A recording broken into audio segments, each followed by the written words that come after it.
Chapter 110 The Little Monk. No living person. How could this be? What is that figure? Where is that chanting coming from? Thinking about it, Lin Bing and the other two became increasingly frightened. Lin Bing lowered her voice and said, "Let's search the vicinity, trying to avoid the Arhat Hall. Hopefully we can find it elsewhere. Depends on luck." Lin Bing felt that luck had never been associated with her, except for her rebirth and obtaining the jade bracelet. The other three nodded in agreement. They had to act together. If they split up, the chances of something going wrong were too high. Luotong's cactus searched every unseen corner, while the others avoided the Arhat Hall and searched other unlit courtyards. There were many halls in the temple, but Lin Bing searched several, only to find the doors and windows locked, making it impossible to enter. Lin Bing initially considered using the ice key to open the door, but then realized that Zhang Shu and Hui couldn't open it. They weren't inside the hall but somewhere else. Afterward, she abandoned the search inside several main halls and began searching areas inaccessible to the cacti. As she searched, they unknowingly arrived at the bell and drum tower. Outside there was a large bell, but strangely, the rope holding it had broken, and the bell lay on the ground. Around the bell were several dead birds. Lin Bing approached and realized these weren't dead birds but zombie birds. Next to the zombie birds was a large stone slab stained with black blood, lying horizontally on the ground. Lin Bing looked up and saw rows of dark figures standing on the eaves of the bell and drum tower. Were they zombie birds? But if they were zombie birds, why didn't they come down? Lin Bing nudged Song Mao behind him with his elbow and pointed to the large bell outside the bell and drum tower, saying, "Could it be hiding inside? Should we lift it up and take a look?" Song Mao glanced at the bell and said, "It's quite heavy. Can we lift it?" Luotong echoed, "What if we lift it up and there's no one there?" Lin Zinan thought for a moment and then suggested, "How about we tap the bell face first? If someone responds, then there's definitely someone there. If there's no movement, then we don't need to lift it." The three of them agreed. So the four of them began to tiptoe towards the bell, while Luotong kept an eye out for the zombie birds. They arrived next to the bell. Song Mao first pressed his ear against the bell and listened carefully. The bell was very quiet. Then Song Mao moved his ear away, clenched his fist, and tapped the bell's outer shell twice. After tapping, he quickly pressed his ear back against the bell, listening carefully for any sound coming from inside. It was extremely quiet inside. There wasn't a sound at all. Song Mao moved his ear away in disappointment and shook his head at Lin Bing and the others. "Nothing." "No, why don't you try again?" Hearing that Song Mao's ear was empty, Lin Bing was also a little disappointed, but since they were already here, one more try wouldn't hurt. Lin Bing pressed her ear against the bell and patted it with her hand, this time with more force, hoping to hear something inside. No response. Lin Bing conjured an ice hammer and struck the bell's outer shell several times. Just then, dong, dong, dong, the deep, resonant sound of the bell echoed throughout every corner of the temple. The three of them were startled. Lin Bing quickly melted the ice hammer and stopped striking the bell. The sound startled the zombie birds in the bell and drum tower, causing them to take flight. Just then, Lin Bing heard clear footsteps running towards them. Lin Bing quickly said, "There are footsteps. I don't know if it's the people from the Arhat Hall. Let's hide quickly." Luotong also asked anxiously, "Where to hide?" Lin Bing glanced at Luotong and said, "You can hide in the ground. This bell looks quite big. If we can lift it, hiding two people won't be a problem. I can stick to the wall and the roof and use ice to fix my body." Lin Zinan looked at the heavy bell and frowned, asking, "Who can lift it?" Song Mao stepped forward and said, "I'll do it." Lin Bing also stepped forward and said, "Quick, everyone help. The footsteps are getting closer." Song Mao took the initiative to lift the bell, while the other three helped. Song Mao gritted his teeth and instantly his hands, feet, and body were covered with scales, increasing his strength several times over. He gripped the outer shell of the bell with both hands and pushed it upwards with all his might. A gap appeared between the bottom edge of the bell and the ground. Lin Zinan, Lin Bing and Luotong quickly grabbed the gap under the bell and lifted it up a little. "Brother, you go in first. Hold on a bit while we carry it from the outside. I'll use ice to prop up the bell for a while. Song Mao, you go in during this time." Lin Bing instructed. After Lin Bing finished speaking, Lin Zinan let go, bent down and crawled inside. He had only gone in halfway when he hurriedly came back out. There are people inside. Lin Bing was first startled, then delighted. Is it Zhongshu and Hu Yi? It's dark in there, I can't see clearly. I'll go in again and pull them out to check, Lin Zinan said, crawling in once more. A moment later he pulled the people out. In the dim light, he could see the figures of the two people clearly. It was Zhongshu and Hu Yi. Lin Zinan said happily. It's them. We can put the bell down now. We don't need to hide anymore. Let's leave.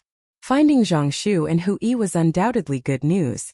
Unfortunately, both of them were unconscious with their eyes closed.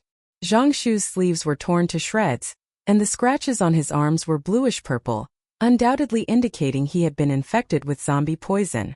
The only saving grace was that the poison was only on his arms and hadn't spread throughout his body. Lin Bing, Song Mao, and Luotong all ignored De Zhong and rushed to Zhongshu and Hu Yi's side.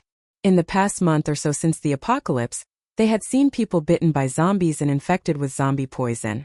Seeing Luotong's symptoms, they knew something was wrong.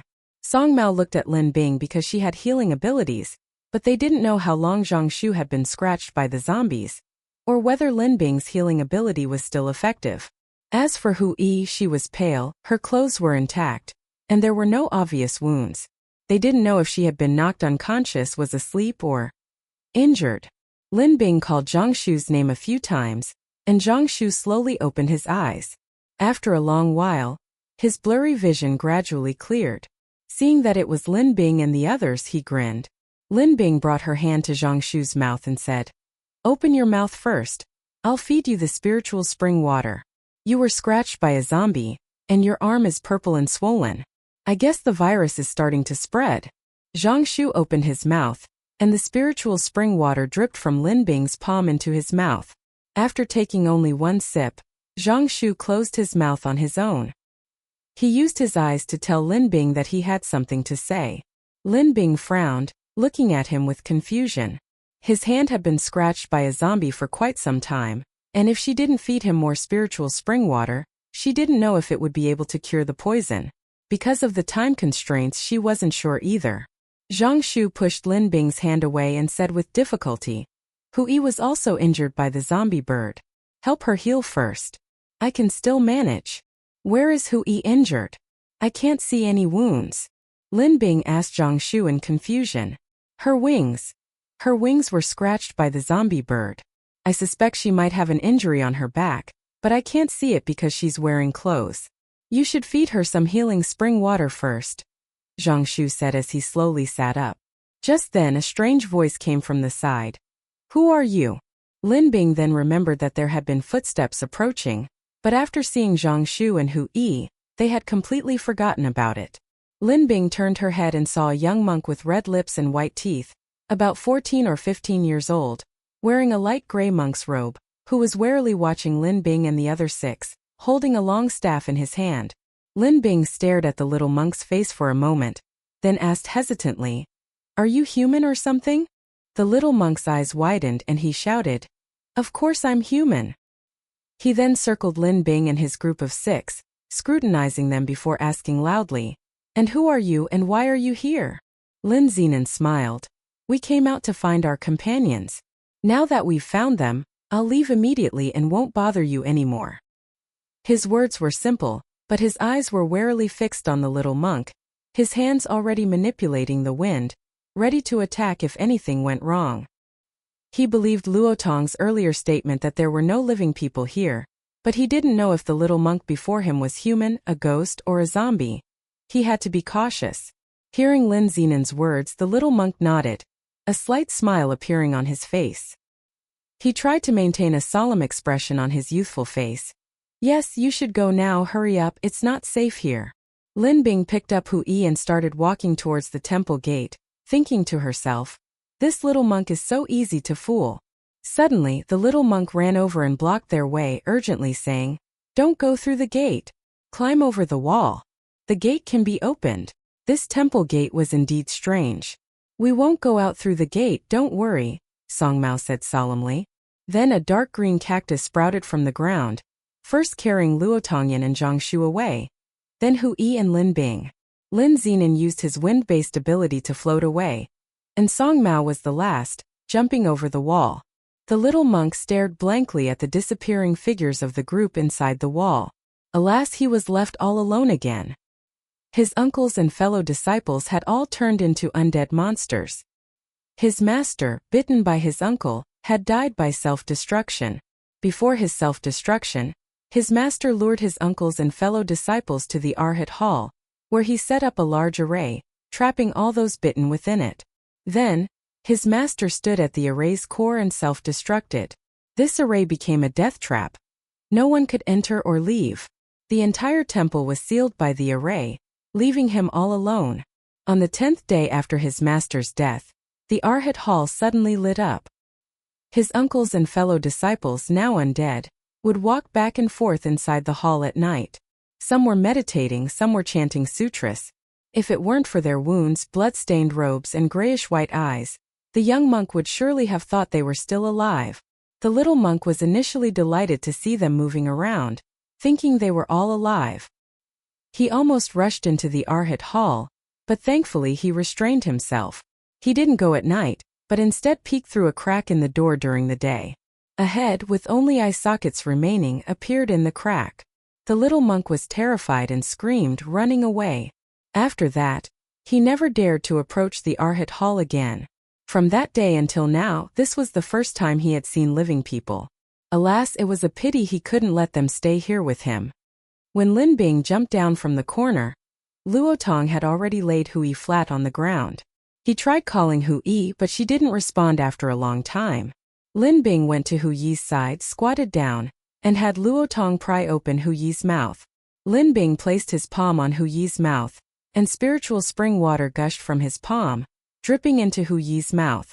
The cool spring water flowed from Hu Yi's mouth into her throat, and the spiritual spring water entered her body. Hu Yi remained unconscious.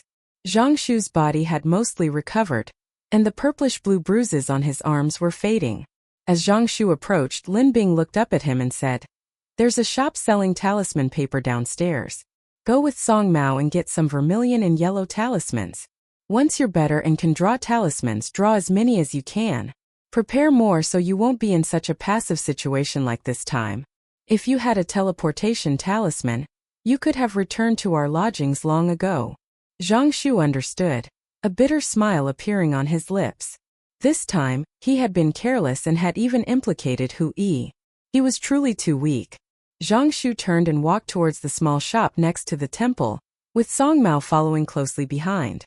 Lin Zinan carried Hu Yi on his back, following behind Song Mao. Then Lin Bing supported Hu Yi and Luo Tong brought up the rear. The group slowly descended the steps. As they walked, they suddenly heard a deafening roar, the sound coming from inside the temple. Lin Bing quickly turned around and saw continuous sounds from inside the temple. Muffled explosions. The temple gate shattered with a bang, and then the yellow light inside suddenly disappeared, plunging the entire temple into darkness. The surrounding area was also pitch black. The sudden darkness made Lin Bing's eyes uncomfortable, but what worried her even more was the situation inside the temple. White mist rose from her body, enveloping them all. Lin Bing's voice appeared in the others' minds. "Let's go. A terrifying aura is coming from the temple. We must leave quickly." The others felt the same way, and cold sweat began to break out on their faces. The little monk was sent flying, his body crashing heavily to the ground, bright red blood flowing from the corner of his mouth. He had been kicked away by a senior disciple, the force so great that his internal organs felt displaced, causing him excruciating pain. He propped himself up with his hand, struggling to sit up, wiping the blood from his mouth with his sleeve. The Arhat Hall had exploded, and all the living dead inside had poured out. Master had said that if these living dead uncles and brothers came out to harm the mortal world, they must be killed. Not a single one should be spared. Although this was difficult for the young monk now, it was Master's dying wish, and he had to do it. A series of dark shadows flew out of the temple. In the darkness, it was impossible to see where these shadows went, so the young monk grabbed one at random and followed it closely. Chapter 111. The Zombies at the Bottom of the Pit. After separating from Lin Bing and the others, Han Li and his two companions rode their bicycles south towards the strange land. The roadside lights flickered on and off. Han Li released Hong Huahua, its body surrounded by a red glow, which flapped its small wings and flew in the lead, illuminating the entire road ahead. Han Li followed closely behind, with Xiao Yuan behind him and Mosquito bringing up the rear. The further south they went, the more houses appeared. Along the way, low-level zombies would occasionally pounce on the three of them, but these level 1 zombies were easily dealt with. Some didn't even have crystal cores in their heads. This is it. Han Li stopped and pointed to the fork in the road ahead. The three of them dismounted their bicycles. Han Li parked his bicycle by the roadside, then tiptoed along the wall, slowly making his way towards the strange place, which was at a bend in the road. As soon as he turned the corner, Han Li saw the strangeness of that place. It was like a completely different world from their side. The trees and buildings there had become ruins, and there was a huge, deep pit in the ground surrounded by darkness, making it impossible to see what was at the bottom. Han Li slowly approached the large pit. When he was about a meter away, he felt his left arm hit something, and at the same time, a flash of white light enveloped the entire pit. Han Li looked over and saw a yellow talisman with black characters suspended in midair in the center of the white light. The character Jun, suppress, was clearly written on the talisman. Suppress? The white light intensified, illuminating the surrounding area. Han Li could see the situation at the bottom of the pit clearly, as could Xiao Yuan and Wenzi behind him. Wenzi gasped, "My God, how come there are so many zombies down there?" Han Li's expression also darkened. There were all sorts of zombies in the pit. They were even tearing each other apart, their target the crystal core in each other's heads. There was also a strange zombie wearing boxing gloves, constantly jumping up and hitting the white talisman while falling back down. At the bottom of the pit, the most eye-catching creature was a gigantic zombie with heads, limbs and arms, now over 5 meters tall. It was still devouring other zombies, opening its mouth at an incredible angle each time, shoving the zombie inside, then closing its mouth tightly, letting the zombie tear and tumble inside, gradually becoming part of the giant zombie. Besides these two, there was also a female zombie wearing bright red pajamas, with long wavy yellow hair, delicate features and fiery red lips. She was tall, and the high slit in her bright red pajamas revealed her purplish-blue calves. The flesh on her calves looked as if it had been gnawed, leaving only white bones. She kept searching through the pile of zombies for those with tender skin, tearing off pieces of white flesh and attaching them to her legs, trying to restore them to their original shape. However, each time she found some white flesh, it was smelly and hard, which frustrated her greatly. All the other zombies were trampled underfoot by these three, lying motionless in the pit, their condition unclear, filling the huge pit floor. The three zombies seemed to have caught the scent of Han Li and his companions. The female zombie's grayish-white eyes darted around before finally settling on the tender, white-skinned mosquito, fresh, good meat. The boxing zombie glanced at the three of them, then ignored them, continuing to jump up, punch and land, repeating the cycle endlessly. The large zombie, covered in heads, limbs and legs, stared drooling in the direction of Han Li and his companions. The eyes on each head darted greedily, the promise of powerful and delicious food, turning its grayish-white eyes bloodshot. A dozen tongues simultaneously emerged from different mouths, stretching towards where Han Li and his group stood. Han Li squinted, staring at the bottom of the pit. Xiao Yuan walked over and whispered, "What do we do?" Han Li pondered for a moment and said, "The talisman above acts like a wall, keeping people out. Wu Yi and Zhang Shu can't go in. I'll contact Lin Bing and the others. You guys search the surrounding area again. Remember, whatever you do, don't touch the talisman." Xiao Yuan nodded. Meanwhile, Mosquito was getting chills from the beautiful female zombie's gaze. He knew he had become handsome, but he never expected that his increased handsomeness would attract the fiery gaze of a female zombie. Wow, she has good taste.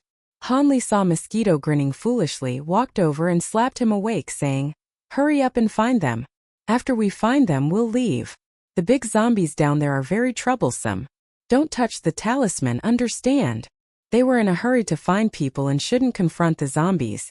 The mosquito, jolted back to its senses by Han Li's slap, rubbed its head and muttered, "Okay, I won't touch that thing.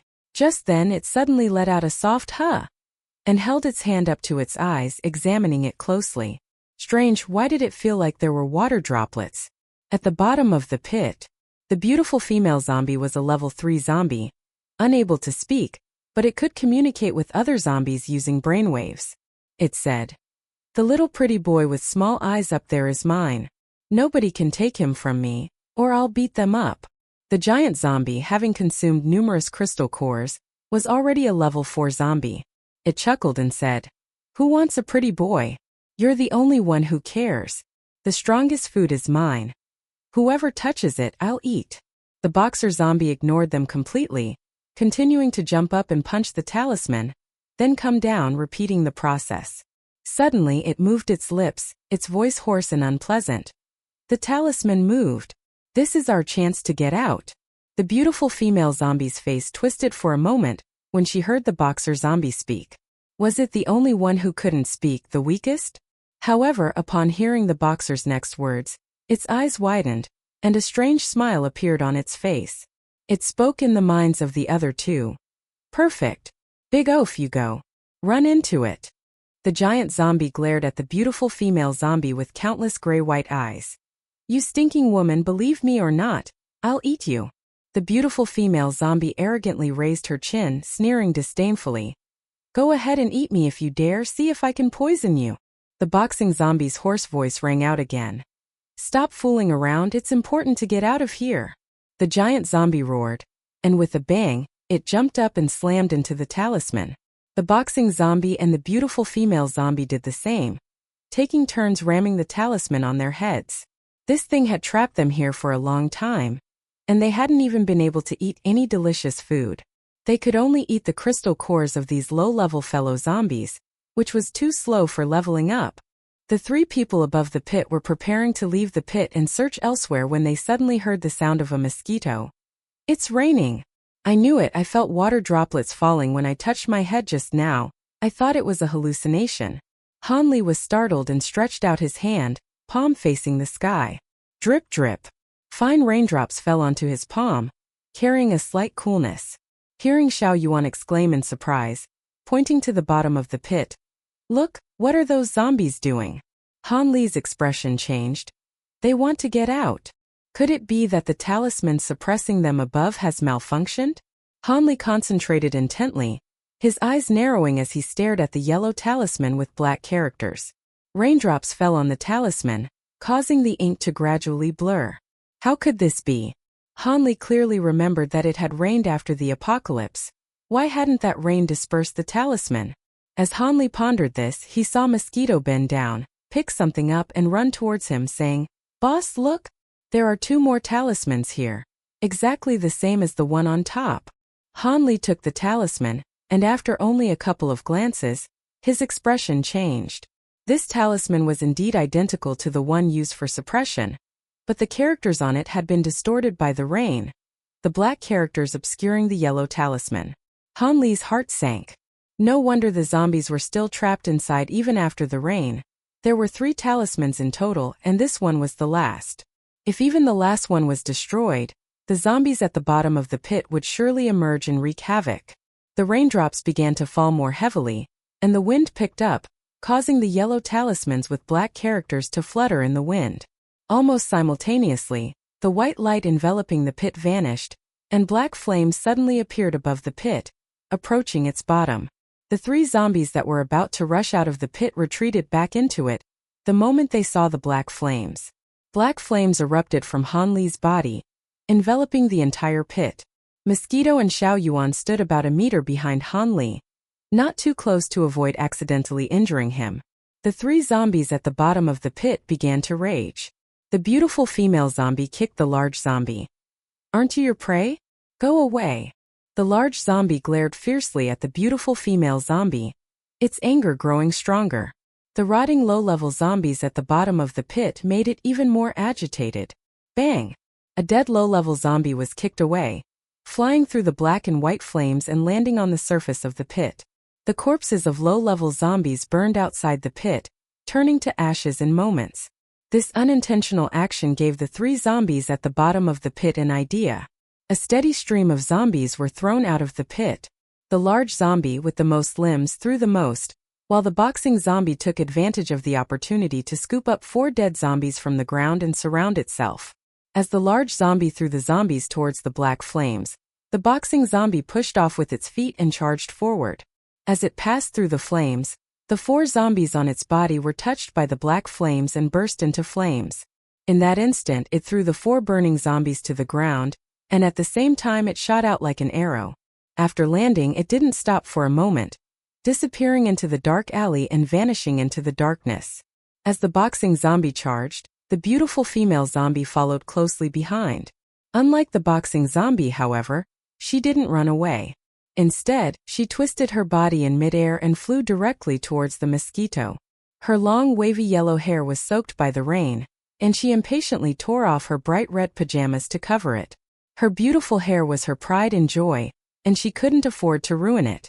The white bone in her shin hadn't been protected when she burst out of the flames. Bits of flesh on her knee were ignited by the black flames. She coldly watched her burning shin, feeling no pain. However, if the flames spread, there would be even less flesh left. She bent down and impatiently tore off a large chunk of bluish-green, rotting flesh above her knee and threw it to the ground. Then the beautiful female zombie stood up, her grayish-white eyes fixed on the mosquito's face with a greedy look. The mosquito stared warily at the female zombie. Was this thing spying on his body? The beautiful female zombie let out a howl and pounced on the mosquito. Her fingernails were crimson, with black blood still seeping from their crevices. Suddenly, her 10 fingernails grew extremely long, like those of a demon from a dark mountain, gleaming green and appearing poisonous from a distance. The mosquito hastily retreated, drawing its gun and firing several shots at the zombie's head. The zombie's head was knocked to the side, but her speed didn't diminish. She charged straight at the mosquito, as if the bullets had been insignificant and caused no harm. The mosquito's expression changed slightly. The female zombie drew closer, and the mosquito turned and ran towards the light, the beautiful female zombie close behind. Watching the mosquito's retreating figure, the female zombie's eyes narrowed with satisfaction. That little tender face is nice, she thought. That skin looks so white and smooth, really nice. If that flesh were attached to my legs, it would look beautiful. The beautiful female zombie grew increasingly excited, chasing after the mosquito with even greater fervor. The beautiful female zombie's front legs emerged from the deep pit, and the giant zombie's hind legs followed. Just as the giant zombie's head popped out, Hanli delivered a flying kick to its head, shoving it back into the pit. Enraged, the giant zombie opened its enormous mouth, stuffing half of the rotting zombie at the bottom of the pit into its mouth. Its entire body sprang up again, glaring at Hanli as it charged forward. Hanli landed and rose again, kicking the giant zombie in the back of the head once more. However, this time something unexpected happened. He only managed to kick the giant zombie's head, causing it to vomit all the rotting corpse from its mouth, covering the ground and filling the entire street with a stench. Hanli, suppressing his nausea, grabbed a rotting hand from the zombie's body, flipped over and jumped onto its head. Just as he stepped on it, a human face suddenly appeared above the zombie's head, sharp teeth emerging from the soles of Hanli's feet. The face opened its mouth wide, seemingly wanting to swallow Hanli whole. Black flames erupted from beneath Hanli's feet, igniting the entire face beneath him. The zombie howled, countless hands suddenly extending extremely long, reaching for Hanli. At the same time, the rotting flesh on the back of the head that Hanli was standing on began to sink, and a thick, corrosive white liquid began to ooze from around it. Hanli drew his military knife from his waist, the knife blazing, and swung it fiercely at the zombie beneath him, splitting its head in two. Having done this, Hanli quickly jumped to the ground. Hanli glanced down at the soles of his shoes. The corrosion had been melted away by the black flames and hadn't stuck to his shoes. Thank goodness. After confirming that his shoes were unharmed, Hanli looked at the giant zombie again. He saw that after its head split in two, the zombie had violently torn both halves apart with its hands and thrown them to the ground. Then the zombie with its many heads began to fight over the head, vying for its place. From a distance it looked like a giant headless zombie, but its lower body, upper body, chest, and back were covered with heads of all sizes, ages, shapes, and with varying wounds. Hanli naturally wouldn't let this chaotic creature escape. Samadhi True Fire erupted from his palm. The Samadhi True Fire was a plain red flame, but it exuded a dangerous aura. Once the flame stabilized, Hanli quickly ran towards the giant zombie. As he approached, he struck the zombie's chest cavity, where the most heads were located. Upon impact, the Samadhi True Fire transferred directly from his palm to the zombie's body. The raging flames could not be extinguished by swatting, nor could they be completely burned away. The giant zombie screamed, and its other heads, no longer caring about vying for the position of the main head, began to stretch out and bite at Hanli. The same went for its hands. Some zombies spewed fire, some water, and some venom. However, Hanli retreated in time as he applied the Samadhi True Fire to the giant zombie, binding it with the flames. The giant zombie couldn't get close to him at all. Now all that was left was for the Samadhi True Fire to burn the giant zombie to ashes. He was determined to watch the giant zombie burn to death with his own eyes to prevent any further complications. A fierce wind howled and large raindrops fell from the sky, relentlessly slapping against the zombie's body. Strangely, the torrential rain did not diminish the flames on the zombie's body. Instead, it made the flames burn even brighter. The giant zombie burned in the rain for a full half-hour. After it was completely burned, a thick layer of crystal cores of various colors and sizes piled up on the ground around it. Hanli went over and had Han Huahua throw all the crystal cores into his spatial storage. He also instructed Hong Huiyan to keep the ice-type cores, while Hong Huahua could use the rest. After dealing with the giant zombie, Hanli noticed that Xiao Yuan and Mosquito were no longer around. He knew Mosquito was being chased by a female zombie and believed she could handle it, but where was his senior brother? Just as the temple exploded, a light rain began to fall. Seeing the dark figures rushing out of the temple, Lin Bing instantly released a white mist, enveloping the surroundings. Even after the temple was destroyed, the mist could clearly sense the movement of every blade of grass and tree.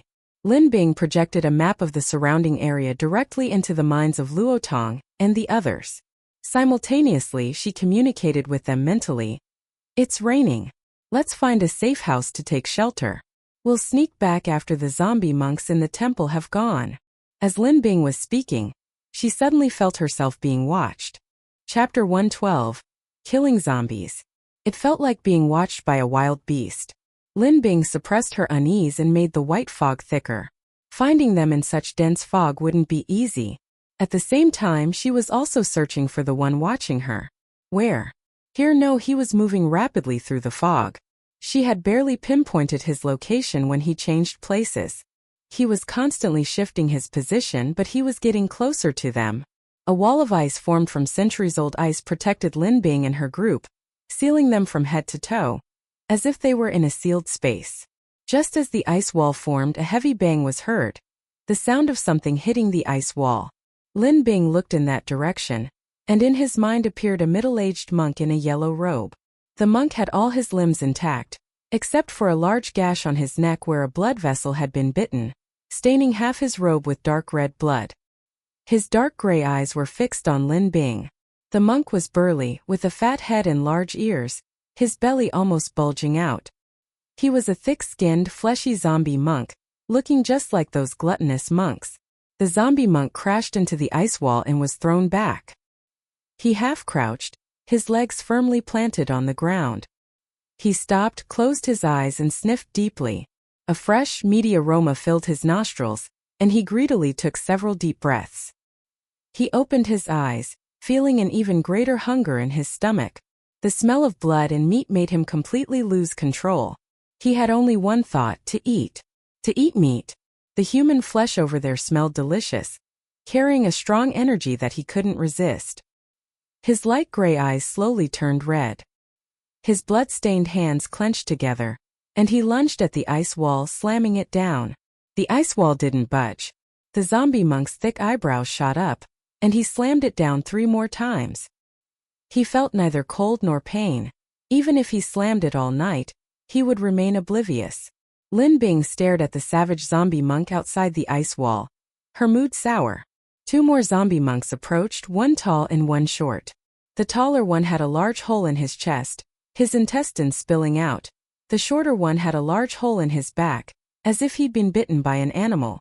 Both monks had deathly gray faces and pale white mouths, and they were walking towards them, heads tilted. There were more and more zombie monks. This couldn't go on. Lin Bing's voice echoed in the others' minds. 3 more zombie monks have come. I wonder if more will come. Should we stay here until dawn or go out? After Lin Bing finished speaking, Song Mao chimed in. The temperature inside the ice wall is too low. We probably won't be able to stay long. Hui seems to have a high fever. We need to get her to Xiaobai quickly. While there are still few zombies, we need to hold them off and then send someone to take Hui back. Luotong also said. It's really cold here, like an ice cellar. Lin Bing was silent for a moment, then said. Let's discuss who will hold off the zombies and who can discreetly take her back. After we've decided, I'll remove the ice wall. Removing the ice wall must be done simultaneously with the attack and retreat. Understand? The others didn't speak again, carefully considering who could safely take her back. Lin Bing looked at the increasingly powerful monk zombie and turned to Song Mao and the others, saying, Brother, you have wind-based abilities. Just fly Hui back with you. Luotong, you're responsible for Zhongshu's safety. We'll handle the 3 zombie monks outside. Okay. The 4 agreed. Lin Zinan carried Hui, who was running a high fever, while Luotong went to Zhongshu's side and supported him. Lin Bing glanced in Zhongshu's direction and said to Luotong, If you have time while protecting him, get some talismans and cinnabar. If Zhongshu can't get through tonight, the talismans he draws will definitely be useful. Luotong nodded. Lin Bing said to Song Mao, I'll provide 1 tall and 1 short one. I can hold them off. You attack the strong monk zombie first. Song Mao agreed. Okay. 3, 2, 1, retreat. Lin Bing shouted. As soon as she finished speaking, Lin Zinan carried Hui and rushed out like an arrow. Luotong pulled Zhongshu and hid in the small shop. Song Mao's entire body was covered in scales, and his 10 fingernails were as sharp as knives as he attacked the strong monk zombie. As Lin Bing dispelled the ice wall, she charged towards the 2 zombies, 1 tall and 1 short. The heavy rain was extremely advantageous for her. The shallow water on the ground instantly solidified into an ice wall, surrounding the 2 zombies. The ice wall contracted continuously, and the temperature dropped lower and lower. In an instant, the 2 zombies were trapped inside, frozen solid. Lin Bing stared intently at the 2 zombie monks, not daring to underestimate them. During the 3 years of the apocalypse, she had heard of a group of powerful zombie monks, one of whom had even become a level 5 zombie, possessing intelligence, special abilities, and the ability to chant scriptures. It was always said that dark creatures feared light the most, but these monks were strange. Their abilities were specifically designed to counter dark creatures. Therefore, abilities like lightning and exorcism were ineffective against them. Lin Bing smiled bitterly. Perhaps this was indeed the group of powerful zombie monks. Lin Bing warily watched the 2 frozen monk zombies. Not satisfied, she added several more layers of ice to the wall. Lin Zinan and Hui had vanished without a trace. Zhongshu was hiding in the shop under Luotong's protection, and Song Mao was locked in a fierce battle with the burly monk zombie. Lin Bing shifted her gaze back to the 2 monk zombies, 1 tall and 1 short, frozen solid. She slowly walked over, placing her hand on the ice. An intense chill emanated from her palm, seeping into the ice, lowering its temperature further. Lin Bing could even feel that the rotting flesh on the 2 monk zombies' bodies was frozen solid. Lin Bing removed her hand, conjuring a huge ice hammer. She slammed the hammer down heavily, shattering the ice that held the 2 monk zombies in place into shards. Not satisfied, Lin Bing smashed it several more times until the shards turned to dust. Only then did Lin Bing stand up, hammer in hand. Just as she regained her footing, a powerful gust of wind swept in from behind. Hearing the whoosh, Lin Bing barely managed to turn around and dodge the attack. However, due to the wrong angle, she accidentally missed a step while dodging. The attacker seized the opportunity and struck again. This time, Lin Bing was facing away from him again, and due to the misstep, her body leaned forward, leaving her no time to dodge. Since she couldn't dodge, she would just have to meet it head-on. A thick ice wall enveloped Lin Bing, and the person behind her was still no match for Lin Bing's ability. The ice wall stabilized Lin Bing's body, preventing her from falling. At the same time, she retracted one side of the ice wall, turned around and scanned the area, finding the person who had attacked her. It was a long, thin, monk-like zombie wielding an iron rod. Half its face was a bloody mess, likely killed by a bite. One eyeball was still intact, but the other was only half its original size. Half its nose was also gone, and half of its lip was missing. Only its white teeth remained intact. Its expression was fierce and vicious, and its pale gray-white teeth spun wildly. The long, thin monk-like zombie was relentlessly pounding the iron rod against Lin Bing's ice wall, its half-open lips revealing its gleaming white teeth. It was just a level 3 zombie. She thought it was much more powerful. No wonder it ambushed her. Seeing that it was just a level 3 zombie, Lin Bing finally felt a little relieved. She had killed quite a few level 3 zombies in her previous life, so she had some experience. Level 3 and level 4 zombies were a clear dividing line. Some level 4 zombies could even make sounds mimicking human speech. The raindrops grew larger and it was dark, damp and cold here. Lin Bing thought, I need to finish this quickly. Beside the lanky monk zombie, the raindrops on the ground slowly stretched out and soon transformed into Lin Bing's shape. This was an ice-based clone technique that Lin Bing rarely used, as it consumed a lot of her energy, but it was raining heavily, making it a good time to use. The 2 ice clones appeared beside the lanky monk zombie. As soon as the 2 clones formed, suddenly, they embraced the lanky monk zombie from the front and back, simultaneously causing countless ice spikes to appear in front of the ice clones, piercing straight into the lanky monk zombie and firmly fixing him in place. Taking advantage of the opportunity, Lin Bing rushed over, his ice blade slashing fiercely at the thin, monk-like zombie's neck. Perhaps due to the blade's extreme sharpness, the zombie's head was severed like a watermelon, falling to the ground and rolling several times in the rain, becoming soaked. The rainwater on his head instantly turned to ice, which then pierced into the zombie's skull from below the neck. The monk zombie, now only a head, still had its gray-white eyes moving, but as the ice surged into its brain, it was immobilized, unable to move. Lin Bing walked over and used his ice power to lift the zombie's head upright, its neck pointing upwards. Simultaneously, Lin Bing conjured an ice stick and stabbed it into the zombie's neck, stirring it inside the skull until the ice shattered into fragments. Then Lin Bing used his ice power to flip the zombie's head over, and ice fragments fell out. Besides the ice fragments, what fell out was a crystal core. A level 3 crystal core. Lin Bing happily stored the level 3 ice crystal core in her spatial storage. The zombie's head was completely dead the moment the core fell. The remaining flesh of the zombie, pierced by Lin Bing's clone, was also frozen into a block of ice. Lin Bing walked over, melted the clone, and used the ice hammer she had previously conjured to smash the level 3 zombie's body to pieces. Only then was she completely relieved. After doing this, she breathed a sigh of relief and looked up in Song Mao's direction. Song Mao and the burly monk zombie were locked in a fierce battle. Lin Bing quietly approached, and as the burly monk attacked Song Mao, she jumped up with her ice hammer and smashed it hard into the burly monk's head. With a bang, the burly monk zombie was slammed to the ground. A surprise attack always yields good results. Taking advantage of the moment the burly monk zombie fell, Song Mao naturally rushed over, severing its head from its body with a few swift claw movements. He reached out from the zombie's neck and plucked out the rotten brains and crystal core. The burly monk was completely finished. Song Mao calmly tossed the filth on the ground, then dug out the crystal core. The rain was heavy. He held the crystal core in his hand and let the rain wash it away. Soon, his hand and the crystal core were clean. Just as the two caught their breath, a scream came from nearby. Lin Bing and Song Mao exchanged a glance. The sound resembled the little monk's voice from earlier. Should they go over or not? The scream came again. This time Lin Bing couldn't pretend not to hear it. Besides, the little monk wasn't a bad person. He had a decent heart and wasn't very old. It was a real pity he died like that. Lin Bing said to Song Mao, "Go find Zhang Shu. I'll go check how things are over there. If it's not dangerous, I'll bring him back. If he can't be saved, I won't get involved. Don't worry." Song Mao watched Lin Bing stand up and added, "If the opponent is too strong, run. Life is the most important thing. Everything else is secondary."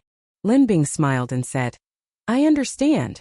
Lin Bing quickly ran towards the source of the sound, the sound of raindrops masking her footsteps. When she arrived, 3 zombies lay on the ground, torn to pieces. The light yellow monk's robe was now tattered and scattered everywhere.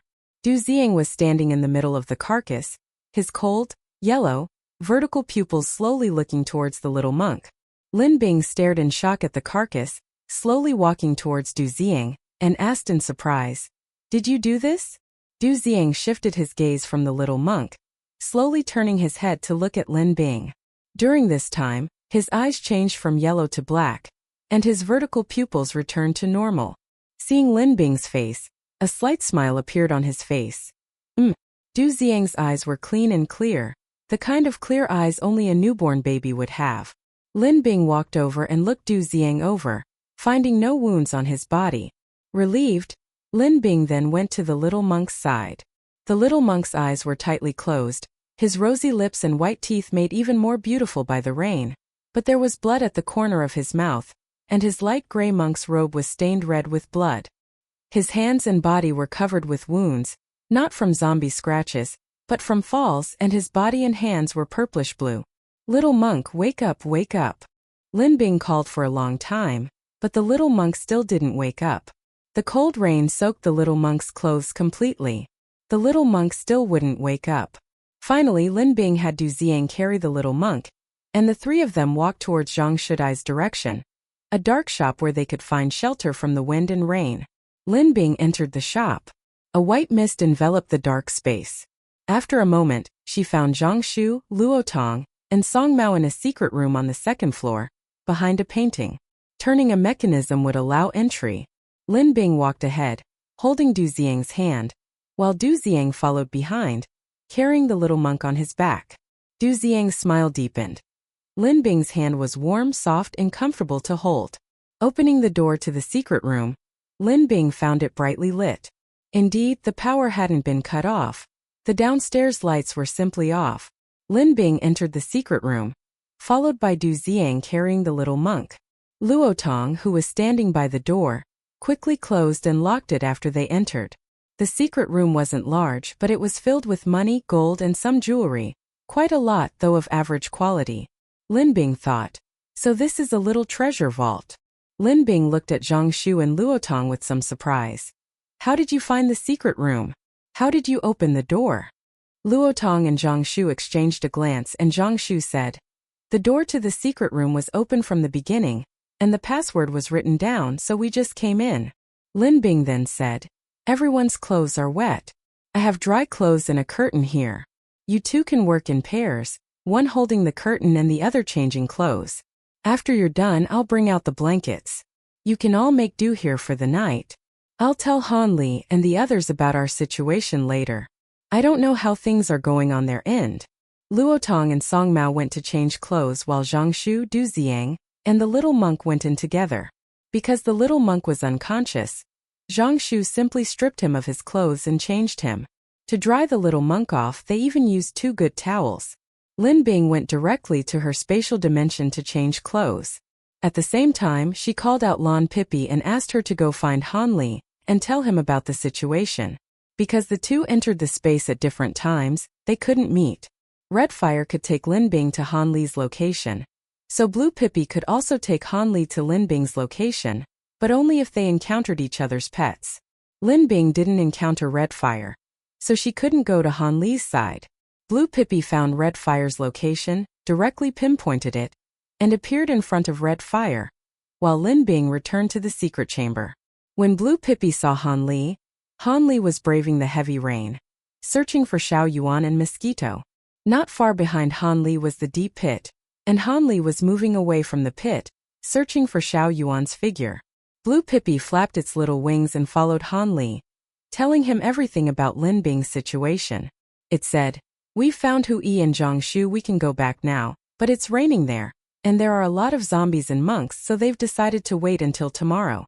Blue Pippi was about to return to its space when Han Li grabbed it, pulled it into his arms and said, "Stay a little longer. After we find them, we'll go find Lin Bing. You lead the way. Huahua, you should come in too. It's raining heavily outside, and your constitution might not be good for you." Red Huahua, arms crossed and chin raised, was still getting soaked in the rain and didn't follow Han Li's instructions to go in. Han Li reached out and pulled Red Huohuo down, stuffing it into his arms like Blue Pippi. The two little heads, one red and one blue, were side by side. The colors were quite cute. Senior brother's energy fluctuations. This way. It was the other side of the fork in the road. After confirming the direction, Han Li quickly ran over. Shortly after he left the pit, a hand emerged from the bottom. Then an elite zombie in a suit slowly climbed up, clutching a pair of glasses. After jumping onto the surface, he wiped the lenses with his sleeve before putting on the spotless glasses. He smiled and walked towards the boxer zombie, his steps light and his back straight. As he walked, he saw one of his kind humming a tune approaching. He turned to look.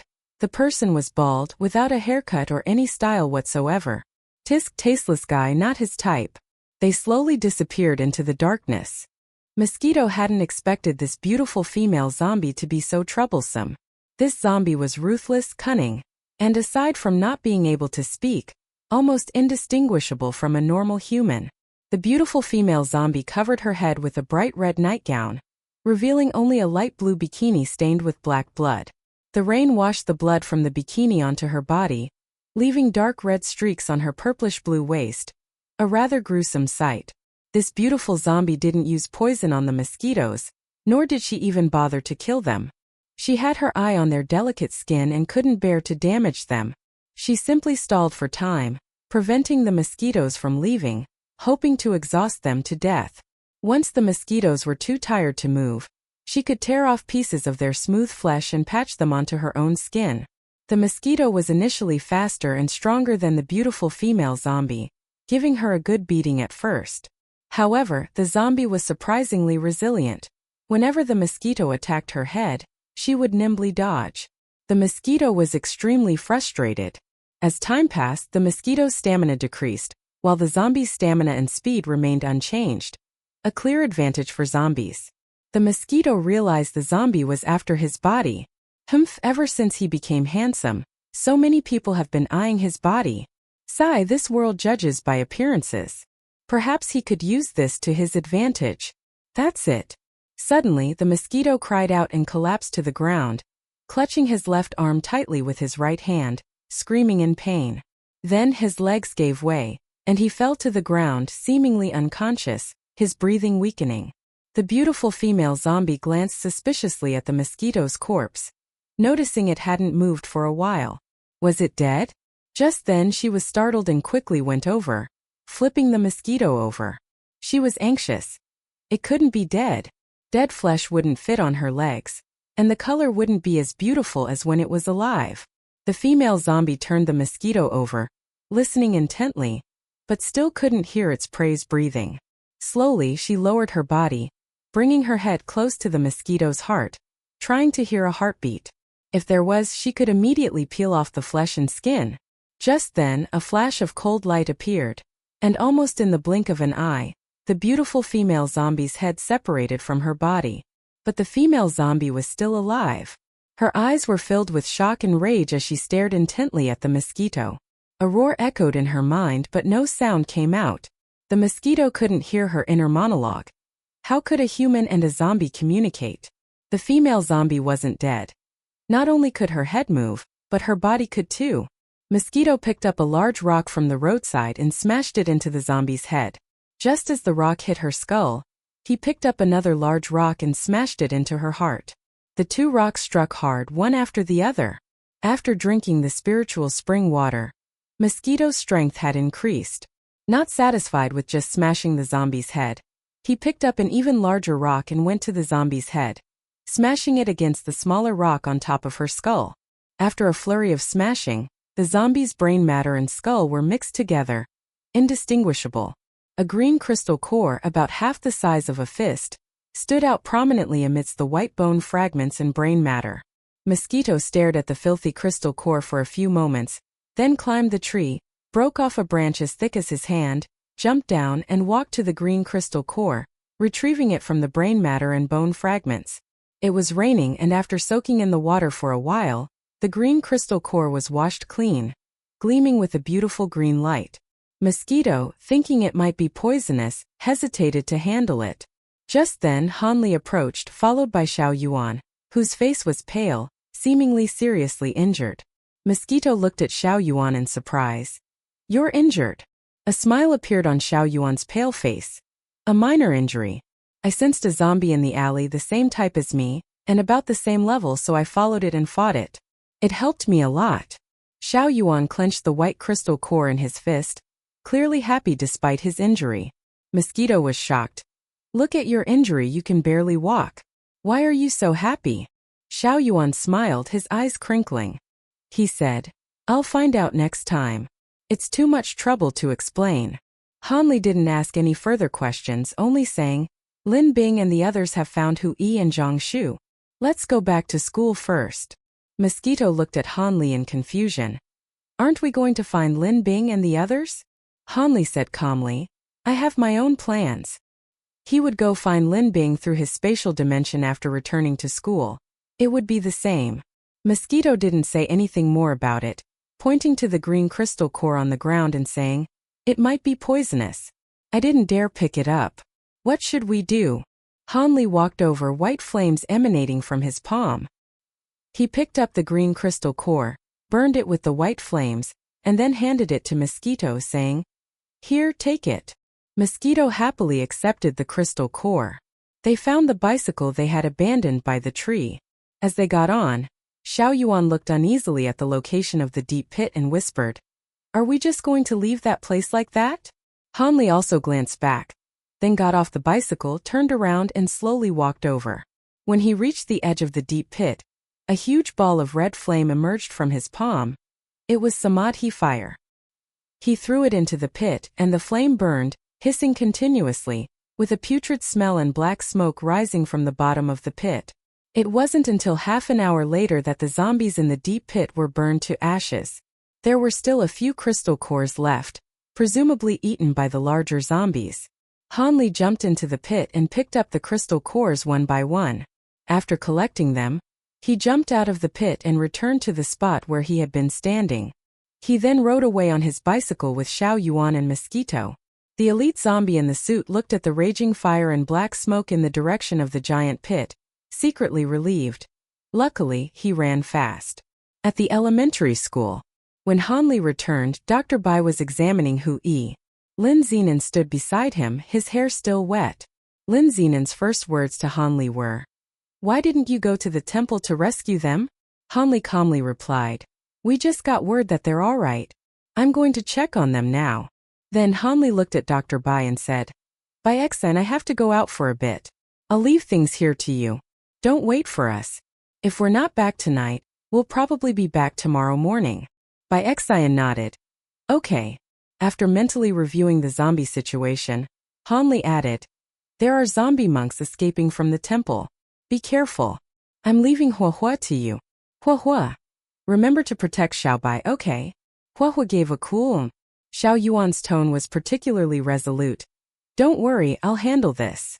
Han Li patted Xiao Yuan's shoulder. "It's all yours." Xiao Yuan nodded solemnly, unable to suppress his smile. Afterwards, Han Li took Lon Pippi to a secluded corner and went directly into his spatial dimension. Han Li appeared directly in the secret room, startling everyone. His only regret was that the space couldn't move people. Hong Huahua said it needed to be upgraded 3 levels to have this function, so he'd have to work on it. Lin Bing wasn't too surprised to see Han Li, since she was the one who sent Lon Pippi to find him. She beckoned to him, intending to invite him over, but then noticed he was soaking wet. She tugged at his clothes and whispered, "Why didn't you go change in the space?" Han Li looked down at his clothes, and within seconds they were dried by the fire on his body. Lin Bing muttered to herself, "What a convenient ability." With his clothes and shoes completely dry, Han Li sat down next to Lin Bing and said to everyone, "Let's stay here tonight and go back tomorrow morning." Everyone else agreed. They took turns keeping watch, and the night passed quickly. Before they knew it, dawn was breaking. The rain had stopped. Off topic. By the way, the high-level zombies also have a base. They organized it themselves and they're very powerful. Chapter 113. The rescue team has arrived. When Lin Bing woke up, she found her head resting on Han Li's shoulder. Han Li was still asleep, not awake. They sat side by side, their heads against the wall, each covered with a blanket, and had spent the night like this. The secret room had no windows and the light had been on all night, so they had no idea what time it was. Lin Bing glanced at her watch. It was already past 8 in the morning. In the blink of an eye, the night had passed. Lin Bing moved her stiff legs, preparing to stand up, but as soon as she did, Han Li woke up, turned his head to look at her and asked, "What time is it?" "A little past 8. Han Li got up. The hair on the back of his head was flattened. He ran his hands through it a couple of times, then told Lin Bing to take in the blankets. He then woke up everyone in the secret room. Luo Tong was on night watch and was awake without needing to be called. The little monk couldn't be woken up no matter how much they called him. He looked like he was asleep, but they couldn't wake him up no matter what they did. Perhaps he had injured his head somewhere. Seeing that everyone was awake, Han Li said, "Let's go.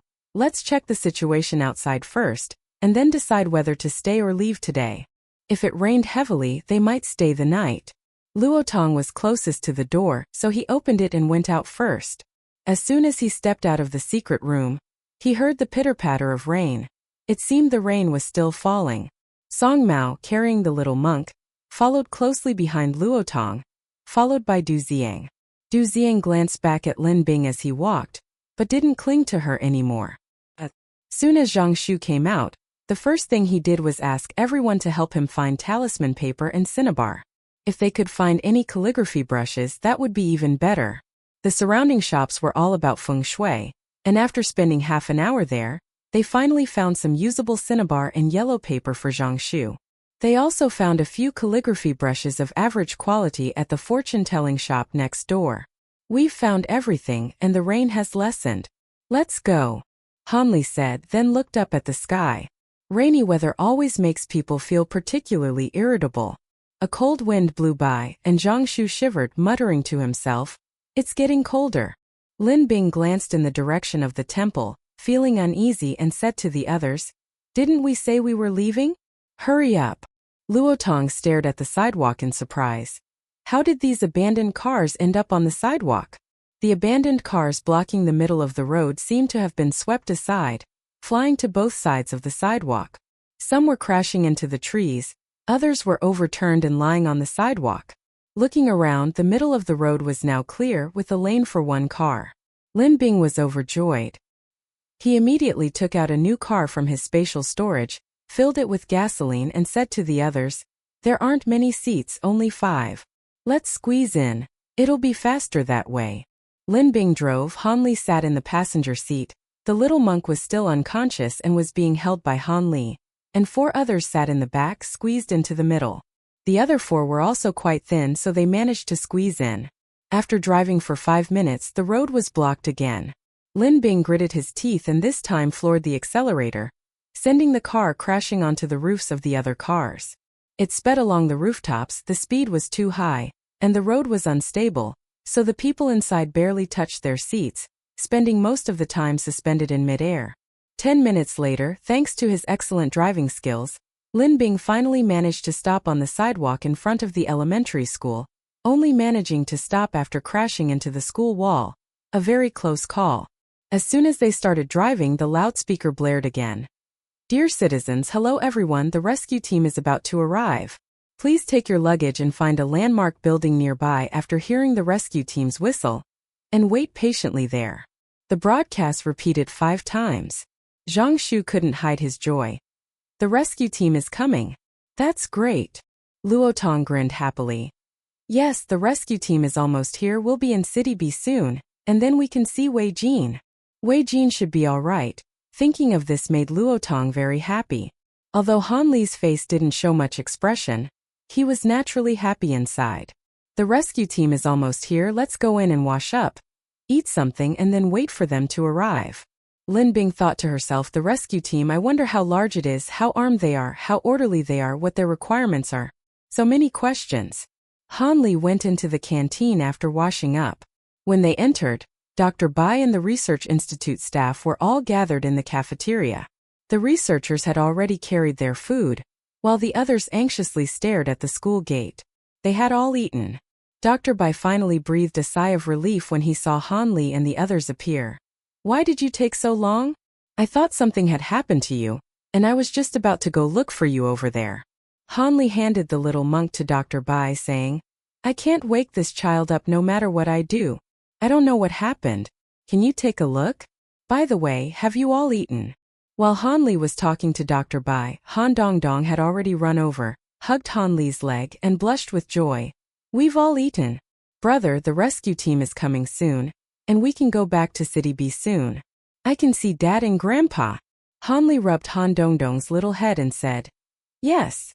Lin Bing had already finished washing up when she entered the small cafeteria, holding a bag of bread and eating it. Du Xiang was still washing up outside, as were Luotong and the others. Dr. Bai and the others had collected a lot of rainwater yesterday, and were washing directly with it.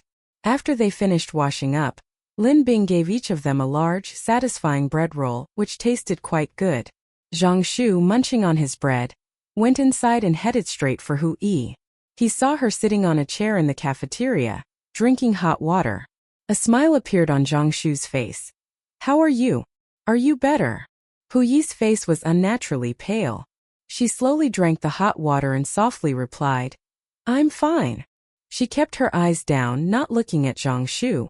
Dr. Bai had told her that her wing had been torn. Although Lin Bing had cured the zombie virus in her body, the virus in her wing couldn't be completely removed. She had a high fever at the time, and in the emergency, Dr. Bai had simply cut off the wing infected with the virus. Therefore, she could no longer fly. When she woke up in the morning, looking at her withered, yellowed wing beside her, Hui felt incredibly conflicted. One wing was what allowed her to fly. Her only advantage was gone. What would she do now? Rely on a man? She didn't know. She didn't want to see Zhang Shu or talk to him right now. She knew it was selfish, but she felt terrible. Zhang Shu excitedly told Hu Yi, I found the talisman paper. Once I draw the talisman, you won't have to blame those zombie birds anymore. I can definitely protect you. Zhang Shu had some yellow paper on him, which he took out and handed to Hu Yi, his eyes crinkling with laughter. Look, this is the talisman paper. I'll give it to you after you draw it, and I'll teach you how to use it. Then you won't be afraid of zombies anymore. Hui gave a cold Hu Yi's attitude startled Zhang Shu. His heart felt like it had been doused with cold water. He realized that Hui didn't welcome him and didn't want to talk to him. Zhang Shu silently stuffed the talisman into his pocket, glanced at Hu Yi, and seeing that she looked away, he lowered his head and slowly walked away. Why did this happen? Everything was fine yesterday, he thought. He and Hu Yi had become friends who would share life and death. Perhaps if they took it a step further, she would discover his good points and slowly fall in love with him. It turned out that all of this was just wishful thinking. Of course, he was ugly and useless. How could anyone like him? Zhang Shu walked dejectedly to Luotong's side. Just then Lin Bing saw him, walked over and asked Zhang Shu, Now that you have a little time, you can try drawing talismans. Remember to draw a few useful ones. Zhang Shu mumbled and then secretly glanced at Hu Yi again. Hu Yi didn't even look in his direction. Zhang Shu thought to himself, if he drew a few useful talismans, maybe Hu Yi would change her opinion of him. Yes, that's it. Afterwards, Zhang Shu dragged Luotong to a secluded corner, instructing Luotong to stay by his side and prevent anyone from disturbing him. Drawing talismans required complete concentration and mental focus. Olden watched Zhang Shu's direction from afar, his heart filled with turmoil, his eyes gleaming with intense light. This was talisman drawing. Meanwhile, Dr. Bai, Old Man Yu, and Dr. Su examined the little monk thoroughly, finding no injuries whatsoever, neither external nor internal. However, what puzzled them was that despite being unharmed, the little monk remained unresponsive. After finishing the bread Lin Bing had given him, Han Li approached Dr. Bai and the others, asking, Still no findings? Could it be a head injury? Old Man Yu replied in a deep voice, No head injury. He was absolutely certain. Han Li frowned and said, That's strange. Another half-hour passed, and Wang Hui, the survivor who had come with him, the one on the electric scooter, couldn't wait any longer. After putting his suitcase in the corner, he ran to the elementary school gate and waited anxiously. Old Zheng had lost a lot of weight these past few days, but Dr. Su had examined him and found no major injuries, probably related to his mood. Old Zheng was chatting with the young man surnamed Shun from the research institute. As they talked, they felt like they had known each other for a long time. Early in the morning after eating, they sat facing each other and talked at length about genes, viruses, and other such topics. After talking to researcher Shen, Old Zheng seemed to be in a much better mood, and a smile appeared on his face. After spending some time with Lin Bing and Han Li, Han Dongdong went to play with Xiao Badu. The two children, who were the same age, always had endless things to talk about, such as their favorite foods and toys. Xiao Hua breathed a sigh of relief upon seeing Lin Bing safe and sound.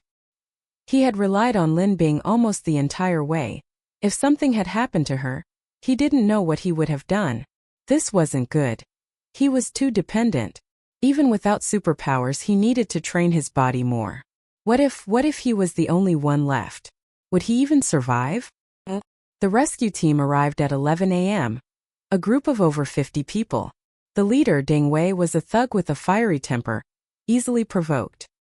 He had accumulated many military merits, but due to his personality, he had offended too many people, remaining a low-ranking officer in the team for years, unable to rise through the ranks. This time he was assigned as the second in command. Frustrated, that pretty boy who only knew how to talk was nowhere near as good as him. He looked like a weakling, being bullied by those ungrateful bastards until he was almost at his breaking point. Yet he stubbornly insisted on putting on a brave face. It was infuriating. Those ungrateful bastards needed to be dealt with harshly. He'd only hurled a few insults, hadn't even started hitting them yet, and those ingrates were already wailing and screaming. Then that pretty boy actually blocked his way. Damn, had he never seen such stupid people before. He was furious. Fine, he'd better just stay out on his mission, out of sight, out of mind. If that pretty boy ever died, it would definitely be from stupidity. Deng Wei pulled out the whistle from around his neck and blew it hard. The whistle rang out, and he walked along blowing it, trying to make sure everyone heard it. The whistle meant the rescue team had arrived. That's what they'd been doing all along. They'd come by car, intending to drive the convoy around the town a few times, but they were stunned as soon as they entered. The roads were completely blocked by wrecked cars. The convoy couldn't get in at all. Damn it, we have to walk again, Deng Wei thought to himself. They still had to collect supplies in the town. The main rescue team's food was almost gone, and they didn't have much winter clothing or bedding left. They had to collect everything. Judging from the situation, the convoy couldn't get in. Did they have to carry everything out again and again? Look at the weather, who knows when it will rain. If they had to carry supplies on foot and it rained, it would be a disaster. Today was terrible. Wang Hui shouted excitedly at the school gate. The whistle is on. The rescue team is here. He was so excited for a while before he remembered that his luggage was still in the cafeteria. He quickly ran over, dragged out his luggage, big and small, and jogged towards the school gate. Standard buildings, where were they? The people from the research institute were also very excited. They were from a regular unit and were national talents. They would definitely be treated well. Thinking of this, they couldn't help but shed tears. After more than a month of hardship, they had finally made it through. They quickly picked up their luggage and ran out. The others followed with beaming smiles. Kongji excitedly told Su Qiao. We've finally run into the army. Now we're guaranteed food and drink. Su Qiao and Choucheng smiled too. Little Badu, holding Su Qiao's hand, tilted his head and asked, with so many people eating, is there enough food? This question calmed the three excited individuals slightly. Su Qiao looked at the backs of the people ahead, thinking, there are indeed many people. Are they going to be self-sufficient? But there's nowhere to find supplies in this small town. Zhang Shu was still intently drawing talismans, his brush moving smoothly. He had drawn dozens, but only a dozen were effective.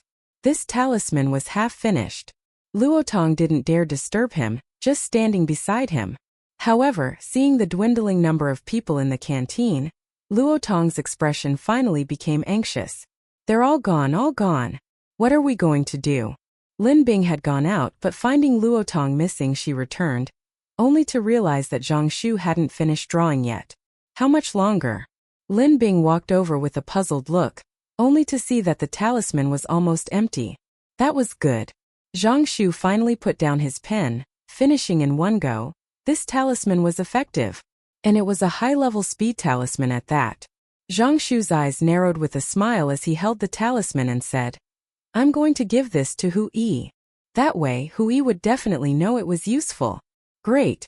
Lin Bing patted Zhang Shu's shoulder and said, Snap out of it. Hurry up and pack up, everyone's gone, don't just stand there. Zhang Shu quickly packed his things, asked Lin Bing for a large backpack, put everything he needed inside, zipped it up, and then slung the backpack over his shoulder. He was still holding a high-level teleportation talisman in his hand. He rushed inside with his backpack, heading to find Hu Yi. Lin Bing and Luotong were left behind. Luotong muttered, This guy values women over friends.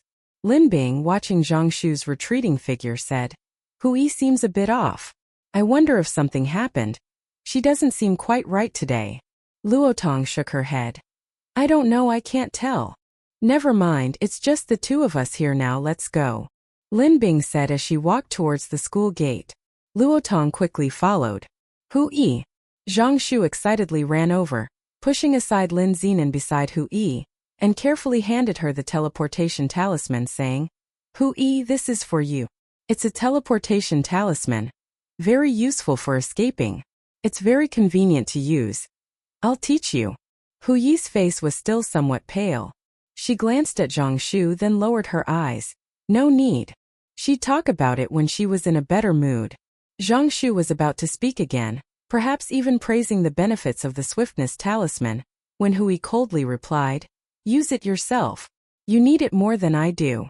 Zhang Shu fell silent, looking at Hu Yi with confusion. After a long while he softly asked, Are you unhappy? Chapter 114 The Survivors. Hu Yi remained silent for a long time. Finally she sighed and said to Zhang Shu, I'm in a bad mood. Don't talk to me or I might lose my temper. Without waiting for Zhang Shu's reply, she turned away, her back to him, ignoring him. Zhang Shu had only uttered the word I before saying he wouldn't go any further. He stuffed the talisman into his pocket and started walking towards Luotong. As he walked he bumped into someone. He looked up and said, Sorry. When Zhang Shu saw who he had bumped into, he froze. Who was this? The face was so unfamiliar, but the slightly chubby figure looked vaguely familiar. The person Zhang Shu had bumped into was Xiao Peng, who had lost 20 pounds. Xiao Peng looked listless and waved at Zhang Shu. It's okay. Zhang Shu's attention immediately shifted to Xiao Peng. He looked him up and down several times. You're fatty? No way, how did you get so thin? Are you even 150 pounds now? Xiao Peng looked down at his stomach. It did seem a little smaller. At this moment Luotong walked over and sized up Xiao Peng. Xiao Peng had lost a bit of weight these past 2 days. He hadn't really noticed it while they were together every day. Luotong sighed, seemingly lost in thought. It's better to be a little chubby. When there's nothing to eat, you can burn off your fat. And you'll live much longer than skinny people. Xiao Peng's lips twitched slightly and he said without thinking, Don't you know fat people are bigger targets? Zombies can grab them in one go, much easier than skinny people. That's why they die faster. Zhang Shu nodded. That's true. Luotong then looked at Zhang Shu and said, Have you sent out those talismans yet? I saw you drew so many. Want me to use a couple? Zhang Shu's face fell at the mention of sending talismans, but hearing Luotong ask for them, he pulled out 2 from his pocket and handed them over. However, after Luotong took the talismans, Zhang Shu said coolly, You wouldn't know how to use them without me around. Looks like you'll have to keep an eye on me from now on. The 3 of them chatted for a while. Outside the school gate, the whistles grew louder and louder. Wang Hui couldn't wait any longer. Carrying his large and small bags, he ran towards the sound of the whistles. As soon as he ran, the people from the research institute followed him, running behind him. Han Li, Lin Bing, and the others slowly followed behind. Luotong and the other 2 quickly followed after seeing everyone leave. The convoy ultimately remained outside the town. Deng Wei left 5 men to guard the vehicles, while the other 40-odd men, wearing raincoats and blowing whistles, walked into the town. After walking for about 10 minutes, a soldier next to Deng Wei pointed ahead and said, Deputy Captain, look ahead, a lot of people are running this way. It's quite convenient for them to come looking for us. Deng Wei's reaction was quite indifferent. Survivors, right? It wasn't that he disliked these people, but the more people there were, the more trouble there would be. Moreover, this group was together, and it would definitely be more troublesome when they returned to the main force. As the group approached, Deng Wei went to greet them and directed, "You must be survivors from the town. I'm Deng Wei from the rescue team. I'm in charge here." Wang Hui, who was at the forefront, was so excited to see Deng Wei that he stammered, "Commander Deng, hello." Deng Wei nodded slightly and turned to the person beside him, saying, "Xiao Tu, take them to the convoy. We'll go look for the others." Xiao Tu was Deng Wei's subordinate, and immediately replied, "Yes, Sir Deng." Deng Wei turned slightly and patted Xiao Tu's shoulder. With a smile on his face, he spoke to the young leader in a voice only he and the young leader could hear. "Keep a close eye on them. If they behave, let them be. If they try to steal the vehicles, fire a warning shot. If that doesn't work, just kill them." This had happened several times before during rescue operations. They would send people to escort the survivors back, while the team would leave some behind to protect everyone else, including guarding the vehicles and supplies. But the rescued survivors were like mad dogs. They wouldn't just harm the team members who stayed behind, they would steal the supplies, and some even went so far as to drive the supply wagons away. He had killed several people to quell the chaos.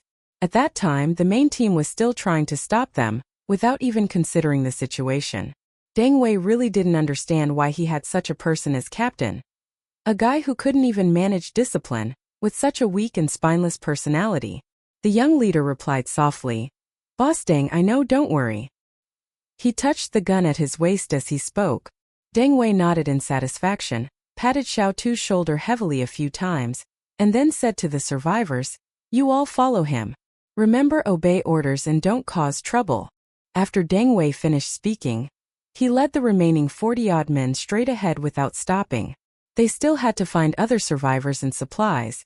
They had a lot to do and time was of the essence, so there was no time to talk. After Deng Wei left, Xiao Tu smiled at the group and said, "Everyone follow me. The convoy is at the town gate. It looks like it might rain, so we need to hurry." After saying that, Xiao Tu turned and walked back quickly, with the others following closely behind him. As he walked, Xiao Tu kept glancing at the people behind him out of the corner of his eye, and his hand unconsciously touched his gun several times. He seemed somewhat uneasy. Lin Bing walked in the middle of the group, slightly towards the back, with Hui walking beside her. Hui lowered her voice and said to Lin Bing beside her, "Something's not right. These rescue teams seem very wary of us. They don't seem very happy to see us." Lin Bing moved closer to Hui and whispered back, "These people have been offended by survivors. Let's just play it by ear." Hui nodded slightly. In the end, she didn't tell Lin Bing about the fact that she only had one wing left. Only Dr. Bai knew about this. He had promised her that he wouldn't tell anyone unless she agreed. After walking for more than 10 minutes, they finally reached the entrance to the town. Outside the town, there were more than 30 vehicles parked. 5 large trucks, 10 small vans, and the rest were cars. There were quite a few vehicles and 5 people were guarding them. Xiao Tu turned to them and said, "If there are many survivors in the town, the patients, children, and women can sit in the car, and the men can stand in the back of the truck. Of course, if there aren't many people, they can sit on the ground. Let's make this clear beforehand, so you don't go back on your word and start complaining." After Xiao Tu finished speaking, he glanced at the expressions of the survivors below. The expressions of this group of survivors were much more peaceful than the previous groups he had rescued. Xiao Tu's expression was much better. Han Li glanced at Xiao Tu and the 5 soldiers guarding the truck, then looked away. They were all unfamiliar faces, and it wasn't appropriate to say anything. Mosquito, Dr. Bai, and the others stood beside Han Li. Of course, Old Zheng, Head Yu, Dr. Su, and someone who had come out with Dr. Su were also standing nearby. Then there were Lin Bing and a few others standing a little behind. Several women were chatting. Luo Tong, Zhang Shu, and Little Fatty were also standing together. Xiao Hua looked around for a while, then slowly walked towards Luo Tong and the others.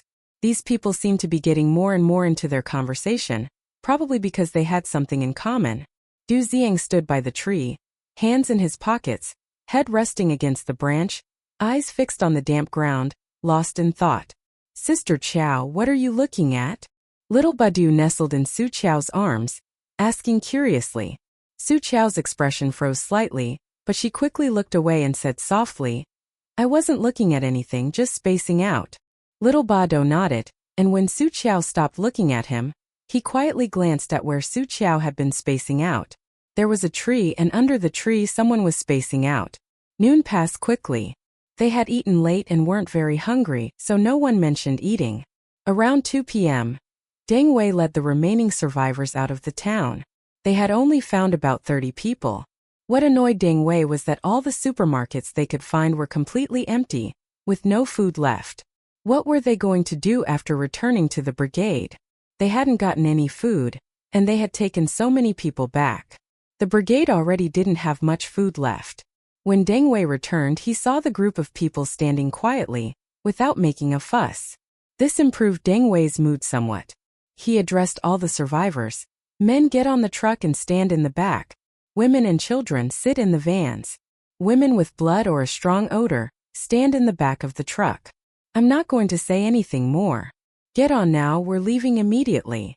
One of the 30-odd men Deng Wei brought back protested, shouting, Why? Why can't we sit in the vans?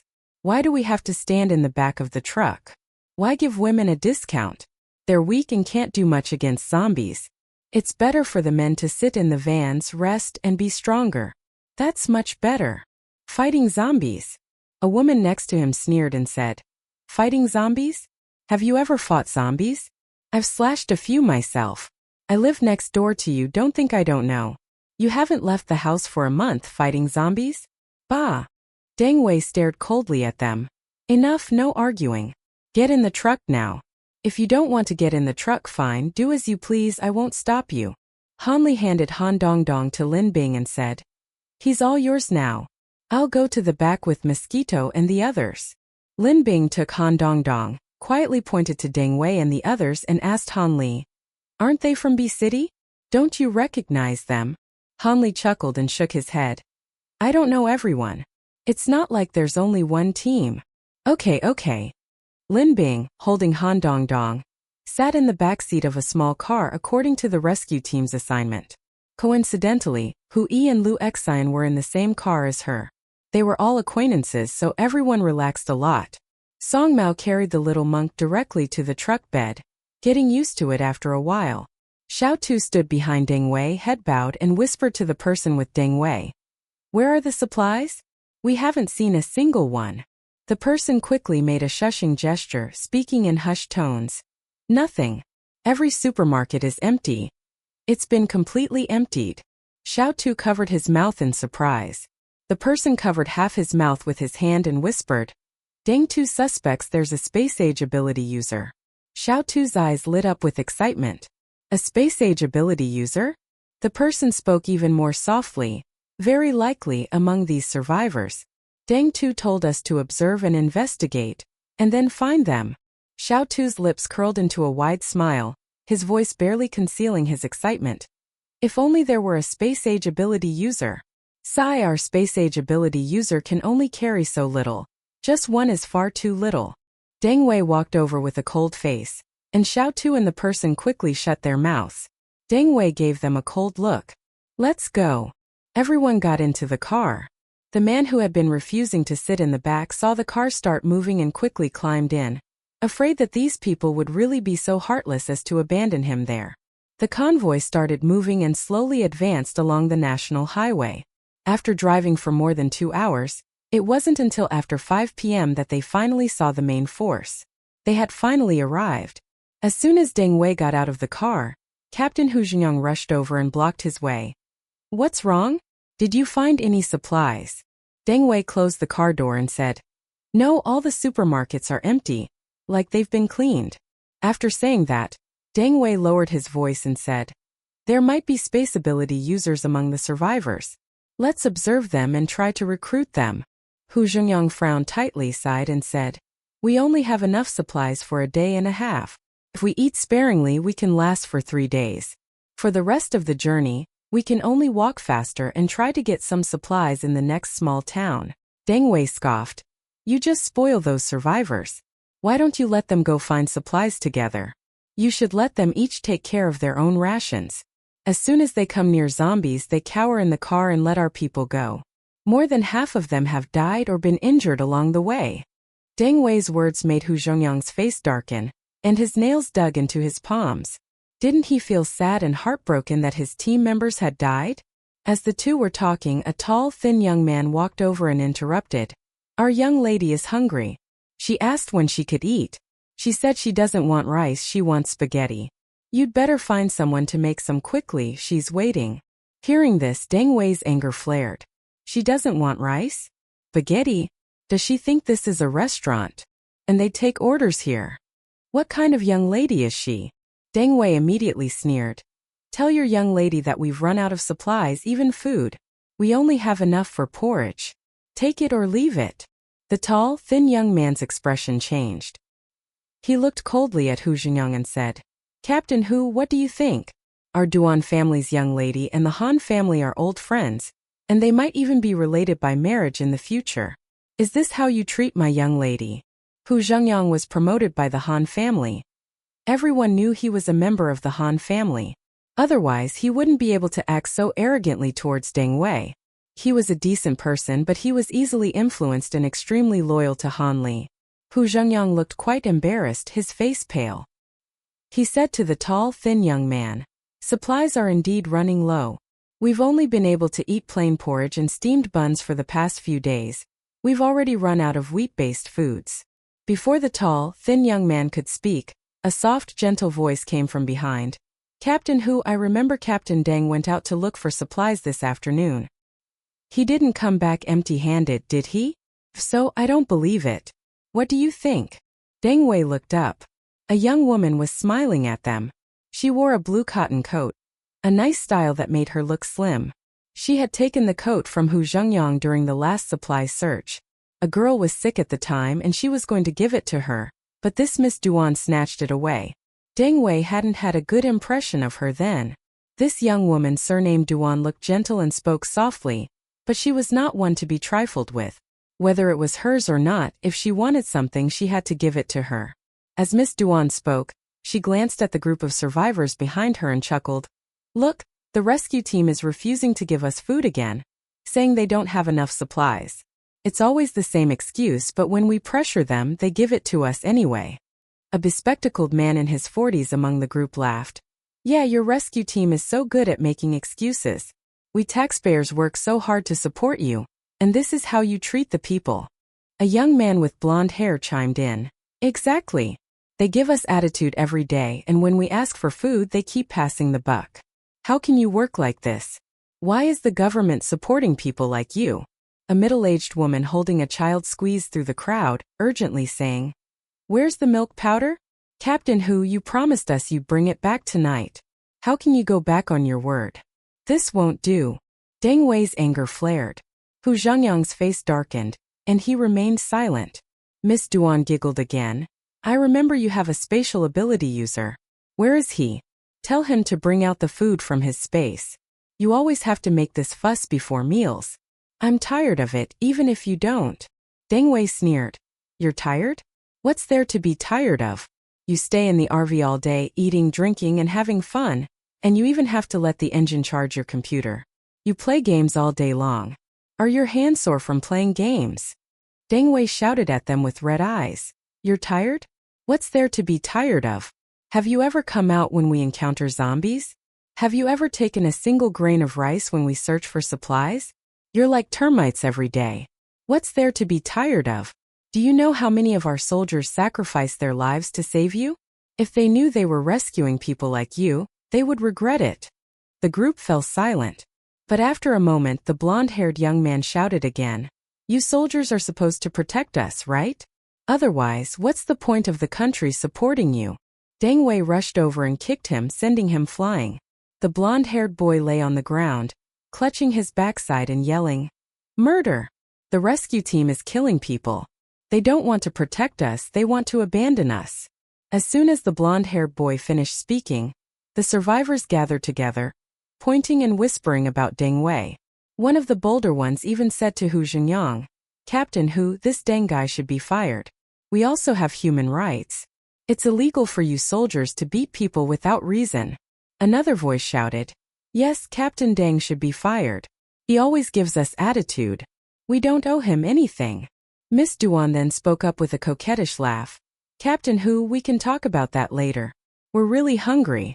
Look at the sky, it's already dark. Why didn't you bring out the engine? It's dark, you should turn on the lights. This isn't the city. There's no electricity in this abandoned construction site. Hu Zhengyang's face turned pale with anger. Just then Han Li's voice rang out. Xiao Hu, what's going on? Hu Zhengyang looked at Han Li walking over in disbelief, rushed over, grabbed Han Li's hand tightly, and cried with tears in his eyes. Second young master, you've finally come. Miss Duan then spoke up with a coquettish laugh. Captain Hu, we can talk about that later. We're really hungry. Look at the sky, it's already dark. Why didn't you bring out the engine? It's dark, you should turn on the lights. This isn't the city. There's no electricity in this abandoned construction site. Hu Zhengyang's face turned pale with anger. Just then Han Li's voice rang out. Xiao Hu, what's going on?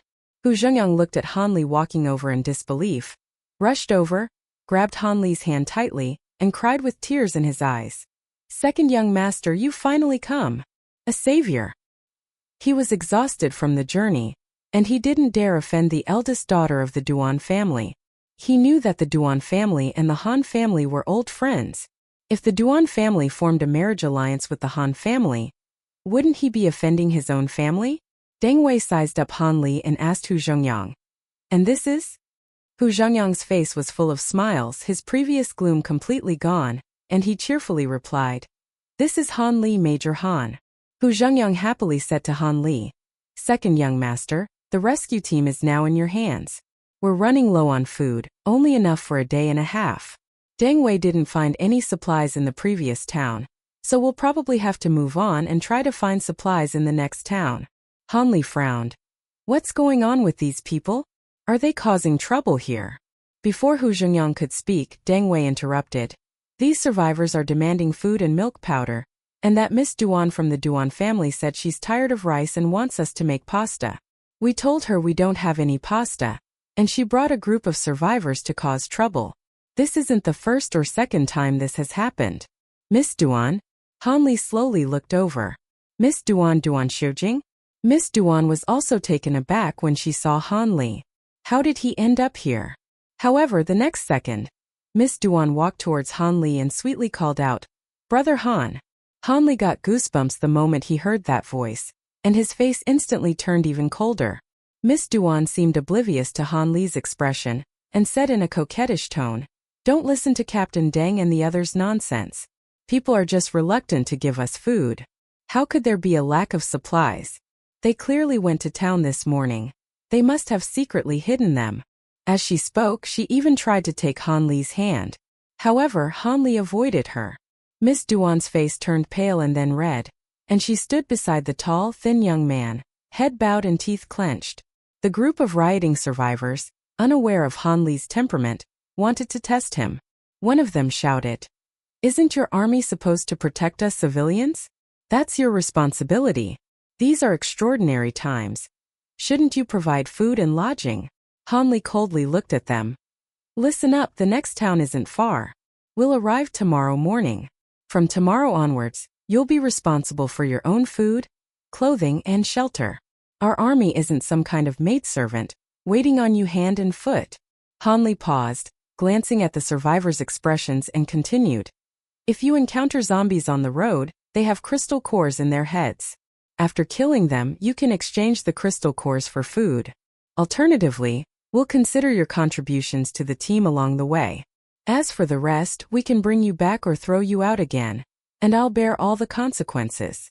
One of the rioting survivors shouted loudly, his tone extremely defiant. Why should I? Who do you think you are? Han Li's eyes were icy as he slowly walked towards the man. Seeing Han Li approach, the man immediately shrank back, not daring to utter a sound. Han Li saw his face, but still pulled him out of the crowd, punching him to the ground. Looking down at him, he said, Tell me why? Huh. The man cowering on the ground scrambled to his feet, about to argue with Han Li, when Han Li calmly pulled out his gun and fired several shots at the man's side. The man was so frightened he almost wet himself, and scurried back into the crowd, too afraid to utter another word.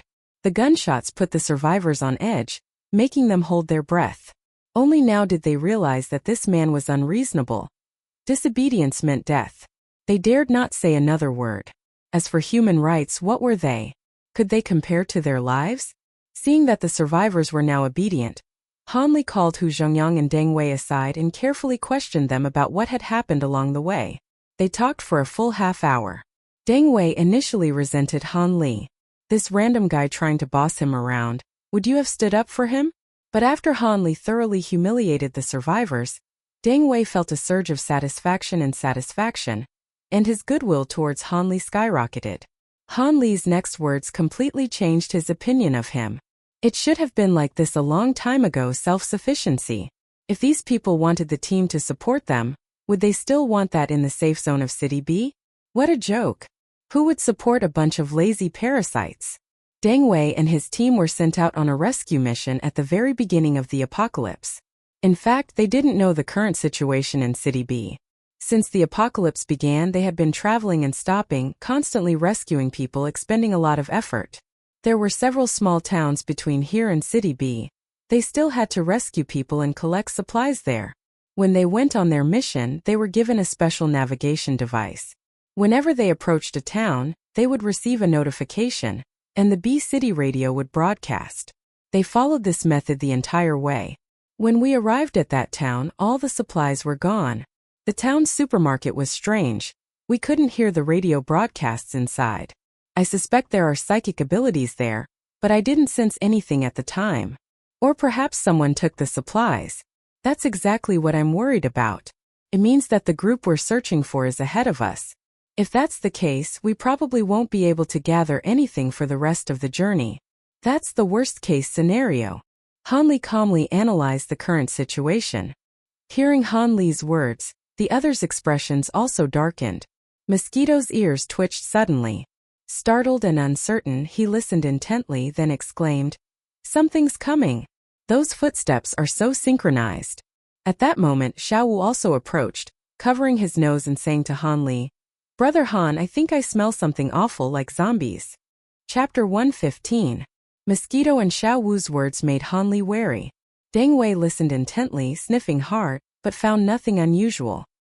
He secretly observed Xiao Wu and Mosquito, wondering if they were telling the truth. Han Li then turned to Hu Zhengyang and said, "Have the elderly, children, and the injured go to the back of the truck. The rest of you prepare for battle. 3 soldiers will take 1 novice and teach them how to kill zombies. Those survivors have hands and feet. We can't rely on others forever." Hu Zhengyang hesitated. "That's not a good idea. Many of those survivors have never directly killed a zombie before. They've always been protected by us. It's too risky to just throw them out like this." Han Li glanced at him, then turned his gaze to Yuan Qingshan and said, "Qingshan, I'm leaving this to you. You have 5 minutes to get it done." Yuan Qingshan nodded solemnly. "Yes, sir." With that, Yuan Qingshan walked towards the others. 5 minutes, with the help of Han's soldiers, was more than enough. Deng Wei asked in surprise, "What about those women? Aren't they supposed to stay in the back?" Han Li replied casually, "If we don't let them see what zombies look like, they won't know how hard life is." After saying that, Han Li glanced in the direction of the Duan family's eldest daughter. Hu Zhengyang asked in surprise, "What if they get injured?" That Duan family's eldest daughter can't stand any hardship. Han Li said calmly, "I know what I'm doing. Just take care of yourselves. I'll take care of the rest." His bone-based abilities range was getting larger and larger. Zombies were all bones, so controlling low-level zombies was a piece of cake. Moreover, he didn't sense any particularly strong energy fluctuations. Even if there were high-level zombies, they should be far away. He would have Mosquito and the others keep an eye out for any high-level zombies approaching. If a high-level zombie attacked, he would deal with it. "What did you say?" Duan Xiujing, the eldest daughter of the Duan family, almost screamed. She glared at Yuan Qingshan. "Are you kidding me? I'm just a weak woman. Why won't you let me hide in the car? Do you know that's indirect murder?" Yuan Qingshan didn't even lift his eyelids, too lazy to pay any attention to her. Duan Xiujing, however, persisted, tugging at Yuan Qingshan. "Give me the car keys, hurry up. Yuan Qingshan was tall and strong, and looked like a gangster, making Duan Xiujing uneasy. She turned to the tall, thin young man beside her and shouted, "Gao Quan, come get me the car keys." Annoyed by Duan Xiujing's nagging, Yuan Qingshan shoved her aside and coldly said, "The boss told you to kill zombies, so just do it obediently. Why are you talking so much nonsense? These cars belong to the team. Why should you use them? Who do you think you are?" Yuan Qingshan's merciless words stung Duan Xiujing, who was both angry and furious.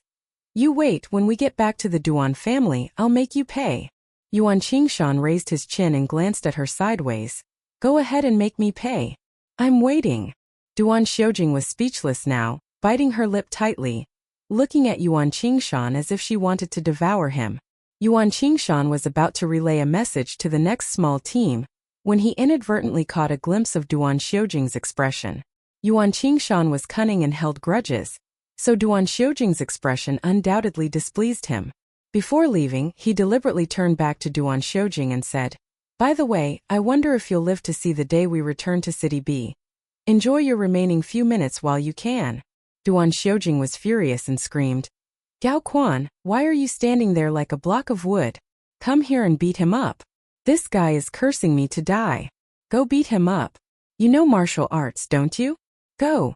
Gao Quan slowly moved 2 steps towards Duan Xiujing and said slowly, "Miss, look how strong he is, like a calf. My little body. You definitely can't beat him. I still need to protect you on the road ahead. If you get injured now, you'll have to rely on yourself in the future." Upon hearing this, Duan Xiujing's face turned pale.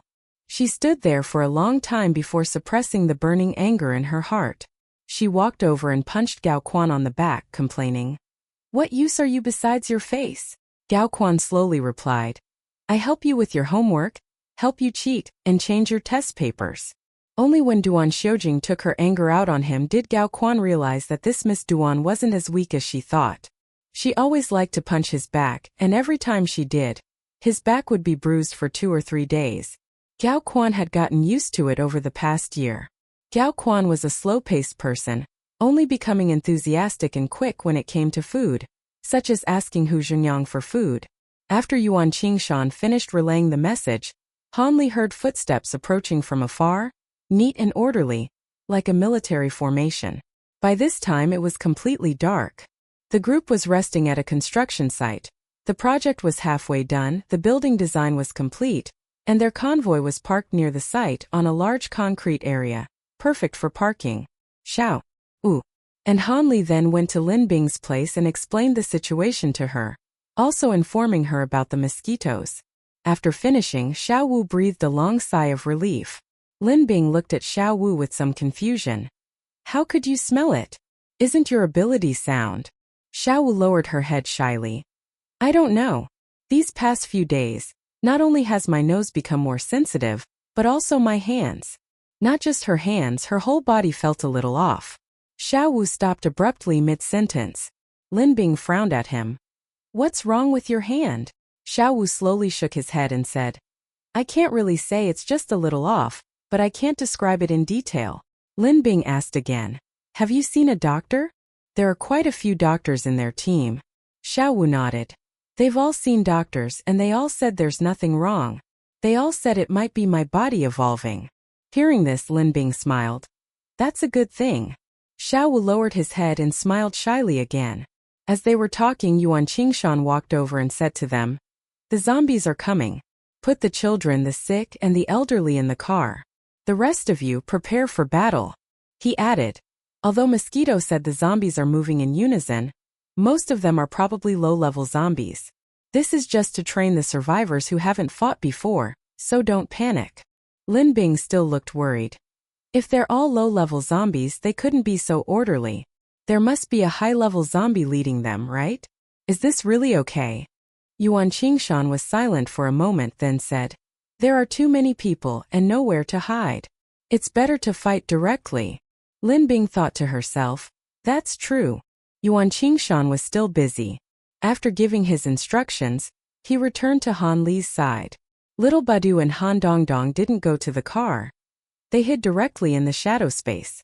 Han Dongdong even brought the little monk in with him. The fact that the little monk could go in surprised Han Dong Dong. It seemed his shadow space was gradually upgrading. Now he could bring in people slightly stronger than him. Lin Bing and his group were all experienced and didn't need soldiers to guide them. They formed a circle on their own, wary of the approaching zombies, and were ready for battle. Luo Tong's voice trembled. How can there be so many zombies? So many. At a glance, the number of zombies was countless. Lin Bing's heart sank. Although she knew these zombies were all low-level, there were still far too many of them. Zhang Shu's face paled. Where did these zombies come from? We've never seen so many on our journey. As he spoke, he took out some talismans from his pocket, and, while Hui wasn't looking, secretly stuck a golden shield talisman on her back. Little Fatty saw this and squeezed over, shamelessly saying to Zhang Shu, Hey buddy, stick one on me too. Zhang Shu leaned closer to Little Fatty and whispered, Just that one. I don't even have one myself. Little Fatty's face fell, he sighed, and was about to walk away when he saw Zhang Shu take out another talisman, mutter incantations, and then slap it hard on his shoulder. A flash of white light, and the talisman vanished instantly. Little Fatty frowned and asked him, Didn't you say there weren't any left? Zhang Shu sneered. The protective talismans are gone, but the offensive ones are still there. I'll give you a power talisman, but my calligraphy skills are poor, so I don't know how long it will last. You decide for yourself. After saying that, Zhang Shu took out a yellow talisman, blew on it, and then slapped it onto Little Fatty's broad back, firmly sticking it there. After it stuck, the talisman disappeared. Only then did Little Fatty return to Su Qiao's team satisfied. Lin Bing, Luo Tong, Zhang Shu, and Hui formed one team. Su Qiao, Cho Chang, Kongji, and Little Fatty formed another team, all according to their own habits. Lin Zenan, Old Man Yu, and Master Lu formed one team. Dr. Su, Old Man Jing, and another person who came out with them, along with Dr. Bai, formed another team. Dr. Bai was specially sent by Han Li to protect Old Man Zheng. Afterwards, Xiao Hua and Du Xing also squeezed into Lin Bing's team, making the group larger. A swarm of low-level zombies surrounded them. Suddenly, a sharp shriek rang out, and the zombies sprang into action, charging towards their main force. Lin Bing, with her sharp eyes, noticed that these zombies were armed, knives, clubs, and the like. How could they have weapons?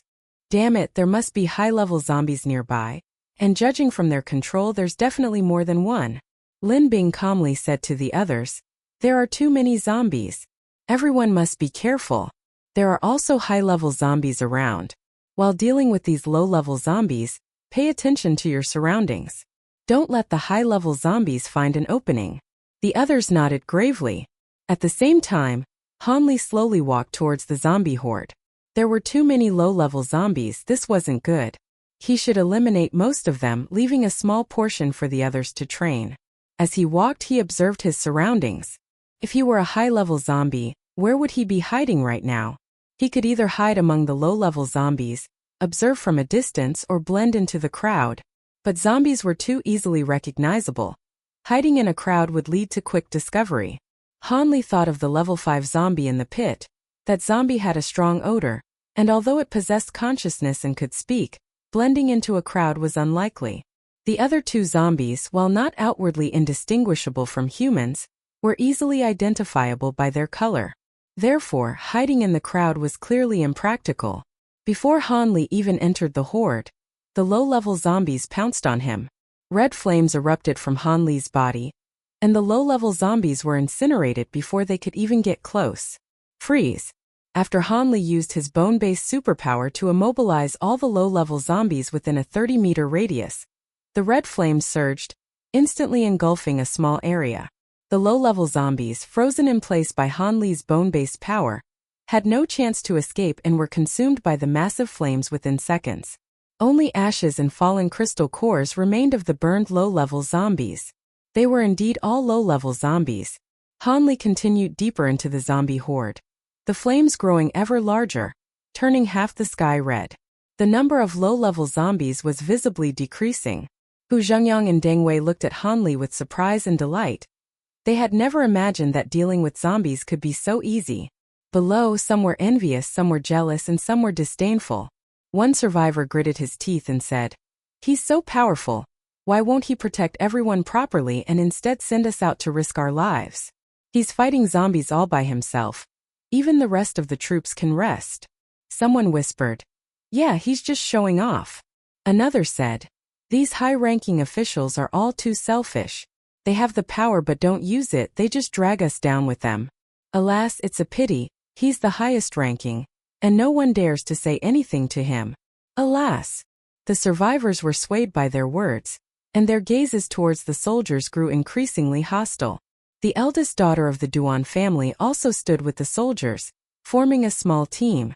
At this moment, she looked in Han Li's direction with a mixture of annoyance and complicated feelings.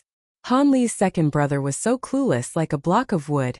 He didn't know how to be considerate at all, really. But he was really strong, if only. Duan Xiujing thought, her face beginning to blush. Gao Quan was in a team next to her, not far away. Because Han Li's firelight illuminated the surroundings, Gao Quan could clearly see Duan Xiujing's expression. His gaze towards Duan Xiujing held a hint of mockery. Lin Bing looked at the raging fire on Han Li's side, unsure of what to say. No wonder Han Li gave that kind of order. He was going to clear the way himself. He wasn't afraid of anything, daring to break through any formation by himself. Lin Bing felt envious. When could she be so carefree, not having to hide at the mere mention of advanced zombies? Luo Tong sighed beside her. "We were so worried before, look, they've already wiped out half of them. So convenient. But we don't know when the advanced zombies will appear." Han Li is definitely not afraid of advanced zombies. He wants us to stand in the zombie horde like him. Who knows, we might get ambushed by an advanced zombie and have our necks bitten off. A small smile unconsciously curved the corners of Lin Bing's mouth. Hu Yi's delicate eyebrows hadn't relaxed since morning. Seeing Han Li's ability now reminded her of her own, and her mood plummeted even further. Du Xiang stared in Han Li's direction, his thin lips pressed tightly together. Lin Bing cautiously reminded everyone, "Don't just look over there. Pay attention to your surroundings. If anything unexpected happens, be prepared to react quickly." Hearing this, the others turned some of their attention back. Then, another shrill screech rang out, and the low-level zombies suddenly began to scatter to both sides, changing formation. They avoided Han Li, forming a circular formation and starting to converge on the main force. Everyone's attention was drawn to these surrounding zombies. Just then a scream rang out. Lin Bing looked in the direction of the scream and saw a large black bird carrying a person rapidly ascending into the sky. The bird's eyes were grayish-white. It was a zombie bird. The zombie bird stabbed the man's neck in midair, blood gushing out. The bird screeched excitedly and plunged its beak into the man's body, sucking blood and flesh. At the same time, more than a dozen other zombie birds swooped in. Song Mao shouted to the surrounding soldiers, "Prepare your guns. Shoot these dead birds down. Quick! Shoot their wings." Bang bang bang. Gunshots rang out continuously. But despite the zombie bird's wings being shot, its flight speed remained unaffected. The black zombie bird moved further and further away from the crowd. Song Mao took off running towards the bird. The black zombie bird seemed to mock Song Mao, then suddenly swooped down, grabbed a person and spread its black wings to fly into the air. Song Mao jumped onto his bike, grabbed one of the black zombie bird's legs, and pulled it down hard. The black zombie bird felt the weight below, tilted its head, and saw that it was being pulled. It screeched angrily, and seeing that Song Mao still wouldn't let go, it released the innocent person it was holding. At the same time, it suddenly flapped its wings forcefully and flew straight into the sky. Song Mao was still tightly holding onto its leg. When Song Mao came to his senses, they were already more than 10 meters off the ground. Song Mao looked down at the increasingly distant ground, his hands gripping even tighter. If he let go, he would surely be smashed to pieces. The zombie black bird stopped ascending, circled in the air, and then flew away, screeching as it flew, its claws flailing wildly as it desperately tried to shake off the damned creature that was holding it. Suddenly, as if it had thought of something, it let out an excited howl. It lowered its head and pecked at Song Mao's head with its sharp beak. This was edible food. Song Mao saw the zombie black bird's malicious gaze. Instantly, hard scales covered his entire body. At the same time, Song Mao frowned, thinking to himself, "This zombie black bird seems intelligent. It shouldn't be like this." As he thought this, Song Mao glanced behind him. There was no one there. Song Mao felt a little disappointed. Had Hui not brought anyone to rescue him? Chapter 116, Advanced Zombies. The shrieks rang out again, and the controlled low-level zombies seemed to come alive, roaring as they charged towards the crowd. Some jumped, some crawled, and some walked, moving with incredible speed. Their bodies reeked of decay, and every low-level zombie bore wounds inflicted before their death, black blood still clinging to their wounds. Han Li stood amidst the zombie horde. Half of the low-level zombies had already been eliminated, and as they frantically pounced on the rescue team, Han Li sensed the energy fluctuations of a high-level zombie. A high-level zombie had infiltrated the low-level group. Over here. Han Li pushed off with his feet and swiftly rushed forward. As for the low-level zombies attacking the convoy, Han Li was confident that if they followed his instructions, there wouldn't be any problems.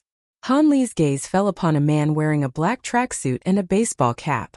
The man's clothes were too clean, and his gait too natural. If he were among the crowd, Han Li would definitely mistake him for an ordinary person.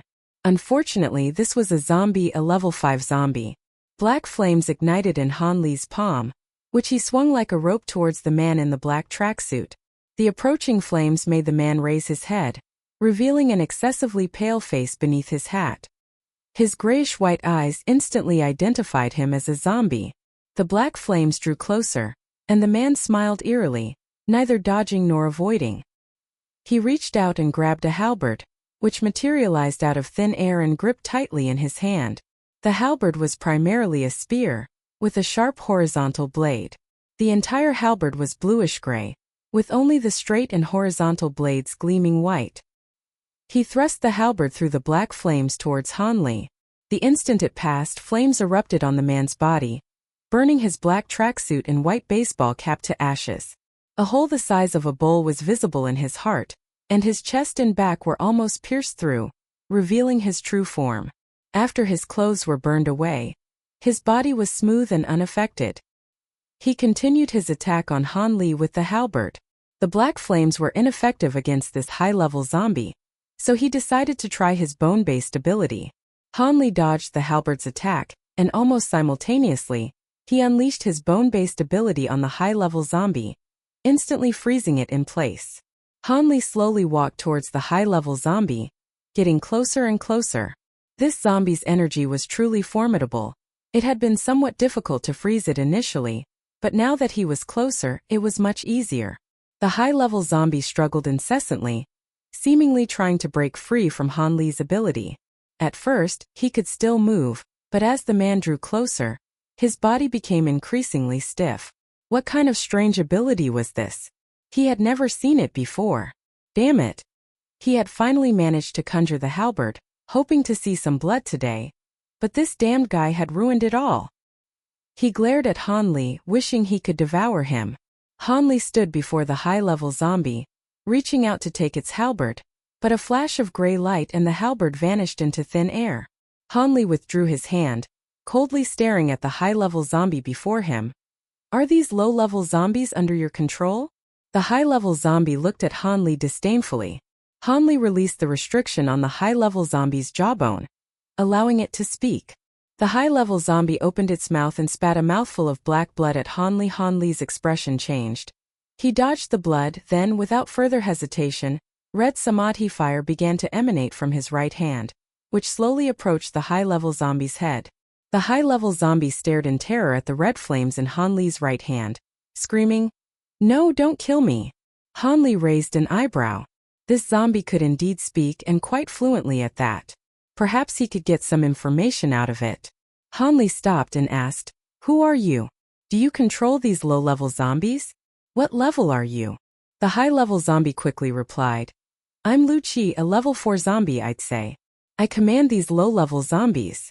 As he spoke, he cautiously watched the red flame on Han Li's hand, afraid the flame would touch his body. Han Li frowned. A level 4 zombie? The apocalypse has only lasted a little over a month. Judging from your wounds, you've only been dead for about 2 weeks. How did you become a level 4 zombie? After Han Li asked, Lu Qi remained silent. Han Li calmly moved his right hand over. Lu Qi hurriedly exclaimed, I was a level 4 ability user before. A zombie that was almost level 6 pierced my chest. I didn't die completely at the time, but after a week, I turned into a zombie. A week. It sounds easy, but that week was incredibly difficult. He almost became a mindless zombie, but thankfully he survived. Although he's a zombie now, he can still speak and think. Aside from a strange craving for blood and flesh, he's still relatively normal. Seeing that Pin Chi seemed lost in thought, Hanli suddenly changed the subject and asked, "How many high-level zombies did you get?" Lu Chi blurted out, 3. He immediately regretted it, feeling a surge of fear. The other 2 high-level zombies weren't good people. They didn't know where they were hiding. He just exposed their presence. When he got back, those 2 would definitely settle scores with him. Damn it, Hanli thought to himself. Are there 2 more high-level zombies hiding nearby? Hanli looked around but couldn't sense any energy fluctuations. Were they far away or perhaps in the air? Hanli suddenly looked up and saw a huge black zombie bird circling high in the sky. A black shadow stood on the giant black zombie bird, arms crossed, looking down at him. Hanli's expression turned slightly cold. Sure enough, there was a high-level zombie in the air, and it seemed quite comfortable. The distance from the ground to that high-level zombie was probably over 100 meters. He needed to find a way to reduce the distance to within 100 meters, so he could use his bone-based abilities to deal with it. As for the newly recruited high-level zombie named Lu Chi in front of him, he could be used as bait. At the same time, Hanli mentally told Hong Huahua, "Huahua, quietly fly into the sky and follow that zombie. If it spots you, immediately return to the space. If you have the chance, force it down, understand?" Hong Huahua nodded coolly and quietly flew into the night.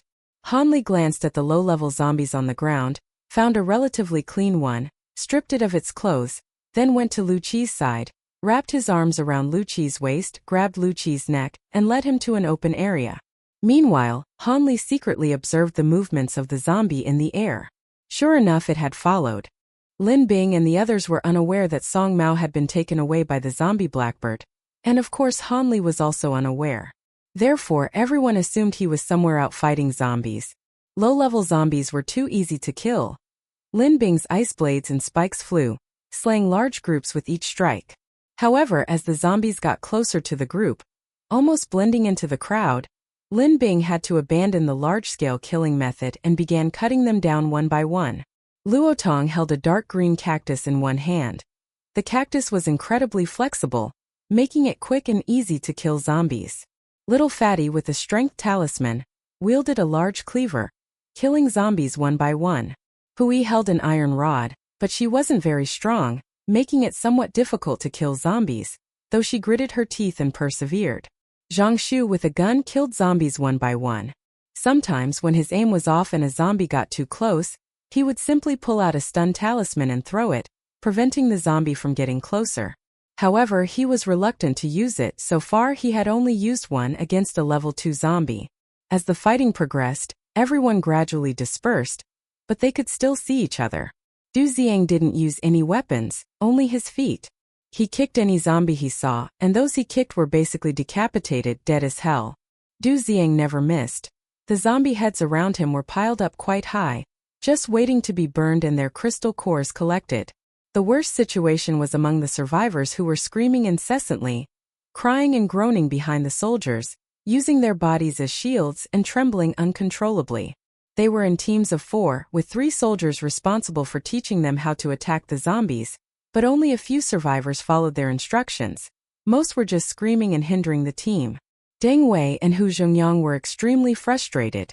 Seeing this, Yuan Qingshan walked over, picked up a survivor huddled behind a soldier, handed him a gun, and then went to the nearby horde of zombies. There were 5 or 6 zombies there. Yuan Qingshan killed 4, leaving 2 alive for the trembling survivor to practice on. Yuan Qingshan said impatiently, "You're holding a gun, what are you afraid of? Aim at the zombie's head and shoot." The man held the gun with both hands, the muzzle pointing at the ground, unable to even raise it. His hands were trembling, and he looked at Yuan Qingshan with a mournful face. "I don't know how. Please let me go, I'll just hide. Don't make things difficult for me." Yuan Qingshan became even more impatient. "Stop trembling, the zombies are coming, hurry up." As Yuan Qingshan spoke, he took a few steps back. Seeing Yuan Qingshan retreat, the man also prepared to retreat, but he was kicked by Yuan Qingshan after only one step, falling directly between the two low-level zombies. He could smell the stench of corpses and he screamed in terror. Little did he know, his scream excited the zombies even more, and the two zombies pounced on him. The gun still didn't fire. Yuan Qingshan sighed, rushed over quickly, drew his military knife, and plunged it into the zombie's head. One knife into each zombie's skull, the blade churning inside as it went, and both zombies collapsed to the ground. His knife was dirty, so Yuan Qingshan bent down and wiped it on the zombie's clothes. After cleaning it, he looked up, frowned, and said to the survivor, "A grown man like you, utterly useless. From now on..." Bang! A gunshot rang out. Yuan Qingshan felt a sharp pain in his chest. He was stunned. He slowly looked down and saw blood staining his clothes, the stain still slowly widening. The survivor, his face contorted with madness, still pointed his gun at Yuan Qingshan, laughing maniacally. "Serves you right for bullying me. Now you're dead. Let's see how you bully me now." Yuan Qingshan's knife fell to the ground, and he clutched his chest, slowly collapsing to the ground. Because of the large number of zombies, gunshots rang out incessantly, so this man's shot was inconspicuous and went unnoticed. After Yuan Qingshan took the man away, Deng Wei and Hu Zhengyang went to check on the other survivors. Yuan Qingshan was large and strong, and they trusted his abilities. The survivor, seeing Yuan Qingshan lying motionless on the ground, gradually came to his senses. He stared blankly at the gun in his hand, then at Yuan Qingshan lying on the ground. Suddenly he stood up, looked left and right, and seeing that no one was paying attention, he ran into the crowd. With so many survivors, the leaders couldn't possibly recognize everyone. They certainly wouldn't remember his face. Wait, what if this man isn't dead? What if he tells others? Yes, he had to go back and check if he was dead. If not, he'd give him another shot. The survivor returned, casually walking towards where Yuan Qingshan had fallen. Suddenly he stopped. Where was he? Where did he go? The survivor's heart nearly stopped from terror. He only breathed a sigh of relief when he saw a zombie nearby gnawing on its limbs. He fired a shot into the zombie's head. Bang! The shot rang out and the zombie fell to the ground. He found that after firing that first shot, firing again was much easier and he felt bolder. Killing this zombie was a form of revenge for the person he'd just killed, he thought to himself with a sense of peace. He then walked towards the area with more survivors, humming a little tune as he went. He thought to himself that he needed to get more bullets from Captain Hu. A few drops of blood remained on the ground where Yuan Qingshan lay, but sadly, he was gone. These low-level zombies were far too easy to kill. Suddenly, Lin Bing sensed two terrifying energy fluctuations coming from Han Li's direction. She tiptoed and looked in that direction, but unfortunately, she couldn't see anything. Lin Bing wanted to go see what was going on, so she said to Luotong, who was killing zombies not far away, "Luotong, I'm going to check over by the fire. You watch over here. Call me if anything happens." Luotong nodded without hesitation. Okay. Lin Bing ran towards Chao Li, taking care of the low-level zombies that pounced on her along the way. Du Xiang kicked another zombie's head off, then glanced up at the sky, towards the direction of the giant black zombie bird. Du Xiang calmly looked away. This bird tasted bad, and its crystal core was disgusting, so he didn't want to eat it. However, after seeing Lin Bing walk towards that direction, Du Xiang thought for a moment, took out a lighter, gathered all the zombie heads he had kicked off in one place, and used the lighter to ignite the zombie's hair first. Then all the zombie heads burst into flames. The flames crackled. Du Xiang calmly watched, his hands in his pockets, until the zombies' heads were all burned to ashes. Only then did he put on gloves, walk over, and collect all the crystal cores. There were so many cores that he kept only the ice-type ones, absorbing the rest as he picked them up. Soon all the absorbed cores turned into ordinary stones. After doing this, Du Xiang walked towards Lin Bing's direction. He knew where Lin Bing was because he could smell her scent. Just a short while after Du Xiang left, the number of zombie blackbirds in the sky suddenly increased. They began to swoop down, landing and grabbing people. When Luotong saw Hu Yi being grabbed by a zombie blackbird, Hu Yi was already in midair. Luotong didn't pay much attention because Hui had wings and a gun. She should be able to escape. The zombie black bird, carrying Hui, flew higher and higher. In midair, Hui's face was deathly pale. She looked down at the increasingly distant ground, feeling fear for the first time in midair. When she was first caught by the zombie bird, she didn't dare to shout for help for fear of losing face. She desperately smashed the zombie bird's head and claws with an iron rod, thinking that the zombie bird would let go of her because of the pain. But she was completely wrong. It wasn't until she was lifted low into the air that she remembered to call for help, but by then she was already so far from the ground that even if she cried for help, who could save her? Calling for help would be pointless. Hui thought with a bitter smile. Finally, the zombie black bird carried Hui away into the night. Zhang Shu was the first to notice Hui being taken away. He immediately gave chase. Hui had a talisman on her, so he could sense her direction and wouldn't lose her. When Zhang Shu chased after her, he also dragged Luotong along. He had originally wanted to find Lin Bing, but Lin Bing wasn't there. Luotong was barely acceptable, but Luotong's large cactus was a good landmark. Thinking about it, Luotong was the most suitable candidate. Luotong was being dragged along by Zhang Shu. Several times Luotong tried to stop, but Zhang Shu pulled her along. Zhang Shu felt Hui getting further and further away from them. Zhang Shu gritted his teeth, stopped, and began to take out a talisman from his pocket. He remembered he had drawn a speed-traveling talisman. Luotong, panting, asked, "Why did you bring me here?" Zhang Shu didn't answer but instead took Luotong's hand, tore open his sleeve, and tied Luotong's hand with his own, making a tight knot. Luotong's eyes widened in shock. Before he could ask a question, Zhang Shu slapped Luotong's shoulder and stuck a talisman on it. A flash of yellow light appeared, and Luotong and Zhang Shu instantly dashed 100 meters away and disappeared. Chapter 117 Metallurgy.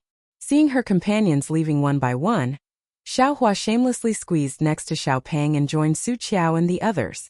The low-level zombies weren't as formidable as they'd imagined. Xiaohua carried a gun and had an iron bar at her waist. She had plenty of weapons which made her feel safer.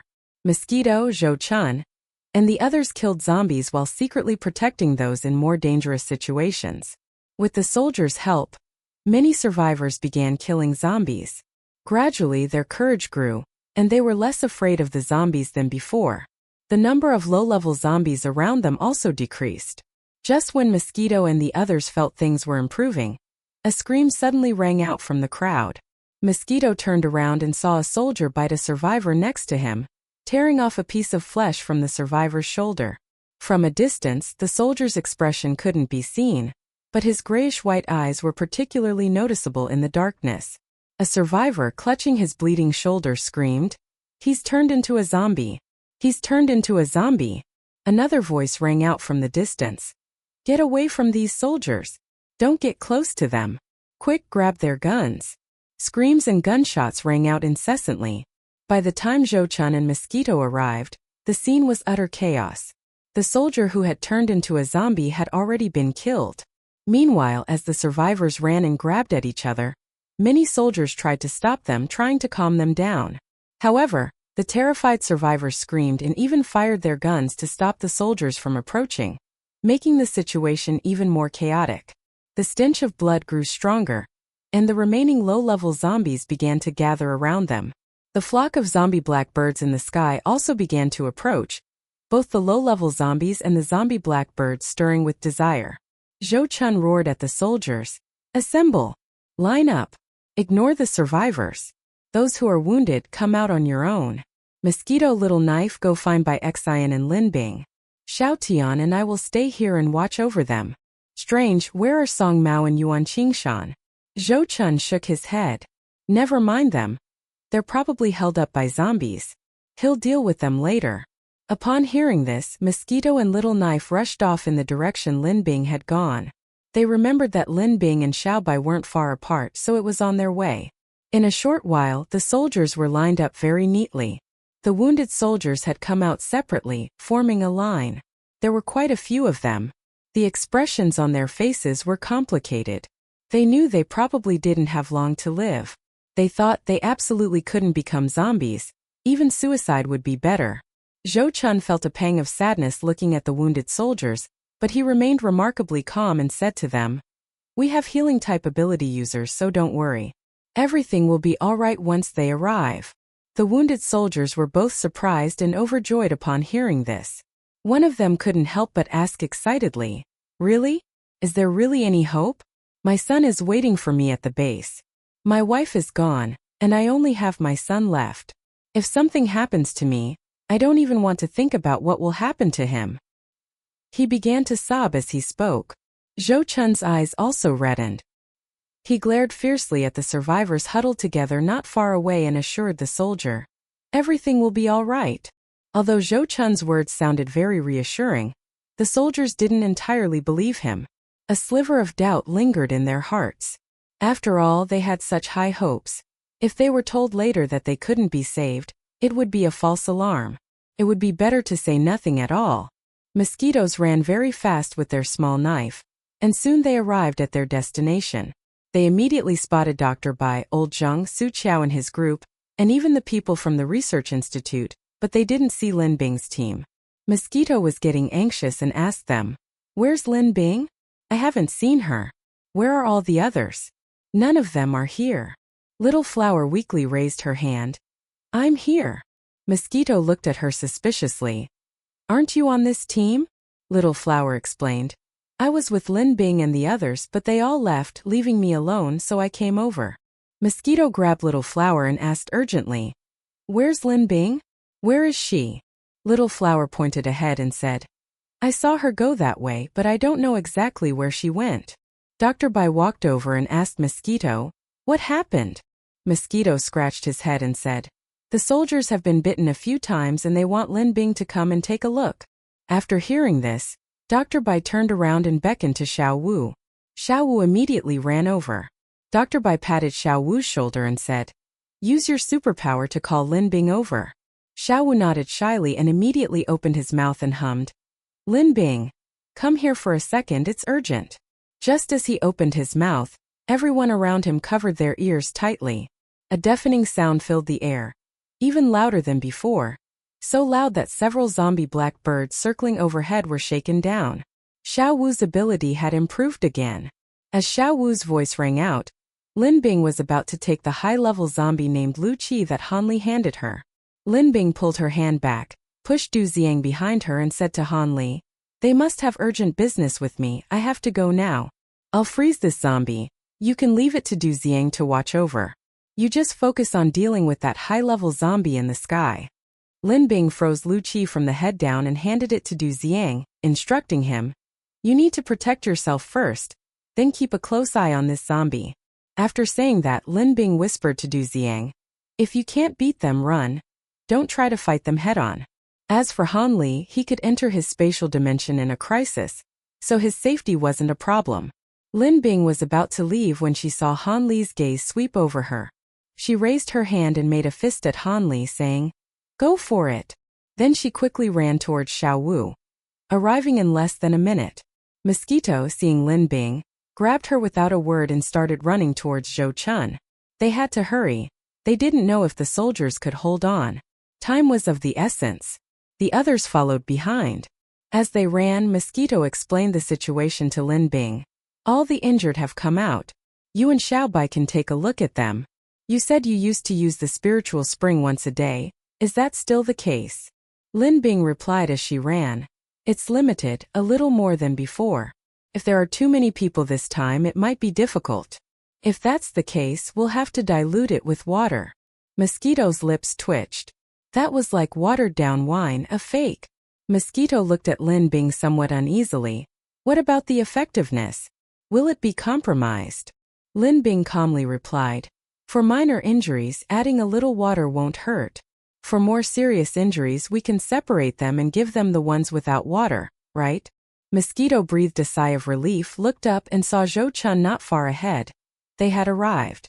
Zhou Chun waved to Lin Bing and Dr. Bai, while Deng Wei and Hu Zhengyang stood beside him watching the group. Lin Bing and Dr. Bai ran towards Zhou Chun without stopping, while Mosquito and Little Knife stayed by Old Zheng's side, slowly making their way there. There were over 100 injured people. After examining them, Dr. Bai found that some had been wounded by zombies, others by gunshots. Their conditions varied. Dr. Bai then asked Old Man Yu and Dr. Su to come and help. Old Man Yu and Dr. Su handled the gunshot wounds, while Dr. Bai dealt with the zombie bites. Lin Bing followed behind Dr. Bai, providing assistance. How are they? They're all right, most are scratches, a few have been bitten on the shoulders, and the situation is still under control. There are too many people, the spiritual spring definitely won't be enough, we definitely need to add more water. Dr. Bai sighed after hearing Lin Bing's words. There's no other way, this is the only option.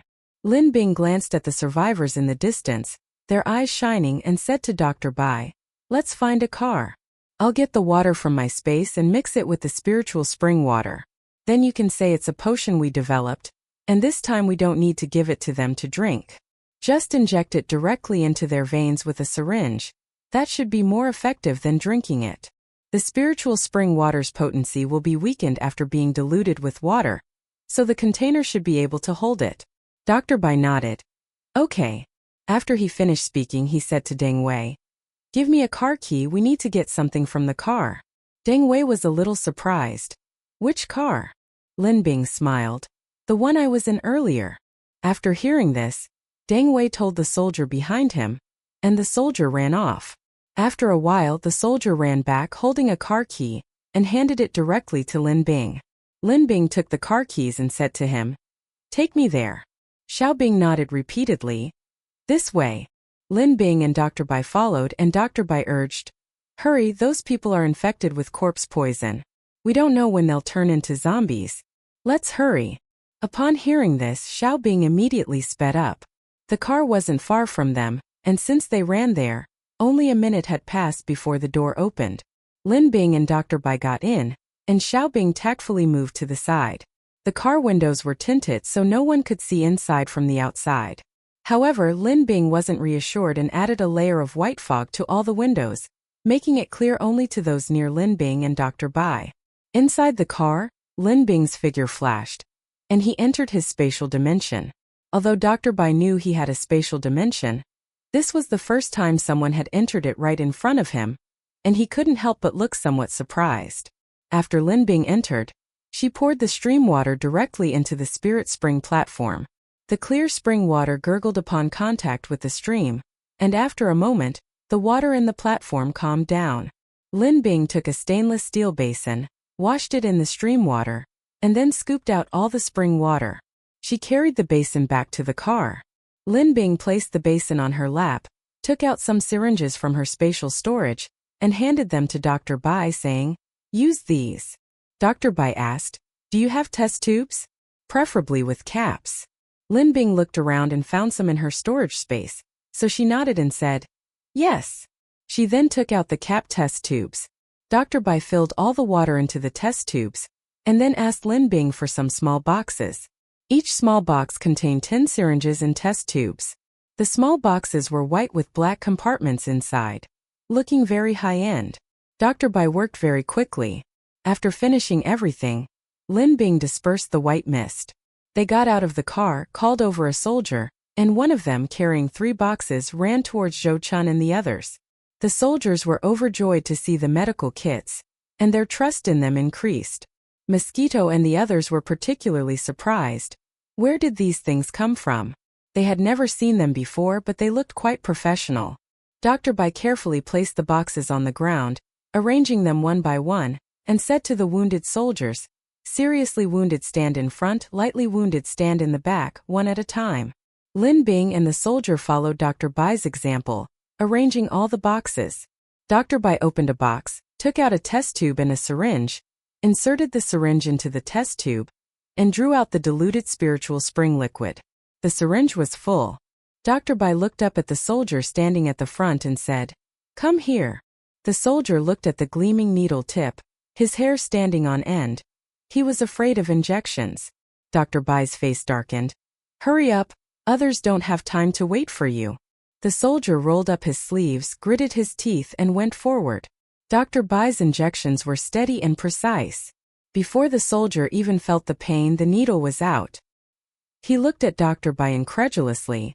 All done. Dr. Bai pointed to a patch of ground nearby and said, "Go stand there next." The soldier quickly lowered his sleeve and stood there. After that, one soldier after another stood in his place. Dr. Bai finished injecting all 70-odd people in less than 5 minutes. Only after he finished did Dr. Bai realize that his hands and feet were stiff from holding one position for too long. Lin Bing also breathed a sigh of relief. She looked around but suddenly asked, "I don't seem to hear any zombie sounds anymore." Mosquito raised his chin proudly saying, "We killed them all just now." Seeing that Lin Bing was somewhat skeptical, Mosquito added, "They retreated in an orderly fashion and we took care of the rest." Lin Bing wondered, retreat? Why? She looked in Han Li's direction and found that apart from the lights on the convoy side, it was pitch black outside. She didn't see Han Li's flames. Wasn't he here? Lin Bing silently thought. Han Li isn't here, Du Xiang isn't here. Just then Xiao Dao spoke up asking, "Have you seen Song Mao and Yuan Qingshan? I haven't seen them in a long time. Could something have happened to them?" No one answered. Lin Bing thought carefully for a moment. She didn't seem to have seen them either. Right, she could ask Zhang Shu to pinpoint their location. Wait, where's Zhang Shu? Luotong and Hui aren't here either. Lin Bing looked around in the crowd, but after a long time she couldn't see Zhang Shu and the other two. A bad feeling rose in Lin Bing's heart. She saw Xiao Hua and quickly went to her side, grabbing her and asking, "Have you seen Zhang Shu and the others? Why aren't they here?" Xiao Hua tilted her head and thought for a moment, then said, "Zhang Shu dragged Luotong away. I thought they were looking for you. They left so fast I didn't have time to ask." After speaking, Xiao Hua paused for a moment, thought for a moment and then said, "Hui seems to have been taken away by a black zombie bird, but she should be fine in the air." Dr. Bai was packing up a small box containing test tubes. Hearing Xiao Hua's words, he stopped what he was doing and looked up at Xiao Hua asking, "You said Hui was taken away by a black zombie bird?" Xiao Hua nodded seriously. "You weren't there at the time, so I couldn't help. Su Qiao and the others saw it too." Dr. Bai's face turned pale. He struggled internally for a long time, then, as if he had come to a realization, he said with a bitter smile, "Hu Yi's wing is injured. One has been cut off and she can't fly at all. Her wing was already broken when Lin Zinan brought her back. She's been in a bad mood ever since and doesn't want to tell anyone about it." "What?" Lin Bing exclaimed, her face deathly pale. Hui had been captured.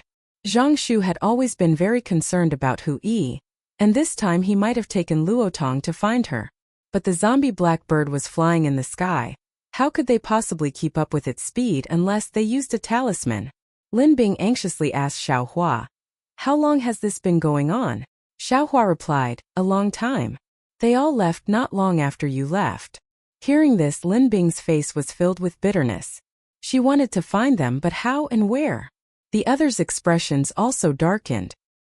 Outside the city, the glowing blue wings were particularly conspicuous in the darkness, but regrettably, these beautiful blue wings lay on the ground, and only one remained.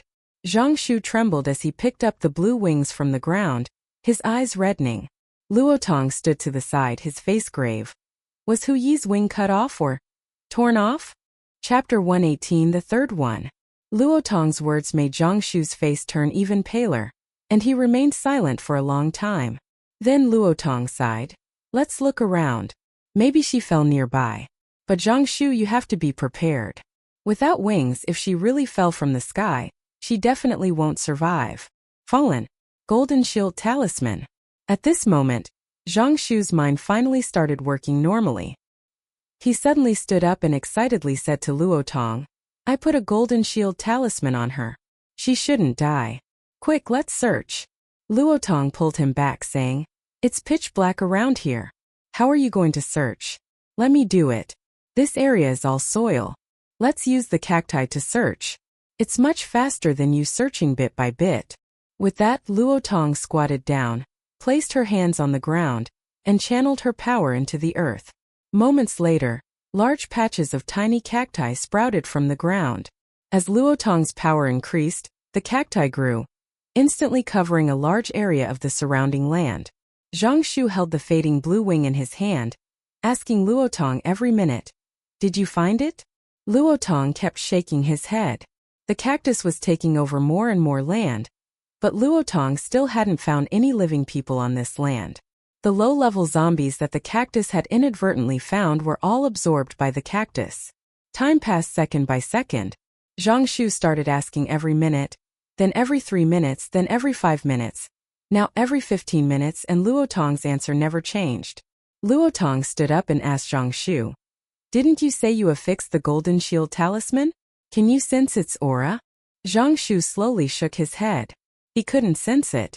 Luotong pondered for a while, pacing back and forth, then, as if remembering something, returned to Zhang Shu's side and pulled him aside, asking, "Could it be underground? I'll make the cactus roots grow deeper and search underground."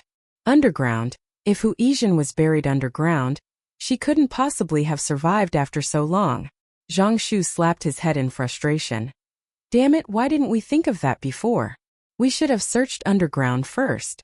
Now we've wasted so much time."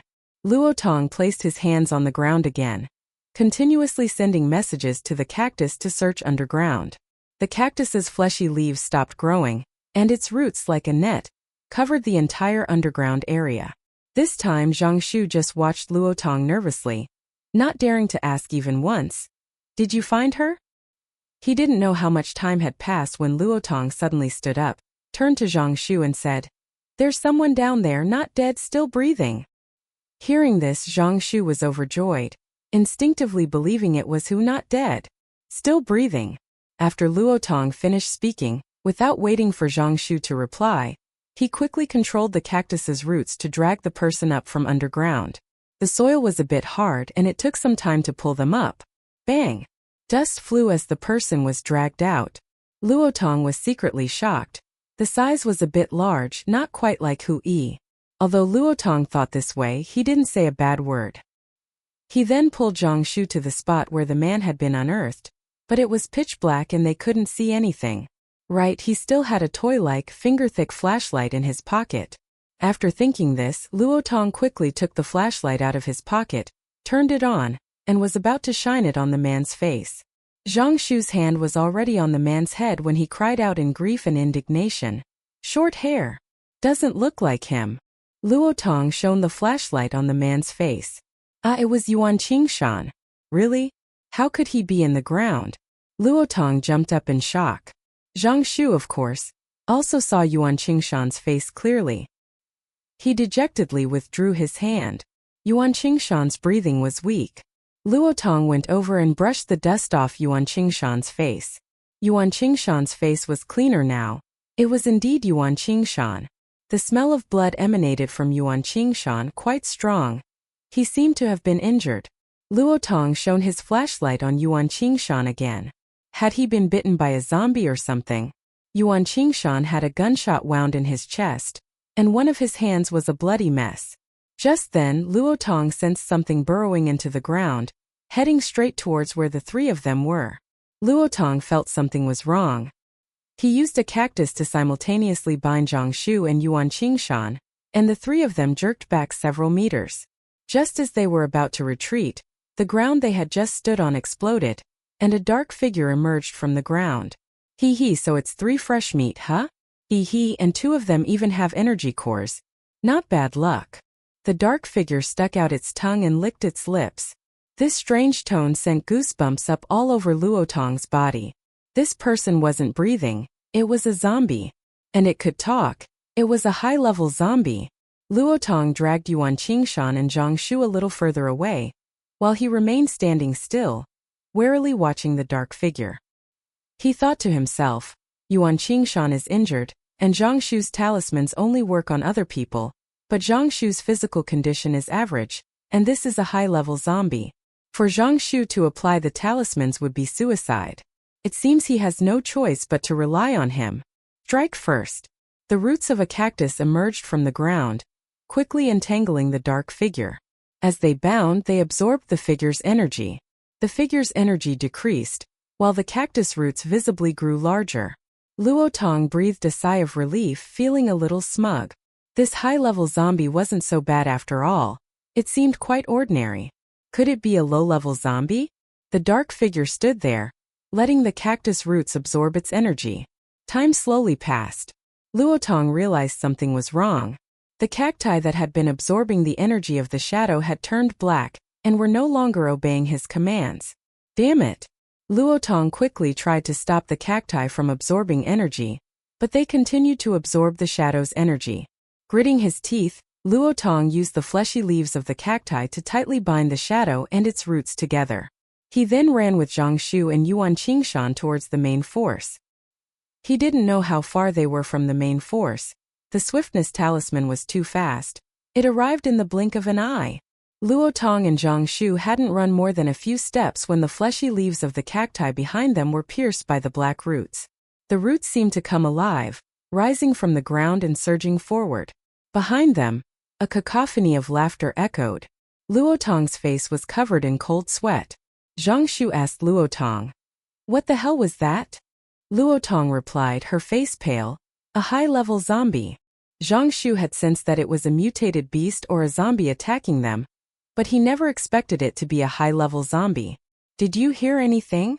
Zhongshu's eyes darted left and right, his heart pounding with panic. Luotong listened intently, her ears twitching. In the quiet night, besides the high-level zombies' cackling laughter behind them, there were the sounds of them running, breathing footsteps. Many footsteps were approaching. Luotong panicked and asked Zhongshu, "It looks like something's getting closer. Are the zombies surrounding us?" Zhongshu's expression was also grave. He felt in his pocket, pulled out a talisman, licked it, and threw it in front of him while chanting incantations. An explosion came from ahead, sparks flying everywhere. Luotong finally saw the scene ahead. Wandering zombies were approaching them, seemingly trying to surround them. Taking advantage of the firelight, Luotong quickly turned his head, searching for the dark figure from before. He wanted to see what kind of zombie it was. In the distance, a bald head came into view. It was that zombie. This high-level zombie had no hair, and its head looked flattened, exceptionally long. Its facial features were normal, but starting from the forehead, it swelled into 3 layers, each about 10 centimeters high like waves, somewhat like an inverted triangle, but with a rounded front. Its facial features were pale, but the area above its forehead was pink. Its body was even stranger. Its neck and chest were similar to a human's, but its arms were like an octopus's, and its legs were human-like, but covered with a thick layer of white feather-like material. Seeing Luotong staring at its legs, the high-level zombie cackled. Suddenly, it spread its legs, and the feathers between its legs stood on end like hedgehog quills. Then with a whoosh, the white feathers flew towards Luotong. Startled, Luotong reacted quickly, and wave after wave of cacti formed a barrier in front of him, protecting Luotong, Zhongshu, and Yuan Qingshan. The white feathers pierced through half of the cacti, finally embedding themselves in the fleshy leaves of a group of cacti before stopping. After the explosion, sparks flew onto the grass, igniting it. Luotong sensed something was wrong. His heart sank. He anxiously looked at Zhongshu and asked, "Do you have any more swiftness talismans?" The cactus was afraid of fire, and fighting under these circumstances would be extremely dangerous. Zhongshu didn't speak. He hesitated. Should they just leave like this? But Hui hadn't been found yet. This monster was here. If Hui fell here, she would definitely be eaten. However, the 3 of them were in a critical situation. If they dragged this out, all 3 might die here. What should they do? Luotong shouted. "Yes or no?" "Yes." The cactus tightly bound the 3 of them together. Zhongshu took out the swiftness talisman, his hand trembling in the air, unable to stick it on for a long time. Luotong was frantic. Seeing the high-level zombie getting closer and closer, he grew increasingly impatient. Just as he was about to urge Zhongshu, a spark landed on the talisman, burning a small hole in it. Luotong's face turned ashen. He turned his head and saw that it was the monster that had done it. The cawing laughter drew closer again. The high-level zombie, holding a burning cactus root, was walking towards the 3 of them. Luotong realized that this high-level zombie was toying with them, playing with them like a cat chasing a mouse, only devouring them when they were almost dead. Zhongshu told Luotong to release the cactus, then crawled out and stood to the side. Luotong looked at Zhongshu with incredibly mixed feelings. Seriously, he didn't know what to say to Zhongshu. "Brother, we're escaping for our lives. Be serious." At this moment, Luotong desperately missed Lin Bing. If Lin Bing were here, things would definitely be much easier. There was no other way. They couldn't escape, they had to fight. The high-level zombies' cacophony grew closer, then suddenly stopped. A black zombie bird flew in, its beak uttering a human voice. "Hurry up, there's a level 5 or higher ability user here." Upon hearing this, the pink inverted triangle on the high-level zombie's forehead swelled, its voice excited. "Really?" The black zombie bird replied in a human voice. "When have I ever lied?" The high-level zombie roared excitedly, licking its lips with its extremely long tongue. Then Cacophony laughed again, saying to Luotong and the other two, "I'll deal with you now." Just then Zhang Shu, for reasons unknown, suddenly charged towards the high-level zombie. At the same time, the ground where Luotong and Yuan Qingshan were standing suddenly sank, burying them in the soil. Zhang Shu, however, escaped unharmed. Yuan Qingshan remained unconscious. Underground, black roots surrounded Luotong and Yuan Qingshan. If it weren't for the cactus leaves protecting Luotong, these mutated cactus roots would have already pierced their flesh and devoured them. Damn it, this high-level zombie was much higher than him. He couldn't control these cactus roots at all. Whether it was a mutated beast or a high-level zombie, he always felt he wasn't doing enough, not nearly enough. His leveling up was still too slow.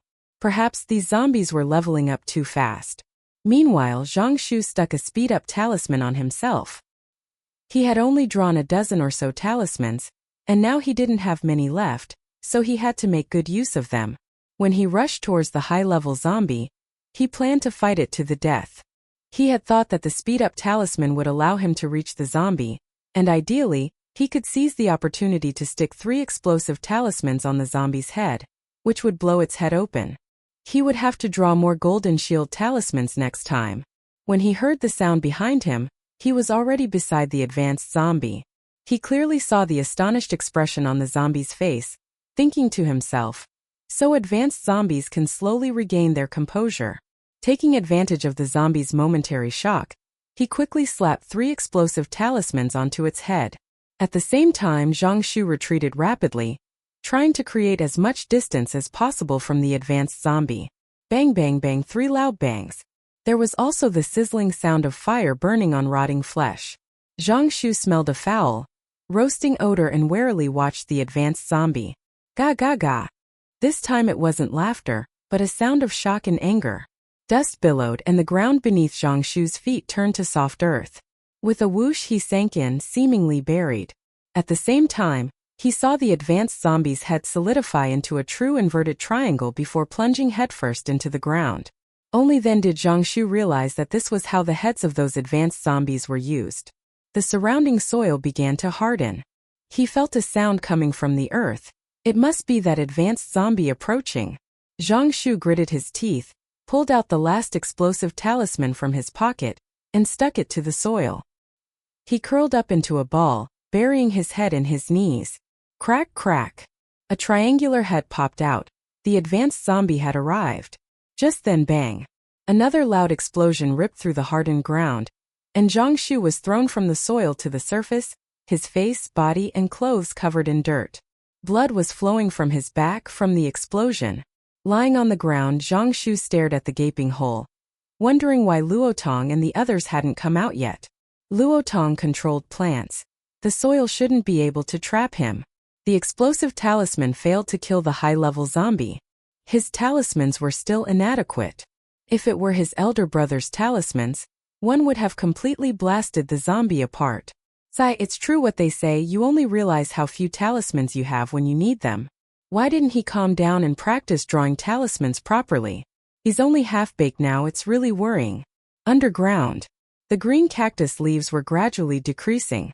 Luotong had already used up half of his ability searching for Hu-Yi, and after fighting for a while, he was now battling these mutated black roots. His remaining ability was running low. Now buried underground, he was struggling to breathe if it weren't for these plants. Looking at the black roots, Luotong thought, if he could control these black roots and wrest control back from the high-level zombie, he would definitely become a level 4 ability user. Could he do it? Luotong gritted his teeth. He'd try, it was his last gamble. If it didn't work, he and Yuan Qingshan would really die here. To be honest, he hadn't expected Zhang Shu to save him. The high-level zombies were still up there. He hoped Zhang Shu would be quick-witted and escape if he had a teleportation talisman, so he wouldn't lose his life. Luo Tong closed his eyes and began trying to control the mutated black roots. It was extremely difficult. If he could control them well, they could escape the encirclement and return to the ground. At the same time, the high-level zombies would lose one of their helpers. Beads of sweat appeared on Luo Tong's face. He seemed to have thought of something, and suddenly put his thumb to his lips, biting it open. Bright red blood dripped out. Just then, the black roots suddenly surged forward, constantly moving towards Luo Tong. Luo Tong smeared the blood onto the green fleshy leaves of the cactus.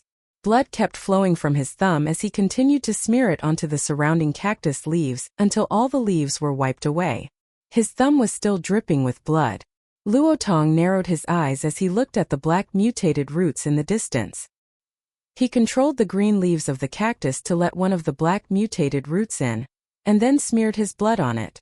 The black mutated root absorbed the blood as soon as it was applied. At the same time, Luo Tong sensed a faint consciousness from this black mutated root. Luo Tong was overjoyed. He tried to communicate with it and found that he could. This method worked. The cactus leaves that had been smeared with blood also developed a faint consciousness and could communicate with Luo Tong.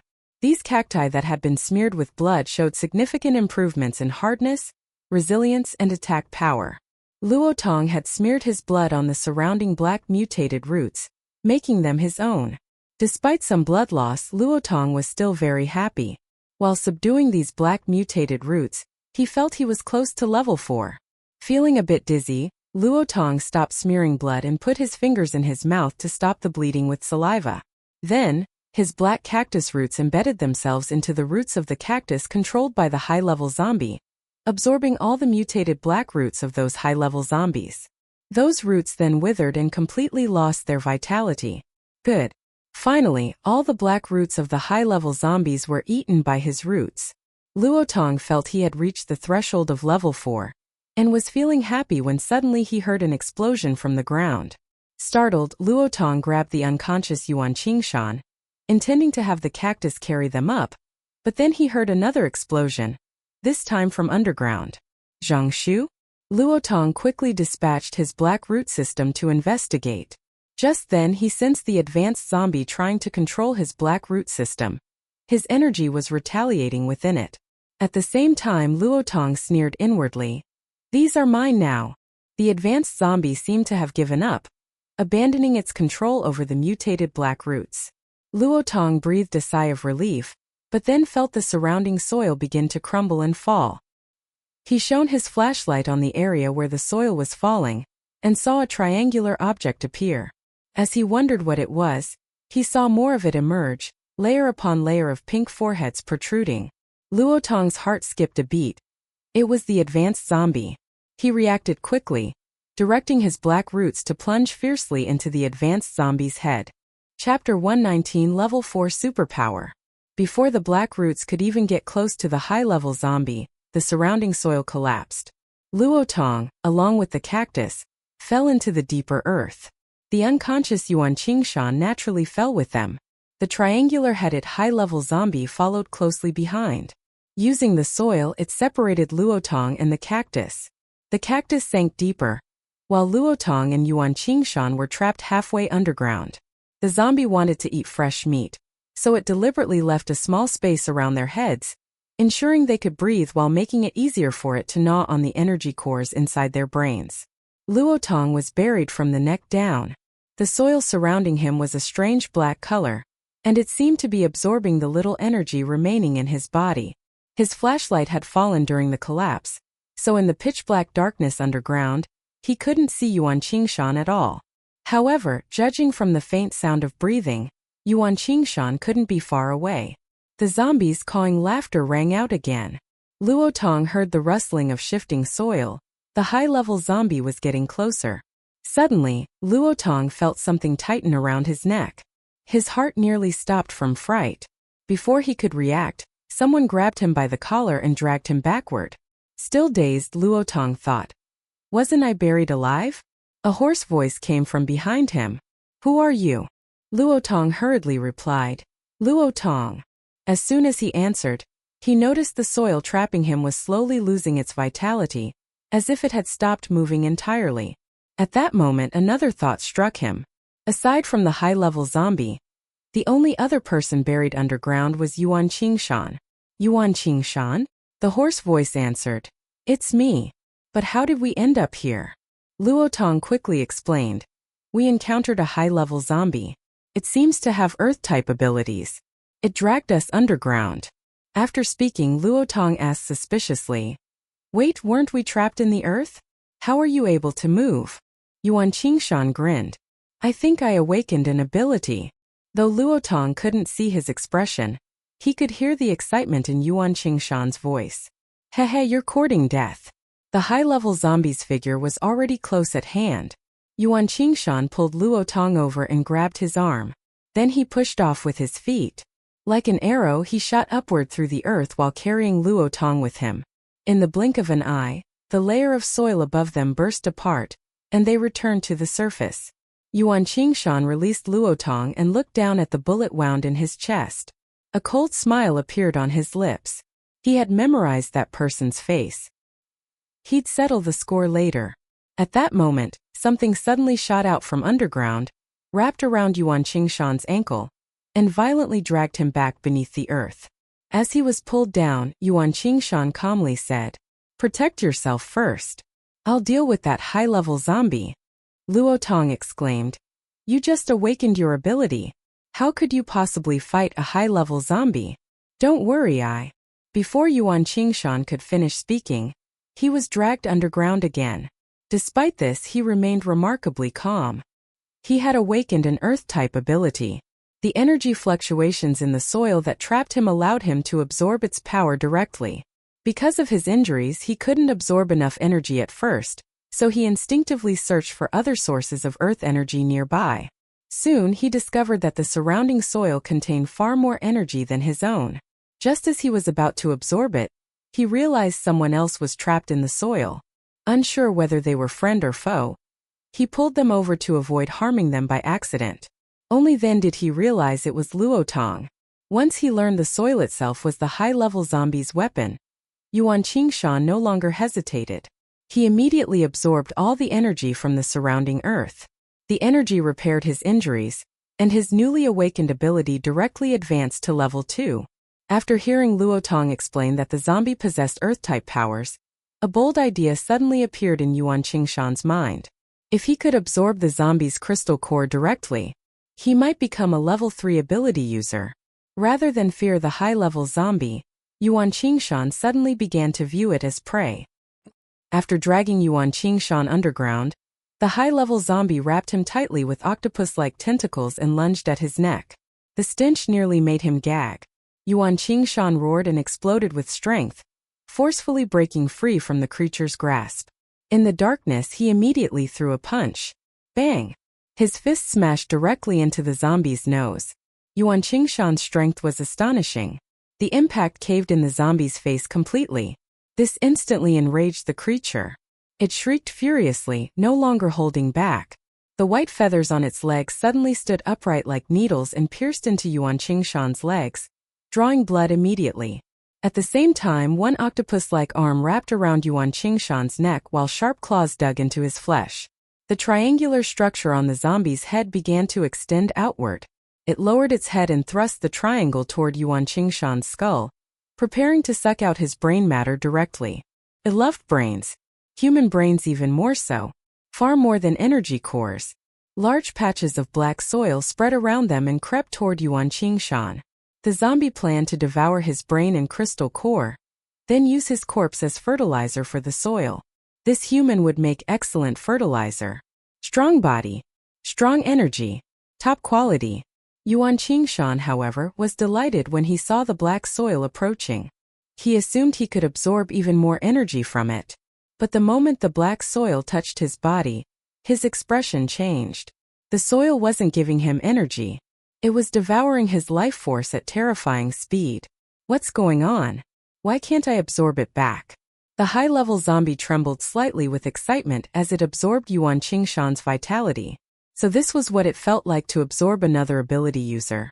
Wonderful. Cackled continuously. At this point it no longer hurried to eat Yuan Qingshan's brain. Instead, it leisurely enjoyed the process of draining his life away. Yuan Qingshan's vitality rapidly faded. He knew that if this continued, he would definitely die. Fine then.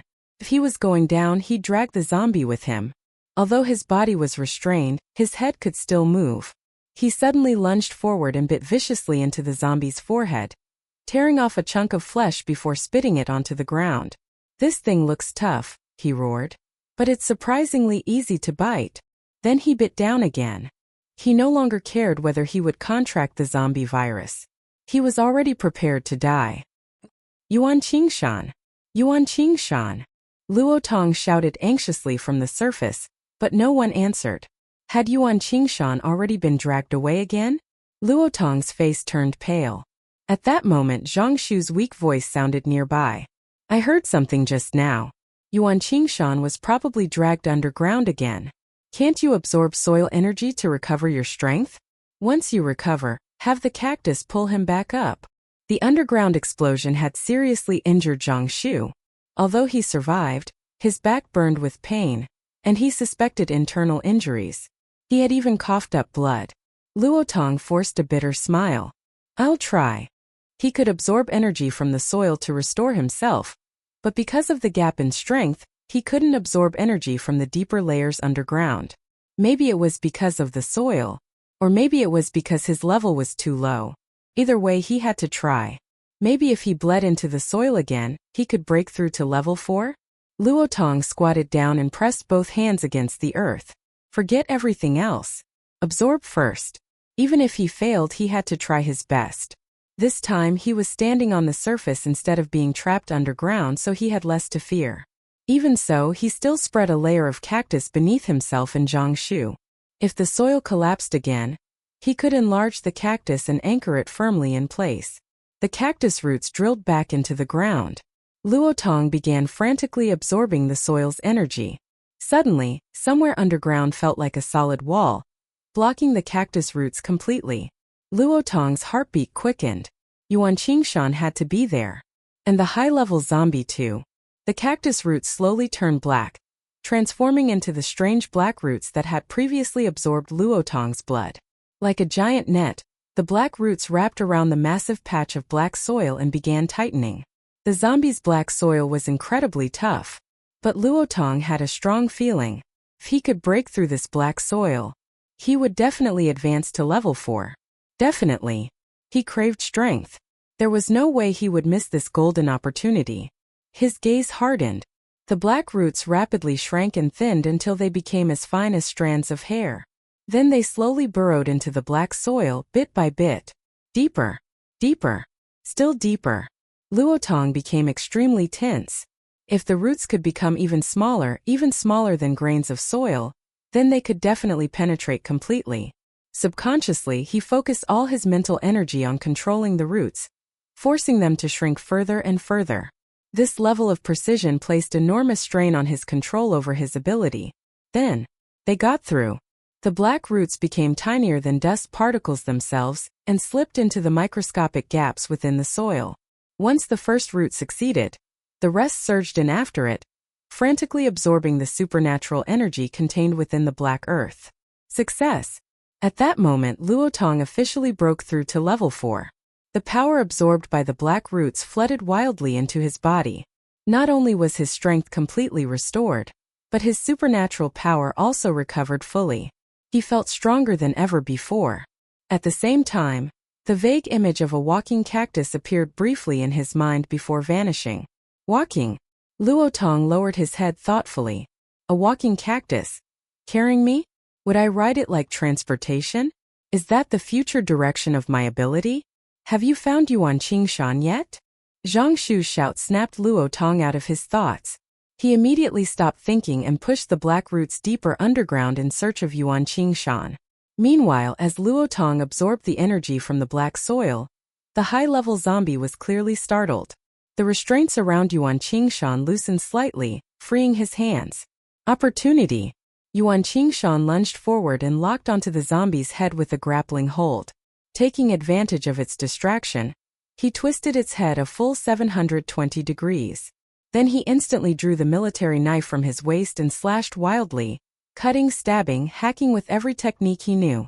Ignoring the filth and stench, Yuan Qingshan planted a foot against the zombie's abdomen, grabbed its half-severed neck, and violently tore backward. Black blood sprayed everywhere. But Yuan Qingshan didn't care. He repeatedly drove the military knife into the zombie's skull through the gap in its neck. He knew the crystal core was inside. He planned to smash the skull apart and shake everything loose until the core fell out. Even after decapitation, the high-level zombie's body still twitched and struggled. Without its brain, however, it could no longer properly control the soil. Yuan Qingshan immediately manipulated ordinary earth nearby and sealed the zombie's body inside a hardened mass of dirt. Then he continued stabbing into the skull. Brain matter and rotten flesh spilled out together. But Yuan Qingshan pulverized everything mercilessly. He only cared about one thing: the crystal core. Finally, thunk! A brown crystal core the size of an infant's fist dropped out. Yuan Qingshan tossed aside the zombie's head and immediately began absorbing the crystal core's energy. He didn't care how dangerous it was. He only knew one thing. If he absorbed this crystal core completely, he could become a level 3 ability user. When Luotong's cactus roots finally reached him, Yuan Qingshan was lying on the ground trembling violently while clutching the brown crystal core. He was only level 2. But this was a level 4 crystal core. The energy inside was overwhelming. If he continued absorbing it, his body would explode. The black roots wrapped around Yuan Qingshan and began drawing away the excess energy. A warm aura flowed from Yuan Qingshan into the roots. At the same time, Luotong sensed the energy transfer as well. Earth nourishes wood. He could also utilize the power absorbed through the black roots. The roots dragged Yuan Qingshan back toward the surface while siphoning away the excess crystal core energy from his body. Although Yuan Qingshan remained conscious, the sudden influx of energy had nearly caused him to explode. By the time he reached the surface, the black roots had already neutralized half the crystal core's power, and his trembling slowly subsided. Only then did Yuan Qingshan feel a wave of lingering fear. Thankfully Luotong had been there. Otherwise, dying like that would have been far too humiliating. Luotong hurriedly asked, "Yuan Qingshan, how are you? Are you okay?" Yuan Qingshan wiped his face. "I'm fine." Though his voice remained calm, his heart was still pounding. Luotong frowned. "There's a bullet in your chest. Your clothes are soaked in blood, and your leg looks shredded. Are you really okay?" "They're just minor injuries," Yuan Qingshan replied. "When I awakened my power, I absorbed soil energy and healed a bit." From the ground nearby, Zhang Shu suddenly shouted, "Yuan Qingshan, did you see Hu Yi?" Yuan Qingshan looked puzzled. "No. Weren't all of you together? Wait. Isn't this where our brigade was stationed? Where are we?" Only now was he finally realizing the situation. Luotong sighed helplessly. "We're on the outskirts, far from the main force. We'll head back slowly." "Zhang Shu, do you still have your teleportation talisman?" "No." Zhang Shu sounded miserable. Yuan Qingshan frowned again. "Why are you asking about Hu Yi? Isn't she with the main force?" Zhang Shu's expression darkened. "She was captured by a zombie black bird. We chased after it all the way here, but only found one torn wing." "The bird only captured her? What about the others?" "I don't know." Luotong walked over to Zhang Shu and carefully helped him up. As soon as his hand brushed against Zhang Shu's back, Zhang Shu screamed, "Don't touch me there. The explosion injured my back." "Ow, gentler." Luotong adjusted his grip carefully and hoisted Zhang Shu onto his back. "Are you still planning to chase after Hu Yi?" Zhang Shu looked at him hopefully. Luotong said bluntly, "Even if you catch up, then what? If you run into another high-level zombie like that one, you'll just die for nothing. Either bring Lin Bing and Han Li with you, or draw more talismans first. Otherwise, once your talismans run out, you won't even be able to escape." Zhang Shu shrank back into silence. Luotong didn't know what he was thinking, nor did he ask.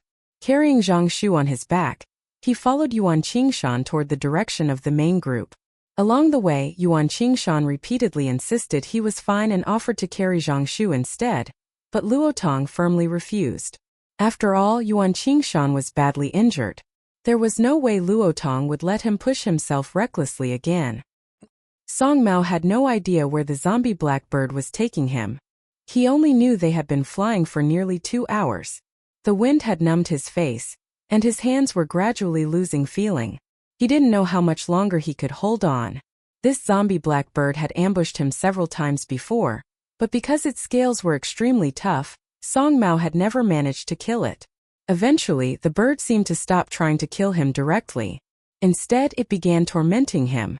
Flying high, diving low, spinning violently through the air, doing every dangerous maneuver imaginable. Sometimes, Song Mao even felt this zombie blackbird possessed intelligence. But he still couldn't kill it. If the bird died, he would immediately fall from the sky. And although the scales covering his body were hard, he wasn't confident they could protect him from a fall like that. Suddenly, a cold arrow shot through the air. Before the zombie blackbird could even screech, the arrow pierced straight through its head. The massive bird immediately plummeted from the sky, and Song Mao fell with it. Chapter 120 Zombie Blackbird. How many people are missing? Luotong, Zhang Shu, Hu Yi, Yuan Qingshan, and Song Mao, they're all gone. Hearing this, Dr. Bai and the others' expressions darkened immediately.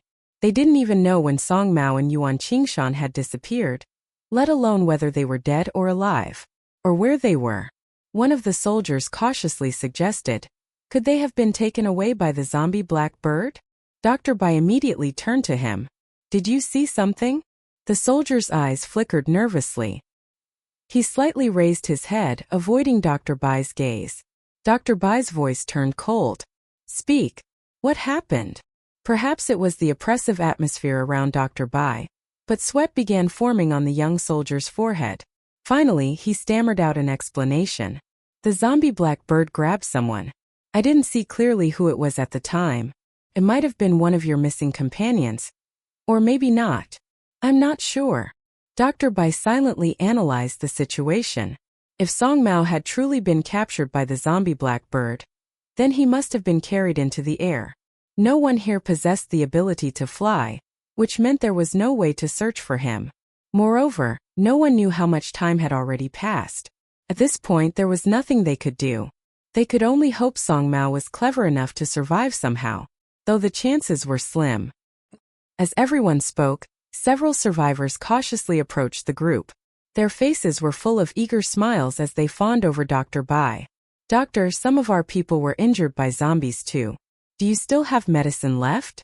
Could you treat us as well? Before Dr. Bai could answer, Zhou Chun sneered. Oh?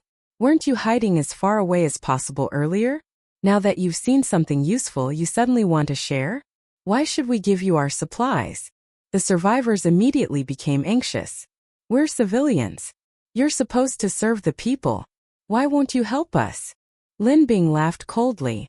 Most of the survivors rescued by the rescue teams were selfish and self-centered.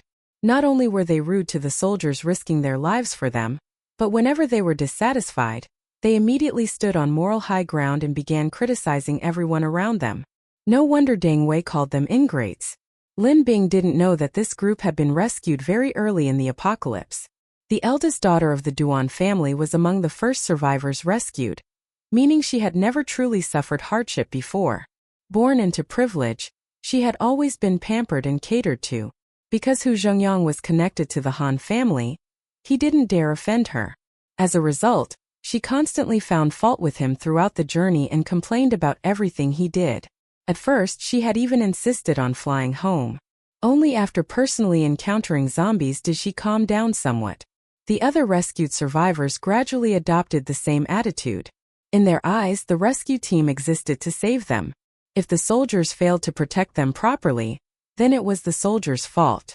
Later, newly rescued survivors were genuinely terrified of zombies and deeply grateful toward the rescue team.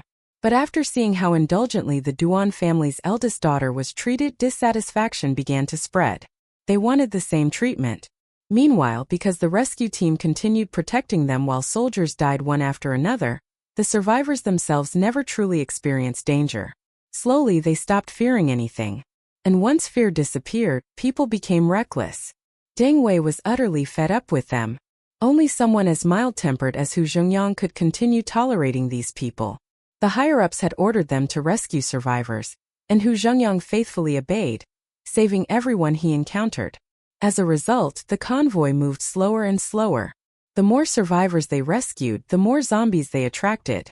And the more soldiers died. They were essentially exchanging soldiers' lives for strangers. Lin Bing coldly looked at the survivors. The medicine is mine, not the rescue team's. If you want it, trade crystal cores for it. The survivors immediately looked displeased. We clearly saw you with the captain earlier. How could it not belong to the rescue team? You're just trying to pocket it yourself. Lin Bing nearly laughed from anger. I said the box is mine, so it's mine. If anyone dares touch it, I'll chop off their hands. The survivors shrank back fearfully, staring at Lin Bing as if she were heartless and unreasonable. Hu Zhengyang, however, was soft-hearted. Seeing that several survivors really were injured, he kindly reminded them, there are zombies everywhere around here. Just crack open their heads and take the crystal cores. Then you can exchange them for medicine. Naturally, the survivors immediately targeted the easiest person to bully. They glared at Hu Zhengyang. Aren't you the captain? You rescued her, didn't you? Then order her to hand over the supplies. The sheer shamelessness was unbelievable. Lin Bing crossed her arms, lifted her chin, and looked at them coldly. Hand over all your gold necklaces, diamond rings, and valuables first. The rescue team saved your lives, didn't they? Shouldn't you compensate them? Most of the survivors still wore gold jewelry. Gold had always been a form of currency throughout human history. Even if it was useless now, even if it was heavy, they still couldn't bear to part with it. Human greed was instinctive. The moment Lin Bing mentioned their valuables, the survivors immediately clutched their wrists and necks tightly, glaring at her as if afraid she would rob them. Zhou Chun sneered. Didn't you just claim you were bitten by zombies? Then why aren't you out collecting crystal cores? Or were you lying from the beginning because you wanted to scam medicine and sell it later for a higher price? The survivors immediately fell silent. After a long pause, a weathered middle-aged man finally stepped forward from the crowd. He stopped several meters away and spoke nervously. My daughter is injured. Can you save her? It wasn't a zombie bite, really. I fell while running with her and she hit a rock. Her leg is badly swollen now, and she's bleeding. I'm scared. Old man, you looked at the man's exhausted face and sighed inwardly. Everyone was struggling to survive. He stepped forward. Where is she? Take me to see her. The middle-aged man immediately thanked him repeatedly before hurriedly leading the way back toward the survivor group. Dr. Su tried to stop Old Manu. Let me go instead. I can examine patients too. Old Manu simply patted Dr. Su on the shoulder and laughed. Weren't you just discussing how to save lives? I'm old and mostly useless now, so the least I can do is treat a few injuries and contribute what little I can. Then he added with a smile. You two continue discussing things. I'll go by myself. After that, Old Manu followed the middle-aged man away. Fortunately, the distance wasn't far, and everyone else remained nearby, so there wasn't much danger. The convoy area was brightly illuminated by generators, making the roads clearly visible. Not long after Old Manu left, Lin Bing turned toward Dr. Bai. The smell of blood here is too strong. We've got lights on and no proper defenses. It's very likely to attract mutated beasts or more high-level zombies. She paused briefly. I suggest moving camp. Then she added, I'm going to scout the surrounding area. Later, I'll cover the entire region with white mist and search for the missing people. Lin Bing looked directly at Dr. Bai. What about you? Are you leaving now? Or staying here? Dr. Bai's expression grew heavier. After a moment he asked, Can you contact Han Li? I need to ask him first. Lin Bing nodded. All right. I'll check. She walked off to the side as white mist gradually surrounded her. A moment later, her figure flickered and vanished completely into the fog. She had entered her spatial dimension. The mist itself was merely camouflage, to conceal her movements and confuse outsiders. Inside the spatial space, Lin Bing asked Lan Pipi to contact Hong Huahua, but unexpectedly, they couldn't establish contact. Why? At that moment, Hong Huahua was too busy to respond. Earlier, following Han Li's instructions, Hong Huahua had ambushed the high-level zombie in midair, knocking it off the giant zombie black bird. But just before the zombie hit the ground, countless zombie black birds suddenly swooped downward from the sky. Hong Huahua watched helplessly as the giant zombie black bird slammed directly into the high-level zombie's body. The two instantly merged together. The zombie's body rapidly swelled until it became 3 times larger than before. Huge black wings embedded themselves tightly into the zombie's back, as though they had always been part of its body. Now the high-level zombie resembled a giant floating in the sky. It spread its enormous wings and hovered 3 meters above the ground. A blazing rope of fire suddenly lashed out from Han Li's hand at incredible speed. The flames wrapped tightly around the high-level zombie's body. The moment the fire touched it, crimson samadhi true fire erupted violently, burning non-stop. The zombie screamed in agony. The flames consumed its body rapidly. 5 meters became 4. 4 became 3. And it continued shrinking. Hatred filled the zombie's eyes. It hadn't expected the flames to be this terrifying. Its gray-white eyes darted wildly. Then, bang! The high-level zombie suddenly exploded midair. Chunks of black rotten flesh scattered everywhere. Across the ground, through the sky, and far into the distance. Han Li narrowed his eyes sharply. What just happened? Did it self-destruct? Impossible. High-level zombies couldn't die so easily. The scattered chunks of flesh suddenly began writhing violently. In moments, heads, bodies, and wings emerged from the flesh. The chunks transformed into zombie black birds. Han Li immediately slapped his flaming hand toward the nearest cluster. Any bird touched by samadhi true fire instantly burned into ashes. However, because the explosion had scattered the flames along with the flesh, most fragments escaped direct contact with the fire. All across the battlefield, chunks of flesh transformed into zombie black birds simultaneously. Countless zombie black birds rose into the sky. Higher. Higher still. Once they reached a height beyond Han Li's range, the birds began merging together again. In the blink of an eye, the high-level zombie reappeared, though slightly smaller than before. Beneath it materialized a gigantic zombie blackbird roughly half the original size. The advanced zombie glared viciously down at Han Li. Han Li stared back coldly from the ground. Neither side could reach the other. A stalemate formed. At that moment, Hong Huahua landed on Han Li's shoulder. Clenching her tiny fist, she said excitedly, "You can make a fire bow and fire arrows. If your ability becomes strong enough, distance won't matter anymore. You'll definitely hit it." Han Li's eyes lit up instantly. The idea was incredibly tempting. If he mastered ranged attacks, aerial enemies would no longer be a problem for him. Still, creating weapons from fire was extraordinarily difficult. Unlike wood, fire couldn't simply be bent into shape. Flames were unstable. To form a weapon, they needed structure, solidity, and hardness. That required immense mental strength and precise control. Han Li looked at Hong Huahua and calmly asked, "How do you make fire bows and arrows?" Hong Huahua immediately explained the principles in detail.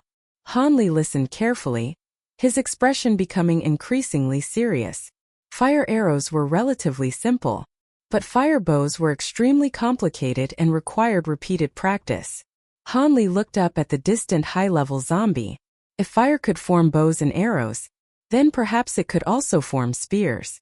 If he could create a fire spear powerful enough and throw it accurately, he might pierce the zombie directly through the head. In theory, it sounded simple. In practice, it would be countless times harder. Han Li extended his palm and began carefully controlling the flames, attempting to condense them into the shape of a weapon. At the same time, a tiny black mass of flesh quietly clung itself to the back of Han Li's clothes. It flattened and widened, slipping deeper through the fabric. Soon it divided into dozens of thin fragments. Some crawled onto Han Li's shoulders. Others moved along his sleeves and pant legs.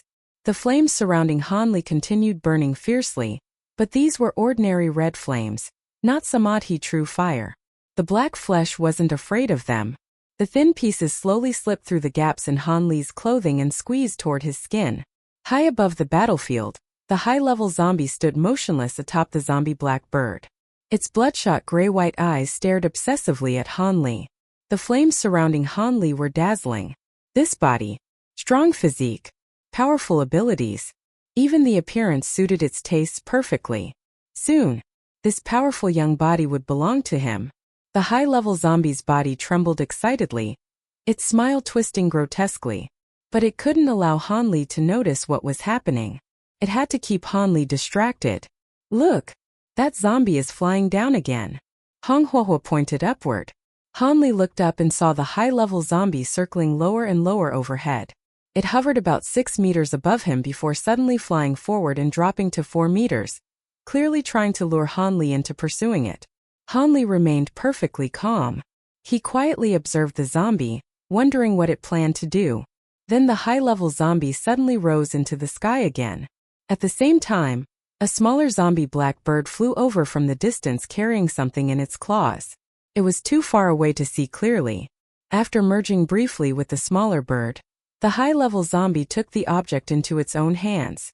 The zombie reviewed the memories gathered by the bird. Once it confirmed that the captive was connected to the flame user below, its expression twisted with delight. Then it descended again. Hovering above Han Li's head, it deliberately swung the object around while grinning strangely. Han Li narrowed his eyes. It looked like person. The zombie continued waving the captive back and forth while carefully watching Han Li's reaction. When Han Li remained motionless, the zombie appeared irritated. It suddenly pulled out a flashlight.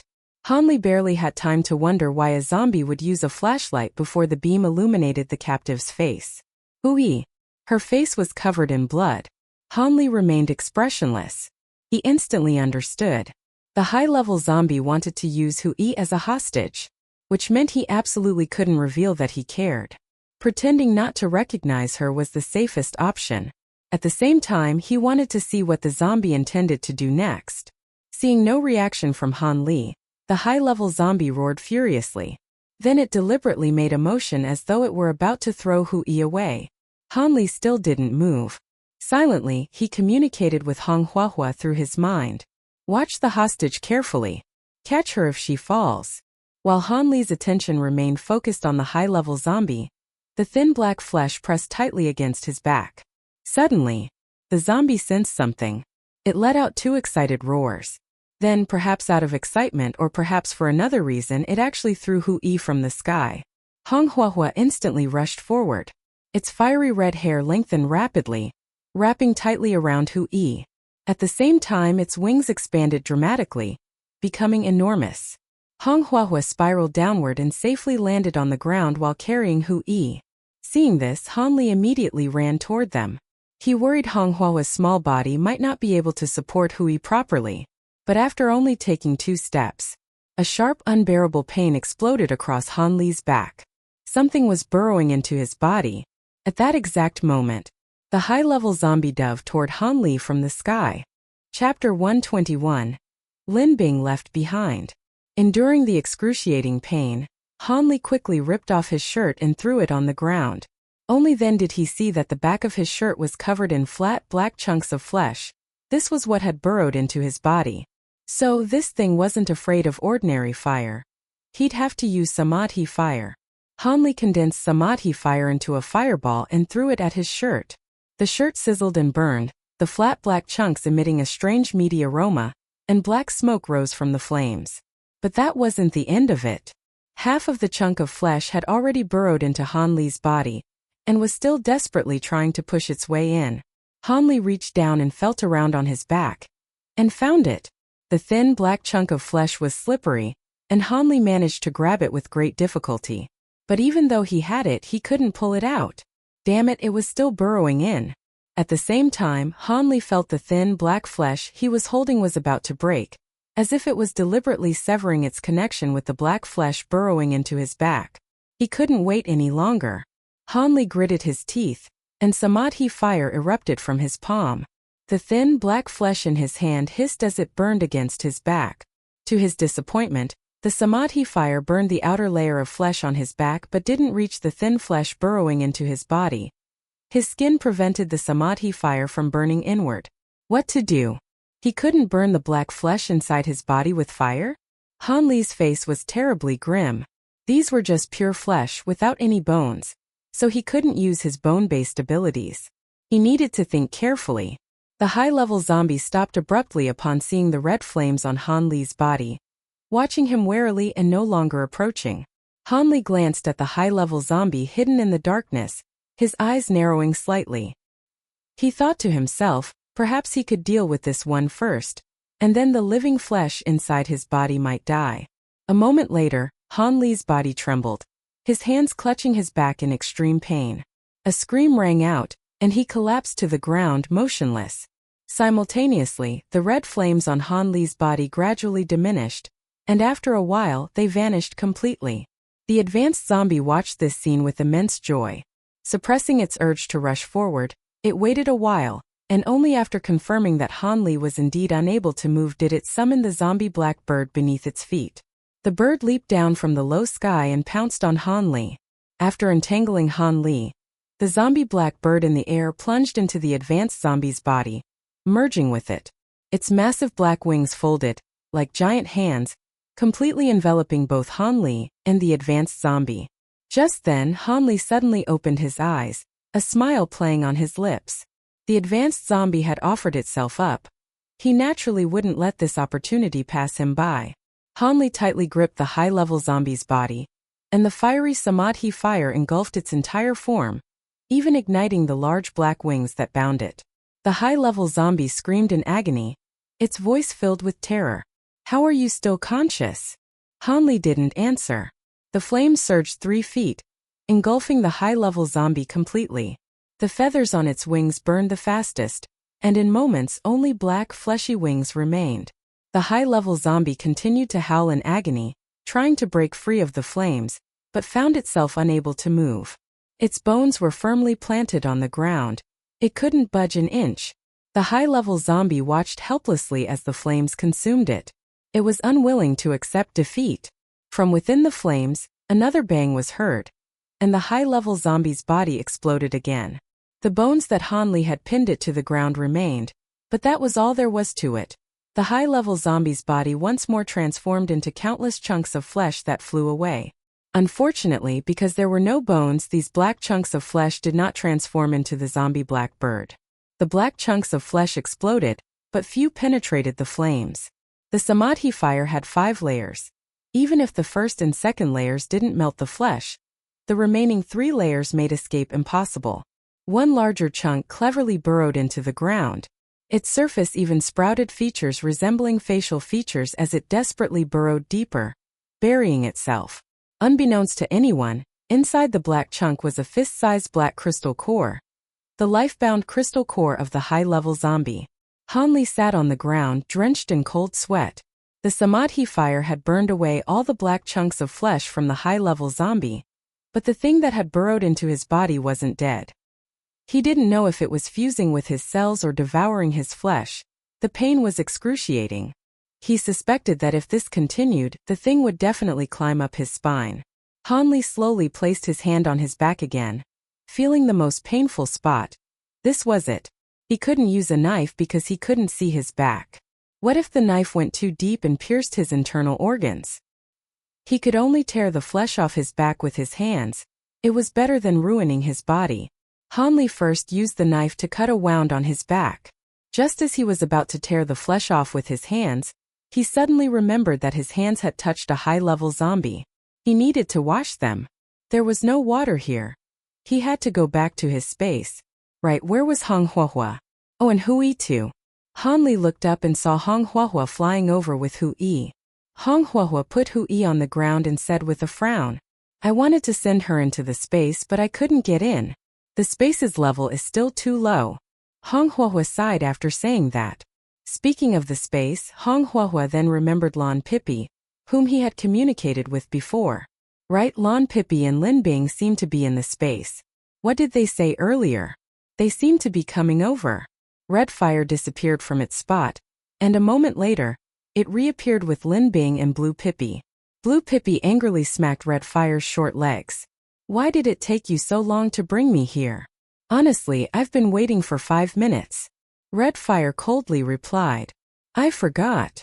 The first thing Lin Bing saw when she came out was Han Li sitting on the ground. He had a knife wound on his back, which was still bleeding. Lin Bing quickly took out a bandage from her spatial storage and went over to him. She walked to Han Li's side, took out some medicine from her room, and bent down to apply it to him. However, Han Li grabbed her hand and stopped her, saying, "Don't apply the medicine." After saying that, Han Li handed the military knife in his hand to Lin Bing. He said to her, "Look at my back, is there anything black? Cut that piece of flesh off for me." Lin Bing looked at him puzzled. "Cut flesh?" Han Li's face was pale. "Yes, there's a moving black piece of flesh that's crawled into my back, and it's still moving. Cut it off for me, quick." Lin Bing took the military knife, still hesitant, and asked worriedly, "Should we use some anesthetic? Are you sure you're not being careful when you cut something? What if it's still inside after you cut it off?" Han Li had also thought about this problem, but what other options were there? Lin Bing thought of the spiritual spring, but it had all been diluted and was still with Dr. Bai. Right, there was also the matter of retreating. Lin Bing said to Han Li, "Put the flames away first." Han Li was puzzled, but he did as Lin Bing said, putting the flames away. Instantly, the surroundings turned pitch black. Lin Bing placed her hand on Han Li's back and said, "I'll freeze your back. Protect your heart meridian. I need to go to Dr. Bai's place and get a few vials of the medicine containing the spiritual spring. The spiritual spring in the space won't recover until after midnight, so just hold on a little longer." After saying that, Lin Bing used century-old ice to freeze Han Li's back. Lin Bing asked Han Li, "How is it? Is that thing still moving?" Han Li breathed a sigh of relief. It stopped moving. After that thing stopped moving, Han Li felt less pain than before. He stood up, groped in the darkness, and grasped Lin Bing's hand, saying, "Hui is lying here. Hua hua. Light up the surroundings." Lin Bing was overjoyed to hear that Hui was nearby and asked, "Wasn't she taken away by the zombie black bird?" Just then, a large fireball appeared in Hong Huahua's hand, illuminating the surroundings again. Only then did Lin Bing see Hui lying on the ground. Blue Pippi let out a delighted cry, flapping its little wings as it rushed to Hui's side. It grabbed a dark object next to Hui, held it in its hands, and then pulled out an ice blade from somewhere, hacking and slashing at the dark object. Then, a dark crystal core emerged from it. Blue Pippi pulled out the black crystal core and flung the black skin containing the core onto red fire. However, before the black skin could even touch red fire, it was burned by red fire, turning into a piece of black flesh that emitted a foul stench and billowed black smoke as it burned. Blue Pippi covered its nose and looked at red fire with disgust. "What are you burning? It stinks." Red fire glared at it. "Why did you throw such filthy things on me?" Blue Pippi snorted, and seeing red fire pounce on it, it quickly put the black crystal core into its space, grumbling, "My space needs upgrading. I'm not giving you this crystal core." Red fire ignored Blue Pippi's words and directly grabbed the ice blade in Blue Pippi's hand. "Isn't this a blade made of 10,000-year-old mystic ice? Let me see, where did you get it?" Blue Pippi quickly hid the blade, spread its two little hands, and shook its head triumphantly. "Look, there's no ice blade, you're mistaken." While Blue Pippi and Red Fire were playing around, Han Li suddenly touched his back. His expression changed several times, and he suddenly said to Lin Bing, "Take off the ice and see." It seemed that it didn't hurt anymore. Lin Bing did as Han Li said without saying a word. After the century-old ice was removed, Han Li touched his back. Lin Bing also came closer and saw a thin, flat piece of black flesh piled up at Han Li's wound. Lin Bing conjured a pair of tweezers from ice, removed the thing from Han Li's wound, and held it up to Han Li's face, asking, "Is this it?" Han Li nodded. "Yes, this is it. Let go, I'll burn it." Hearing this, Lin Bing quickly released her grip. As soon as she let go, the Samadhi True Fire ignited the black flesh. It was so thin that it was burned to ashes before it even hit the ground. Han Li thought of the piece of black flesh that Lon Pippi had thrown at Hong Huahua. He guessed that the one that had escaped the net, Hong Huahua, had burned that piece of black flesh, so this branch of his body had also died. He should have been more careful. Lin Bing took out a men's tracksuit jacket from her spatial storage and handed it to Han Li, asking, "By the way, where's Du Ziang? Wasn't he with you?" Han Li took the jacket and slowly put it on, replying, "No, after you left, the zombie he was holding broke free, and he chased after it. I happened to be following this high-level zombie, so I got separated from him. Lin Bing's expression was somewhat grim. Just then a tremendous roar rang out in the distance. It was the sound of a wild beast. No, a mutated beast. A large mutated beast. Like a lion, tiger, or leopard. Oh no, the mutated beast is coming. There are too many people with Dr. Bai and the others, and the smell of blood is strong. They'll definitely be targeted. Let's go back. Han Li pulled Lin Bing towards the spatial storage. Lin Bing didn't move. Hui is still outside. I have a car, let's drive there, it's very close. As Lin Bing said this, she had already made a decision. She would first take Han Li and Hui back, then stay behind to look for them. Du Xiang was probably the closest, so she could look for him first and then wait here. Maybe Zhang Shu and Luotong would return on their own. As for Yuan Qingshan and Song Mao, she could use the white mist to search the surrounding area. If she couldn't find them, then there was nothing she could do. Han Li said, "Okay." Lin Bing took out her spatial storage, opened the car door and got in. Han Li went over and picked up Hui from the ground. After Lin Bing started the car, Han Li put Hui in the car, laying her across the seat. After settling Hui in, Han Li sat in the passenger seat. The white mist enveloped the area, and Lin Bing quickly found the location of the main group and drove off at breakneck speed. Soon they arrived. After arriving, Lin Bing lightly dispersed the white mist. Han Li got out of the car first. Dr. Bai, Mosquito, and the others rushed over, relieved to see Han Li was all right. Dr. Bai said, "Boss, we've packed everything, we can leave now. But Yuan Qingshan, Song Mao, Zhang Shu, Luotong, and Hui are all missing." Lin Bing got out of the car, opened the back door and carried Hui out. Hui has been found, but she's injured. Dr. Bai, please take a look at her. Lin Bing handed Hui to Dr. Bai. Han Li stared at Mosquito and asked, "How did they disappear? Did they disappear together or separately? Who attacked them, zombies or humans?" Mosquito quickly replied, "Luotong and Zhang Shu went to find Hui and got lost. Song Mao was probably captured by the zombie blackbird. Yuan Qingshan just disappeared suddenly, we don't know." Just then the mutated beast roared twice more, seemingly getting closer. Han Li's expression changed. His heart filled with inner turmoil. After a long pause, he finally made a decision. "Never mind them, let's go first. Leave a mark nearby and tell them we'll meet in City B. If they're still alive, they'll naturally follow." For the sake of most people's personalities, they had to temporarily ignore those few. Han Li felt bad, but he had to do it. He had to consider the bigger picture. Lin Bing watched as Dr. Bai took Hui to the hospital before walking to Han Li's side. As soon as she approached, she heard Han Li say something about not worrying about those people. Lin Bing took Han Li's hand, and he turned around. Looking into his eyes, Lin Bing said seriously, "I'll stay and look for them." Han Li looked at her quietly, without saying a word. Lin Bing then tiptoed and whispered in Han Li's ear, "I have a spatial dimension, so nothing will happen. If we really can't find them, I'll just go back to my spatial dimension and have Hong Huahua take me to you. Okay?" Han Li's expression softened. Lin Bing said again, "It's also convenient for me to use the white mist to find people. If we just leave, we'll feel bad. They might still be injured. I can use the spiritual spring to save them, right?" Han Li suddenly pulled Lin Bing forward and hugged her tightly. Lin Bing blushed slightly and hugged Han Li back, but as soon as she touched his back, she remembered that he still had an injury.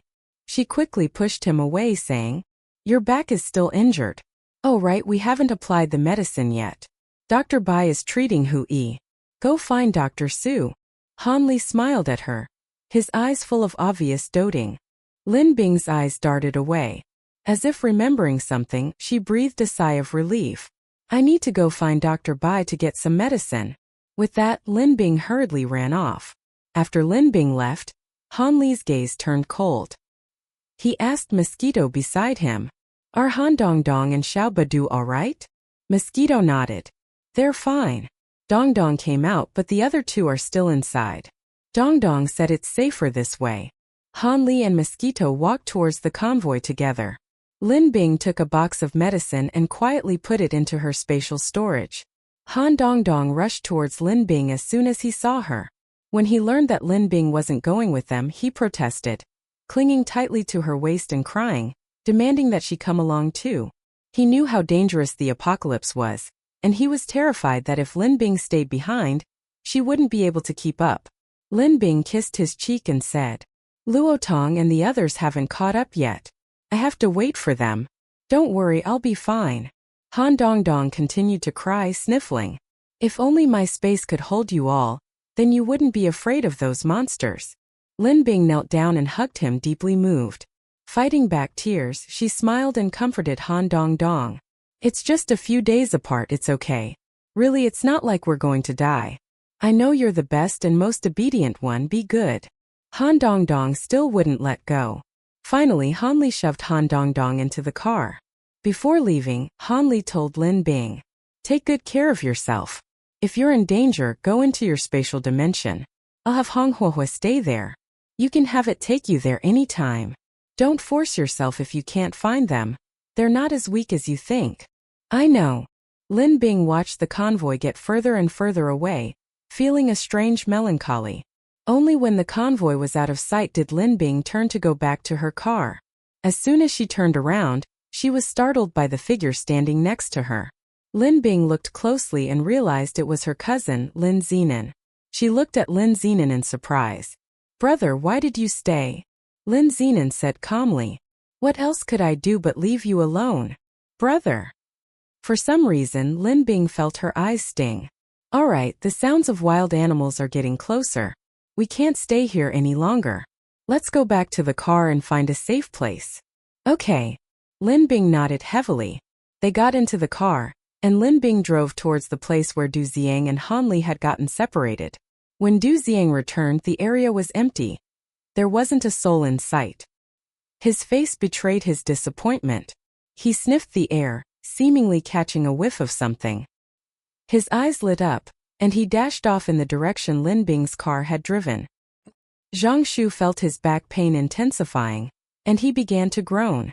Luotong turned and glared at him. "Stop yelling. You'll attract more zombies." Zhang Shu reluctantly shut up, rested his head on Luotong's shoulder, and closed his eyes to sleep. Luotong felt Zhang Shu getting heavier and heavier. Zhang Shu felt his body sinking downwards, opened his eyes again and muttered, "Are you sure you can handle this? If not, let Yuan Qingshan carry me. I feel like my butt is about to hit the ground." Luotong squinted and said, "It's your back that hurts, not your butt. Why should I carry you?" Zhang Shu quickly said, "I'm exhausted.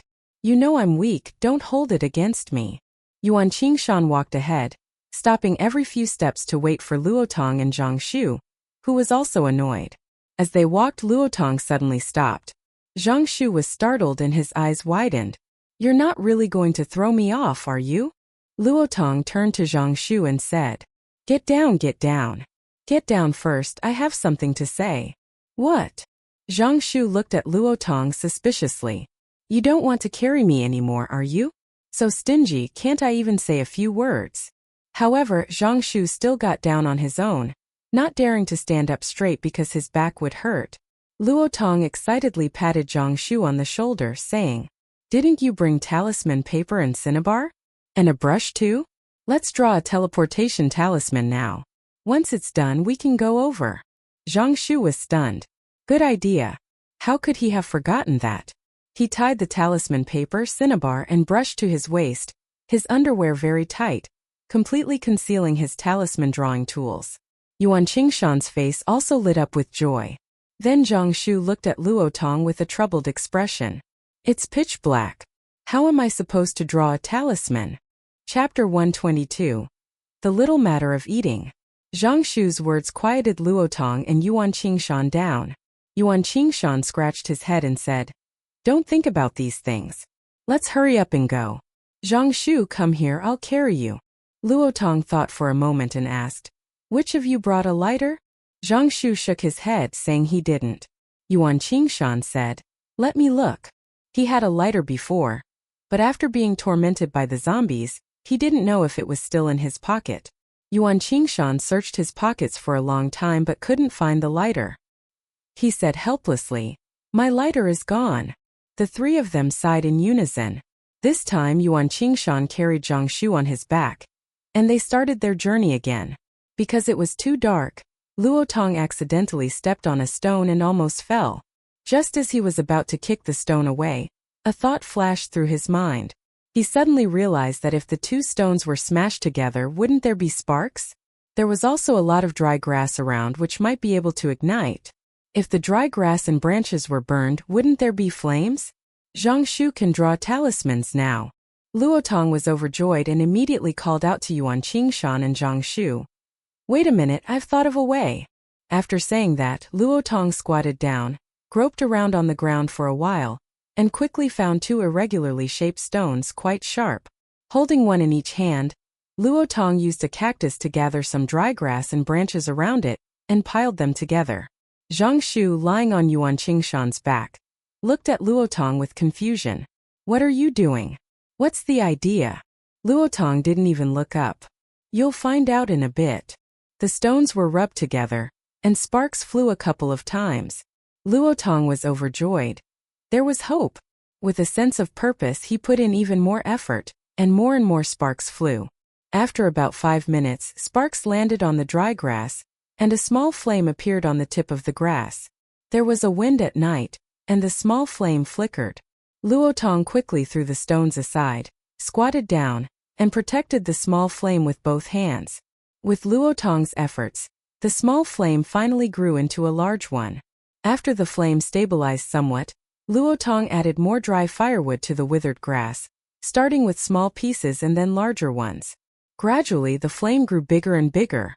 Seeing the flame grow larger, Luo Tong finally breathed a sigh of relief, sat down on the ground, wiped the sweat from his forehead and said to Zhangshu, "The fire is burning, you can see it now, so lie down and draw. If you think the light isn't enough, I'll add more firewood." Zhangshu got off Yuan Qingshan's back, quickly pulling out his brush, ink and paper from his pocket, while pretending to complain, "I'm just destined to be restless." But inwardly he was delighted. Luo Tong kept adding firewood, and the fire burned extremely brightly. Zhangshu found a relatively flat area, wiped the area covered with dry grass clean, then sat with his legs apart, placed the yellow paper between his legs, held the brush in his hand and began to draw earnestly. Zhangshu spent a full half-hour drawing, producing 3 swiftness talismans. He was getting into the swing of things and wanted to continue, but Luo Tong urged him. "You've drawn 3, haven't you? Stop. Let's go back and draw more. We don't know if they'll leave yet, so let's hurry." Yuan Qingshan nodded repeatedly. "Yes, let's go back first. There'll be plenty of time for you to draw later." Zhangshu reluctantly packed up his tools. Luo Tong used a cactus to tie the 3 of them together. Zhangshu immediately stuck the swiftness talismans to himself. Just as Luo Tong opened her mouth to speak, Zhangshu shouted, "Go!" In an instant the 3 of them dashed away. Luo Tong's words were still stuck in her throat. "Hey, wait! The fire isn't out yet." But it was too late to say anything then. There was plenty of firewood beside the campfire, and the flames were still burning. About 20 minutes later, a blurry figure slowly approached the fire, sat down beside it, took off the backpack from behind, placed it in front of him, unzipped the black backpack, reached inside, grabbed a handful of things and stuffed them directly into his mouth, chewing them with a crunching sound. After chewing, he reached back into the backpack. The contents of the backpack were faintly visible in the firelight. If one looked closely, one would find that the black backpack was full of crystal cores, colorful and of varying sizes. However, these crystal cores were clean, without a trace of brain matter or blood, indicating that this person was quite clean. Apart from his pale lips, this man was not much different from other humans. He was clean, and his clothes were spotless, making him somewhat out of place in this chaotic post-apocalyptic world. Perhaps because of the firelight, a mutated bloodworm crept closer, its entire body blood-red, about the size of a rabbit, its body covered in black barbs. It drew ever closer to the man, still advancing. Just then, a mutated black snake suddenly appeared from nowhere, tightly coiling around him. The snake opened its massive jaws, intending to swallow him whole. But the man suddenly squeezed the snake's body. A bolt of lightning flashed from his hand, and instantly the mutated black snake was dead. He pulled the snake off his body, pried open its head, and extracted the tiny energy core inside, tossing it into his mouth. After only a couple of chews, he had digested the energy core. He looked at the black snake meat in his hand, took a bite and tasted burnt. He spat it out and threw it into the fire. The black snake meat hissed and smoked, quickly burning completely. He reached into his black bag again, pulled out a handful of crystal cores, and slowly put a small portion into his mouth, chewing it slowly. Throughout this process he remained expressionless. The mutated bloodworm, however, turned and fled quickly. Good heavens, it saw it clearly, that was lightning. If it had gone there, it would have been struck dead. This world is too terrifying. Is it even letting insects live? Lin Bing had just found a safe spot and parked the car when a dark figure lunged at the window. Startled, Lin Bing was about to turn the car around when she heard a familiar voice. Lin Bing.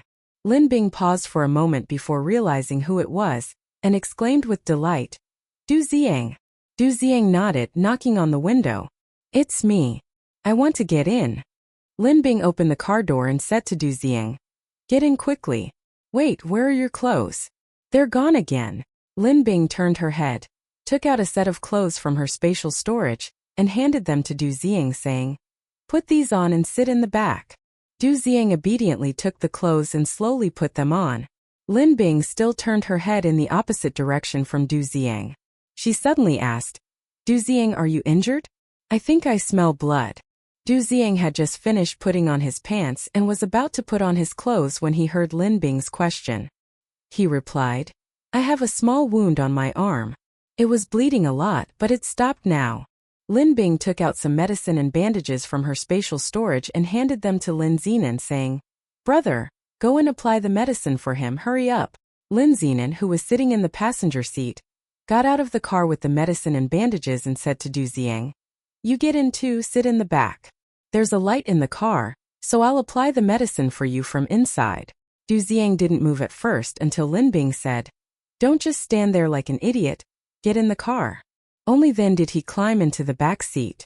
Du Xiang's arm wound wasn't big, and Lin Zinan quickly applied the medicine and bandaged it tightly. After that, Du Xiang put on his shirt and sat in the back without saying a word. Lin Zinan smiled and said to Lin Bing, He's dressed, you can turn your head now.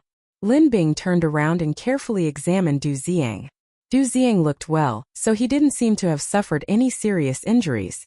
Lin Bing asked Du Xiang curiously, How did that high-level zombie go? What happened afterward? Didn't you just cut off its head? Du Xiang said seriously, It was torn to pieces, its crystal core was absorbed, and it needs to replenish its energy. Du Xiang thought for a moment and then added, I've become stronger. As for what happened between him and that high-level zombie, he didn't mention a word. Lin Bing thought that this probably wasn't a pleasant matter, and if he didn't want to talk about it, so be it. Lin Bing thought for a moment, then looked at Du Xiang and Lin Zinan and asked, Are you hungry? What do you want to eat? Du Xiang. Hungry. Lin Zinan, seemingly lost in thought, licked his lips. I want rice. Sigh, it's the middle of the night, there's no way to start a fire and cook.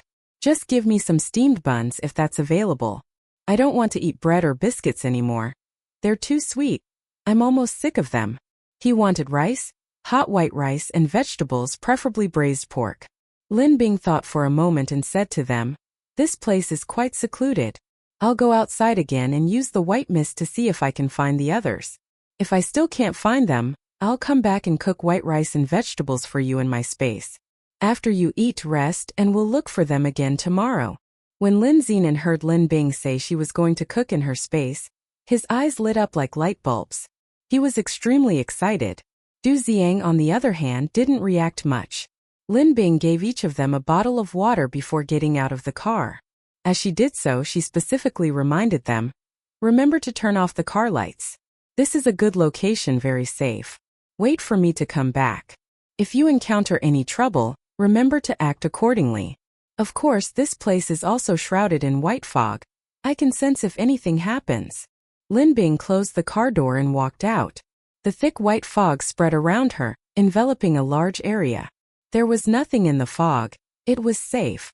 Lin Bing cautiously walked towards the place where the convoy had previously camped. She figured that if the lost people returned, They would definitely go there first to look for them. She was right. Luo Tong, Zhang Shu, and Yuan Qingshan were standing there, staring blankly at the empty wasteland. Zhang Shu rubbed his eyes hard, his voice trembling. Am I seeing things? Had his eyes gone bad? How come he couldn't see a single person? Luo Tong's face turned green. Looking at the corpses scattered on the ground, Yuan Qingshan sniffed the air. Then, as if struck by a sudden realization, exclaimed, "The smell of blood here is too strong. Everyone must have evacuated to another place." Zhang Shu stared intently at Yuan Qingshan's nose, his gaze intense. He said leisurely, "Your nose is quite sharp. Smell again and see if you can detect where the others went." Yuan Qingshan glared at him. "Do you think my nose is a dog's nose? Besides, even a dog's nose couldn't detect it. Look around here, it's all blood. How can you smell human scent?" After saying that, Yuan Qingshan turned to Luo Tong. "Why don't you try using the cacti? Maybe it'll work." Zhang Shu quickly added, "Yes, Luo Tong, try it." Luo Tong nodded. "I know."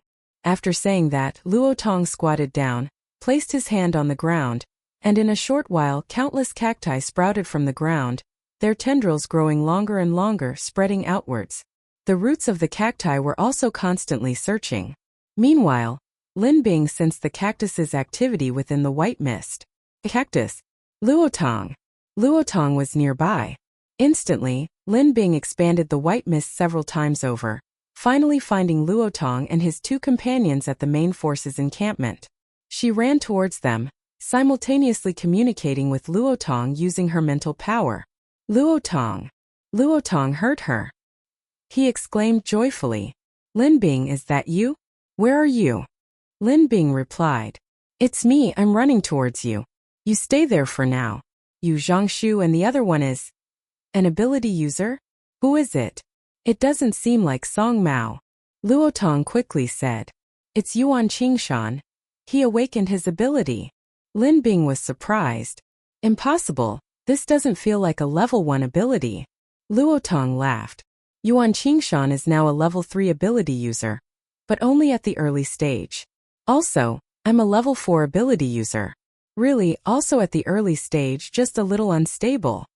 Lin Bing was completely dumbfounded. Her heart shattered into pieces. This was outrageous. Yuan Qingshan reached level 3 after awakening? Luo Tong reached level 4 so easily? Was this some kind of joke? She was still only a level 3 ability user, at the peak of level 3, but she couldn't break through. She clearly felt she had touched the threshold of level 4.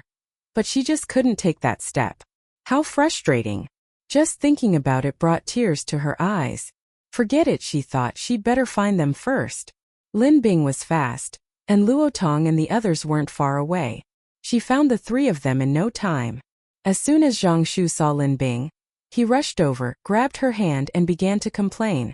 "Look at my back. Ouch, it's badly injured, practically a bloody mess. Do you have any medicine? Help me take a look. Ideally, use your spiritual spring water to give me some to drink and then rub it on my back. Ouch, it hurts so much." He had been eyeing that spiritual spring water for a long time. Lin Bing sighed. The soldiers were bitten by zombies. The spiritual spring water was diluted with water and used to treat their wounds. "I only have a little left, which can only be used for injections. Of course you can drink it, but you'll have to pull out the syringe first." Zhang Shu's butt hurt at the mention of a syringe, and he immediately shrank to the side. He decided to just use regular ointment. He didn't want an injection. The thought of it made him feel bad. At this moment Lin Bing added, "Have you seen Song Mao? He's missing too. We haven't been able to find him." Yuan Qingshan's face was extremely grim. Song Mao is missing too? He was thinking, could he have been ambushed by survivors again? Damn survivors. Lin Bing nodded. "Yes, I heard he was captured by a zombie black bird. Nobody saw him at the time, and by the time they found out it was too late. We don't know where he went." Luo Tong exclaimed in surprise. "Song Mao was also captured by a zombie black bird? Hu Yitu. Her wings were torn off. We found Hu Yi's wings, but we don't know how she is now." Zhang Shu didn't say a word, but his ears were perked up, listening carefully. "Hu Yi is fine, she's back with the team, just with some injuries." Lin Bing was speaking when Zhang Shu interrupted her. Zhang Shu asked anxiously, "Injuries? What injuries? Are they serious? How did she get back? Did she tell us what happened?" Lin Bing looked at Zhang Shu speechlessly. "She was unconscious when we found her. We've already handed her over to Dr. Bai. I don't know the specifics yet, but she's out of danger, you can rest assured." Zhang Shu asked again, "Where is she? Let's go back quickly, I need to go see her." He could only feel at ease after seeing that Hui was all right. At this moment, Zhang Shu felt that the injury on his back was nothing to worry about. If he could run now, he would run faster than a rabbit. Lin Bing's lips twitched slightly. "The whole group has left, only I'm left. I'm mainly waiting for you to come back. If you haven't returned, look for her while you're at it. Hui isn't here, don't overthink it. Just heal your injury first. We can't let her see you in such a sorry state." Zhang Shu was persuaded by Lin Bing's words and stopped arguing. There was no danger sensed in the white mist. "All right, let's go." After saying that, Lin took out a car from her spatial storage, opened the door and got in. Luo Tong and the other two got in on their own and closed the door behind them. Lin Bing drove the car quickly towards another vehicle. Lin Zinan was still a little wary when he heard the car. But after seeing that it was Lin Bing and the others, the wariness on his face was replaced by a smile. Lin Bing was back. He could eat white rice again. He was so happy. Lin Bing parked the car without getting out, rolled down the window and said to Lin Zinan in the other car, "I'm going to cook now. You guys keep watch." Then Lin Bing said to Luo Tong, "You sit in the driver's seat. If anything happens to me while I'm in the space, just drive the car away." Luo Tong nodded. After giving these instructions, Lin Bing flashed and entered the space. Once inside, she first went to the black soil area, pulled up a few white radishes, dug up a few large potatoes, and picked a handful of tender green vegetables. She put them in a basket, took them to the stream, went to the basement to get a few basins, poured water from the stream, washed the vegetables first, then washed the white radishes and potatoes, poured the washing water into the black soil next to her, and returned to her small courtyard house with a large pile of things. Besides the main courtyard, the small courtyard to the south also had a bathhouse for her to bathe in. Actually, she also saw a rather large kitchen inside, but it was surrounded by a very thin barrier, seemingly fragile enough to break at any moment. However, she poked at it for a long time without any reaction. Attacking the barrier with her special abilities would result in a rebound. She guessed that she might only be able to use this small kitchen after reaching level 4. Currently, she was at the peak of level 3, so she could see it but couldn't use it. She took out rice from the basement and made enough for 10 people. There was a generator in the basement, so she generated electricity there and used a large rice cooker to cook the rice, while stir-frying vegetables on an induction cooker. She made do with what she had for now. She would go to the main kitchen when her cooking skills improved in the space. She busied herself in the basement for half an hour.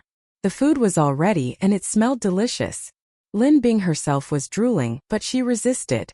She took out 6 large stainless steel lunchboxes, divided the food into portions, and packed them all in. The food was hot and fragrant. There was still some left over, so Lin Bing packed 4 more portions. She packed the 6 lunchboxes together with a large plastic bag and put the other 4 in the warehouse. After finishing these, Lin Bing tidied up the generator and electric stove in the warehouse and washed all the pots. Lon Pippi had been drooling and wandering around for a long time. Lin Bing left one of the 4 portions for Lon Pippi, who happily ate it up. When Lin Bing came out, Lon Pippi was still eating heartily inside and didn't come out with her.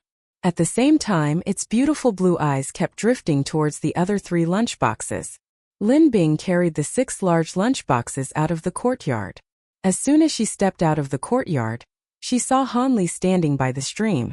Han Li's gaze fell from Lin Bing's face to her hands. Lin Bing was a little taken aback by Han Li's sudden appearance. Although she knew they could meet in the space, she felt a bit empty after talking to most of them outside. Seeing Han Li here so soon left her with mixed feelings. It was just strange, a bit awkward. Hong Huahua stood coolly on Han Li's shoulder. Seeing the number of lunchboxes in Lin Bing's hand, Han Li's eyes lit up. "Did you find them all?" Lin Bing nodded first, then shook her head. "No, Song Mao isn't there, but everyone else is." Hearing Lin Bing's answer, Han Li's smile deepened. He walked towards Lin Bing, raising an eyebrow at the lunchboxes in her hand. For me? I'm hungry. Lin Bing's lips twitched slightly. This guy's skin was getting thicker and thicker. Lin Bing said. There are 3 more in the warehouse. Go get them yourself. These are for them. Then Lin Bing looked at Han Li with a puzzled expression. Didn't you eat? Han Li sighed. Compressed biscuits. Poor thing. Lin Bing placed the large plastic bag containing the lunchboxes on the ground and returned to the underground warehouse. As soon as she entered, she saw Lon Pippi diligently devouring its second lunchbox. Its belly was already round and full, yet it still wasn't satisfied. Lin Bing glared at it. Look at your belly. Aren't you afraid of bursting? Lon Pippi rubbed its little belly and said, No, it won't burst. At most I'll be lying down and unable to move. Lin Bing took the remaining 2 large lunchboxes. At that moment Lon Pippi threw a tantrum on the ground, refusing to stop. Lin Bing promised to make it even better food, and only then did it calm down. Lin Bing handed the 2 large lunchboxes to Han Li. Afterward, Lin Bing carried the 6 large lunchboxes back to the car. The others, seeing the hot food, perked up and stared intently at the large lunchboxes in Lin Bing's hands, wishing they could snatch them away. Lin Zenon couldn't wait any longer and rolled down the car window, stretching out his hand. Give me a serving, white rice is still the best. Lin Bing smiled at their greedy looks just like she used to be. No, she still was now. Lin Bing handed 2 lunchboxes to Lin Zenon. 2 servings, 1 for Du Ziang. And here are the chopsticks. Lin Zenon quickly took the large lunchbox and chopsticks. The remaining 4 were divided among her. Luo Tong, Zhang Shu, and Yuan Qingshan. Only Lin Bing ate elegantly and quickly, while the men wolfed down their food, practically devouring it in a few bites. Han Li, however, stayed in his space to finish his lunchbox. 1 serving was his, and he shared some with Hong Huahua. Although Hong Huahua pretended not to care, Han Li could tell it actually wanted to try some. When he handed it to Hong Huahua, its beautiful red eyes lit up. He secretly gave the other serving to Han Dongdong. After all, they were family. Han Dongdong quietly took the lunchbox back to the shadow space. Little Badu and the unconscious little monk were inside. Han Dongdong desperately inhaled the aroma of the food, his mouth watering. He took out a disposable bowl and divided the food into 2 portions. Still a lot. He planned to give 1 to little Badu. When he handed the food to little Badu seemed uneasy. Isn't it a bit inappropriate for just the 2 of us to eat? Han Dongdong glared at him.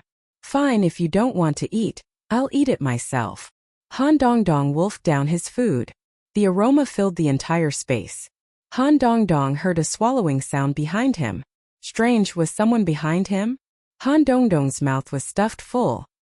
He turned around and saw a little monk with rosy lips and white teeth staring at him expectantly. Chapter 123. You're awake? Han Dongdong stared at the little monk in surprise, forgetting to chew the food in her mouth.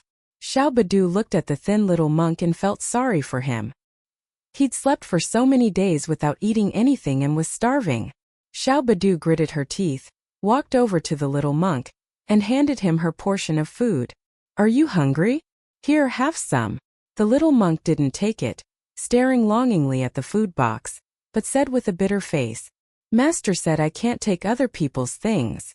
Then she added very seriously, That's not good. The little monk's stomach was rumbling. Xiao Badu stood to the side, unsure whether to hand over the food or take it back. Finally, Han Dongdong quietly walked over, and while the little monk's attention was diverted by Xiao Badu, Han Dongdong quickly shoved a piece of food into the little monk's mouth. Han Dongdong, her little face tense, looked at the little monk seriously. It's all in your mouth.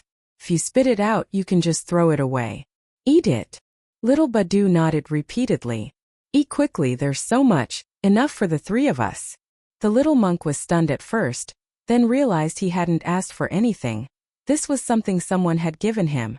It wasn't exactly breaking his vows.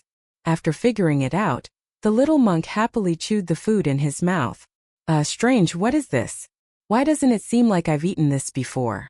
The little monk frowned as he ate. Han Dongdong set up a small table and 3 small chairs, then took disposable bowls and chopsticks from her stuffed animals. She divided the food equally, one bowl for each of the three. When Han Dong Dong handed the food to the little monk, she asked with wide eyes, "How is it? Is the meat good?" "It's stewed meat with potatoes." The little monk had already swallowed all the food in his mouth. Hearing Han Dong Dong's words, he was momentarily confused. "Meat?" Han Dong Dong took out a spoon, scooped up a mouthful of rice, and stuffed it into the little monk's mouth. Han Dong Dong was troubled. Is this little monk mentally impaired? Why is he always a beat behind? Han Dong Dong and Xiao Badu were already eating, but the little monk was still sitting upright in his chair, not eating, just staring at Han Dong Dong and Xiao Badu. Han Dong Dong looked at him in confusion. "Why aren't you eating?" The little monk blushed, laboriously raised his hand, and slowly picked up the chopsticks. After a long time he still couldn't get the chopsticks into his hand. Perhaps because the little monk had been lying down for many days, his body was a little stiff, and his hands and feet were not very nimble. Han Dong Dong was a fast eater and he ate first. In the end, he finished his rice in a few bites, then moved the small chair next to the little monk and fed him spoonful by spoonful with chopsticks. The little monk was initially embarrassed, his face turning red. I can eat by myself. I can eat when my hands are ready." Han Dong Dong picked up a large mouthful of food and shoved it into the little monk's mouth, silencing him. "Don't talk, it'll get cold if you don't eat." Han Dong Dong fed him bite by bite, and soon the little monk had finished all the food. After wiping his mouth with a tissue, the little monk belatedly realized, "Why am I here? Right, where's the temple?" After thinking for a moment, the little monk stood up abruptly, looking anxiously at Han Dong Dong and asking, "Where is this? How did I get here? Where's the temple? By the way, who are you?" Han Dong Dong replied, "My name is Han Dong Dong and this is Xiao Badu. We're in the shadow space." "Temple? What temple?" Xiao Badu swallowed the last bite of his rice and leaned closer, asking, "What's your name?" The little monk said, "My Dharma name is Yun Shun, given to me by my master. My master is a monk and I'm a monk too. Monks naturally live in temples." Yun Shun moved his stiff limbs and found that he could walk slowly, a smile appearing on his face. Han Dong Dong walked over, grabbed Yun Shun's hand, and tilted his head, saying, "Uncle Song brought you back, but he's not here right now. I'll take you to find my brother. You can go ask him." Just as Han Dong Dong was about to lead Yun Shun out, Xiao Badu hurriedly pulled him back, saying, "Wait, we smell of food on us. Let the smell dissipate before we go out. Our breath still smells of meat. People can smell it when they talk to us." Han Dong Dong released Yun Shan's arm, put his little hand to his mouth, breathed on his palm and then smelled it. Sure enough, the smell of food still lingered in his mouth. Xiao Badu was so thoughtful. At that moment, Han Dong Dong heard someone calling him outside. He said to Xiao Badu and Yun Shun, "Someone's calling me. I'll go out for a bit." With that, he vanished in a flash. Yun Shun stared in disbelief, then turned to Xiao Badu and asked, "How did you disappear so suddenly?" Xiao Badu patiently replied, "This is his shadow space. Dong Dong can come and go freely, but we need Dong Dong to take us in or out. There are too many monsters outside. It's safer here." He nodded earnestly as he finished speaking. Yun Shun was still confused. Space? What was that? He hadn't expected to ask the question outright. Xiao Badu looked at him and blinked. "Do you know about the apocalypse? Do you know about zombies? Do you know about mutated beasts?" Yun Shun shook his head. He only knew that his senior brothers had become undead. Right. The temple exploded, and his senior brothers ran away. He had gone to hunt down his undead senior brothers. However, he had only killed 3 before being injured by the 4th. At this moment, Xiao Badu began to tell Yun Shun everything about the apocalypse, zombies and space. Yun Shun was stunned, almost forgetting about the temple and his senior brothers. As soon as Han Dong Dong came out, he saw Han Li standing beside him, saying, "Get back in the car, we're setting off." So soon? Han Dong Dong was puzzled. They had only rested for less than half an hour. Han Li said, "We'll see a small town in another 2 hours and we'll rest there." They still needed to find supplies and, more importantly, They needed to teach these survivors self-sufficiency. They were busy traveling now. They could train them slowly once they reached the town. By the way, brother, the little monk is awake, Han Dongdong said happily. Han Li remained calm. Yes, let's continue on our way. Let him stay in your shadow space until we reach the town. We're very busy right now. Han Dongdong nodded, then got into the car, sitting with Dr. Bai in the front vehicle. Han Li sat on the cargo bed of the last car, guarding the rear. The road was difficult. The convoy traveled for 3 hours before finally seeing the town, slower than planned. Han Li glanced at his watch. It was already past 5 in the morning, still dark, and the temperature had dropped further. A biting wind was howling, chilling him to the bone. He wondered if the temperature was even 10 degrees Celsius. Han Li, however, wasn't afraid of the cold. He possessed fire-type abilities, allowing him to easily maintain his body temperature using his powers. As long as his abilities weren't depleted, he was fearless. The convoy traveled for another half-hour before stopping at the entrance to the small town.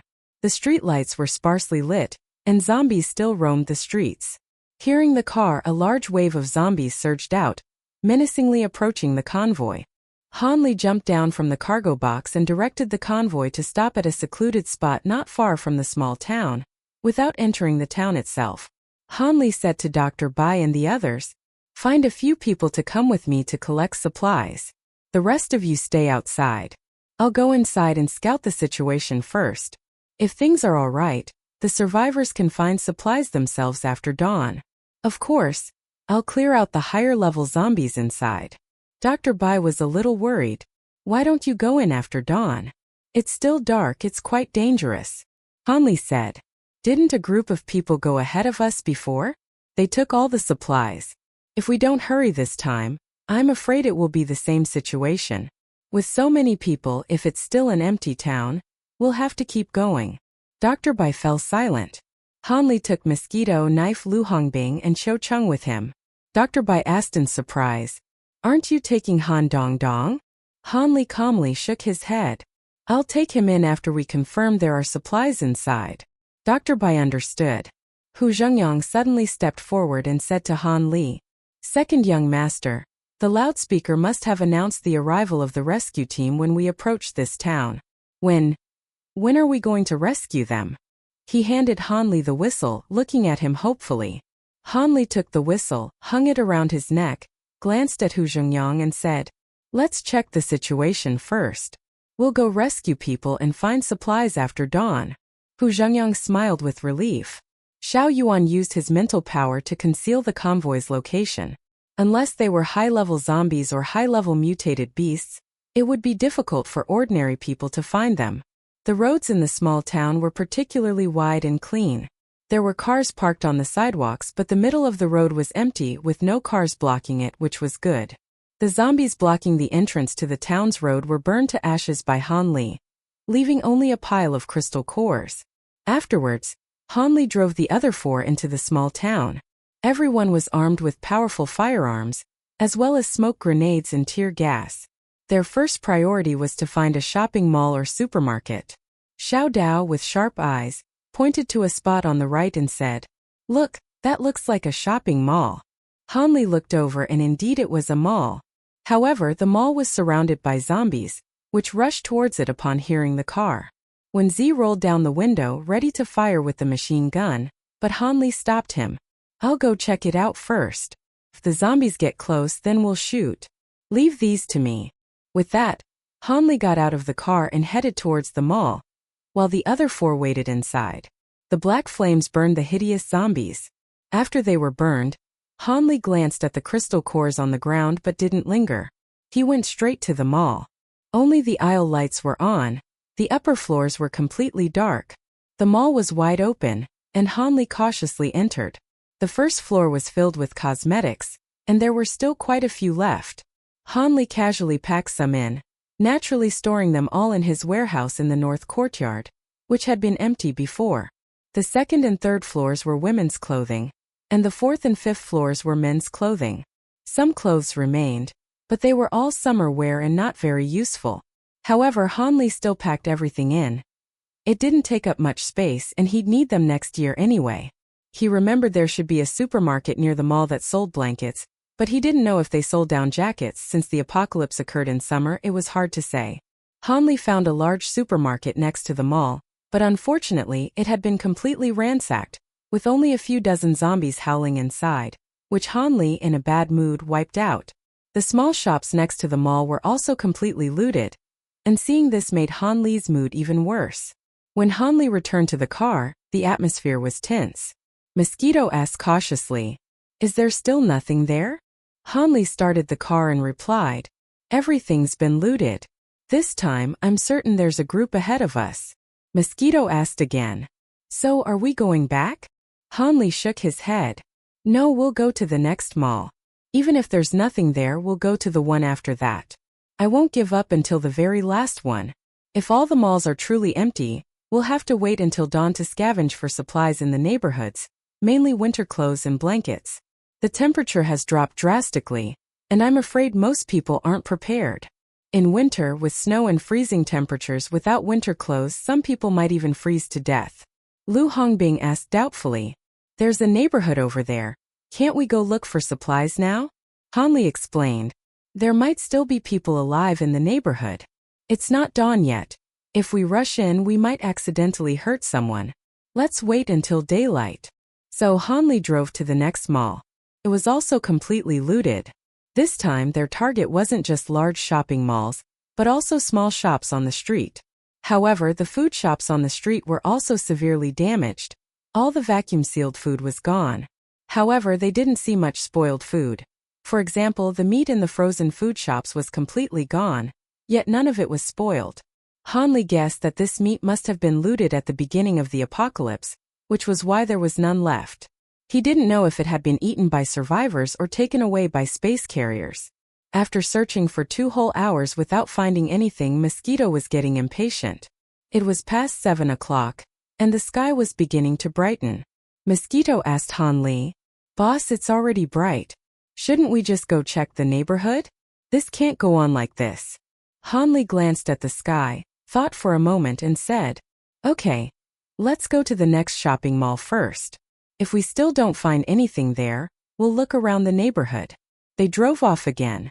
The shopping malls and supermarkets previously contained not only low-level zombies, but also level 3 zombies. However, after sensing Hanli's oppressive aura, they all hid themselves well and didn't show themselves, so Hanli didn't bother them and wasted his time. Heaven rewards the diligent. At the entrance of the 3rd shopping mall, a level 3 mutated spider guarded the door. 2 human legs were hanging from its web, which was stained with blood.